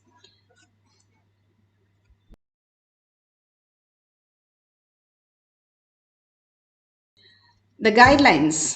You can start recording the camera, put the Jnananjan in your third eye and your temples.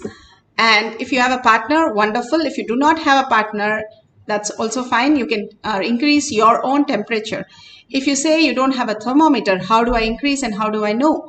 You can take a glass of water. Raghupati Yogi, when he used to take Bhagwan, when he was a child, from 3 years to 13, 14 years, he used to take Bhagwan for yoga classes right in the morning in a very cold nights and early morning. And so Bhagwan has to take bath in the temple tank, and it used to be very shivering. And Raghupati Yogi will touch the part of the water and simply the water will become warm. And Bhagwan used to take bath in the water. Same thing, you can take 2 glasses of water and increase the temperature of 1 and see the difference how it happens by touching it. And simply you can experience the oneness. You will be able to raise the temperature of the water. If you do not have any thermometer, if you do not have any partner to increase the temperature of the partner, you can also do it on the glass. But preferably if you can do it on the other person and increasing their temperature and measuring with the thermometer. Always measure the thermometer with the thermometer twice so that we can be authentic. It's not some hallucination or fantasy, but in real, seeing 5 to 10 units going up as manifestation will be the authentic space of manifesting anything. So make sure on the camera you're able to increase without touching anything, increasing by 5 to 10 units. But if you say, I just feel the Kundalini energy, I just feel the heat in the body, I do not have any experience of changing the temperature, still you are manifesting the Paramashiva space. And simply you understanding that you are Paramashiva, you are manifesting. Even if you're breathing, you are manifesting. The Paramashiva in you is doing all the hard work in your body. And if you understand the microcosm, how it works, you will also understand the macrocosm, how the outer world reality is also functioning as Paramashiva, as reality. You will be only in deep gratitude to understand that Paramashiva is always making you the most auspicious space. So let's go to the guidelines and instruction to manifest the powers. Let it be very authentic. Do not have any external ways to connect to the water or the body temperature, only through the power of third eye. and this is only healing a person, so it will not have any side effects or after effect. So sit straight with the head, neck and spine in a straight line and visualize Paramashiva, Parashakti, Bhagavan beautifully darshans and satsangs and his gestures and his powerful cognitions. Remember all the words that he said. Reinvent yourself, rebuild yourself. Again and again, hold that powerful cognition. Bhagavan is giving us the best breakthrough that we can experience in the reality. The power manifestation is the ultimate space. Every day, few minutes being in the conscious space, we are manifesting all the powers of Paramashiva. In the deep meditative space, will reach us into a superconscious being. It might be very simple, but it is very profound. The tablet or anesthesia is very small and simple. We just have to take it in. That's all we do. But it is having so much effect on the body. Same way, if we understand the science of power manifestation, it can be few seconds that we experience the oneness with Paramashiva, but the few seconds is going to alter your reality. So it's so powerful and so auspicious in abundance. Let's sit straight. Let us get into the beautiful space of oneness, the Nirvikalpa Samadhi. Let go all your identities, all your thoughts, all your ideas, views, opinions, anything at the out of the door. Tell very clearly, for power manifestation classes, they are not allowed. Only Paramashiva is allowed. So sit as Paramashiva, sit as Devi with 25 heads, 75 eyes and 50 hands, alive, real, and vibrating with the Maha Vakya, loudly chanting and deeply from your navel center, your whole being vibrating with that.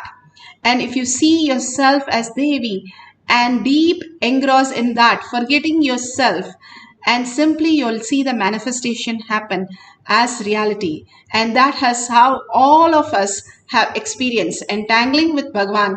When you entangle, whatever state Bhagavan is in, which is superconscious space, will start mirroring into you also when you're in deep samadhi, that is the thoughtless space.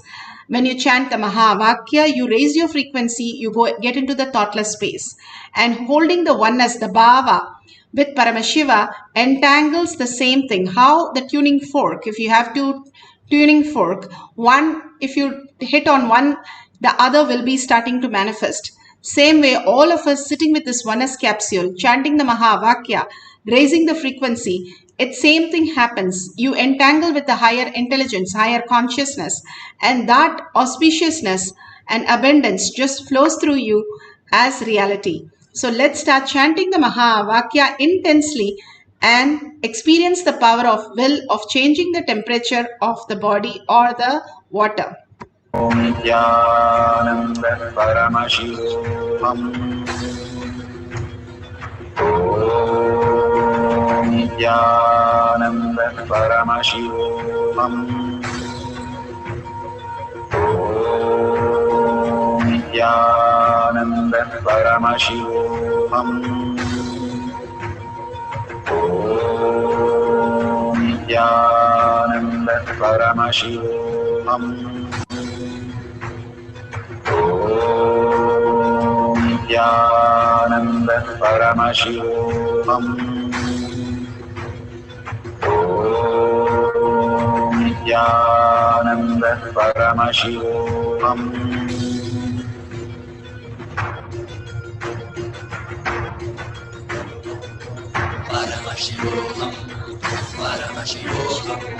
Let Paramashiva's third eye manifest in all our third eyes. Let the Amrita pour, let the Varni open up, manifest in all of us.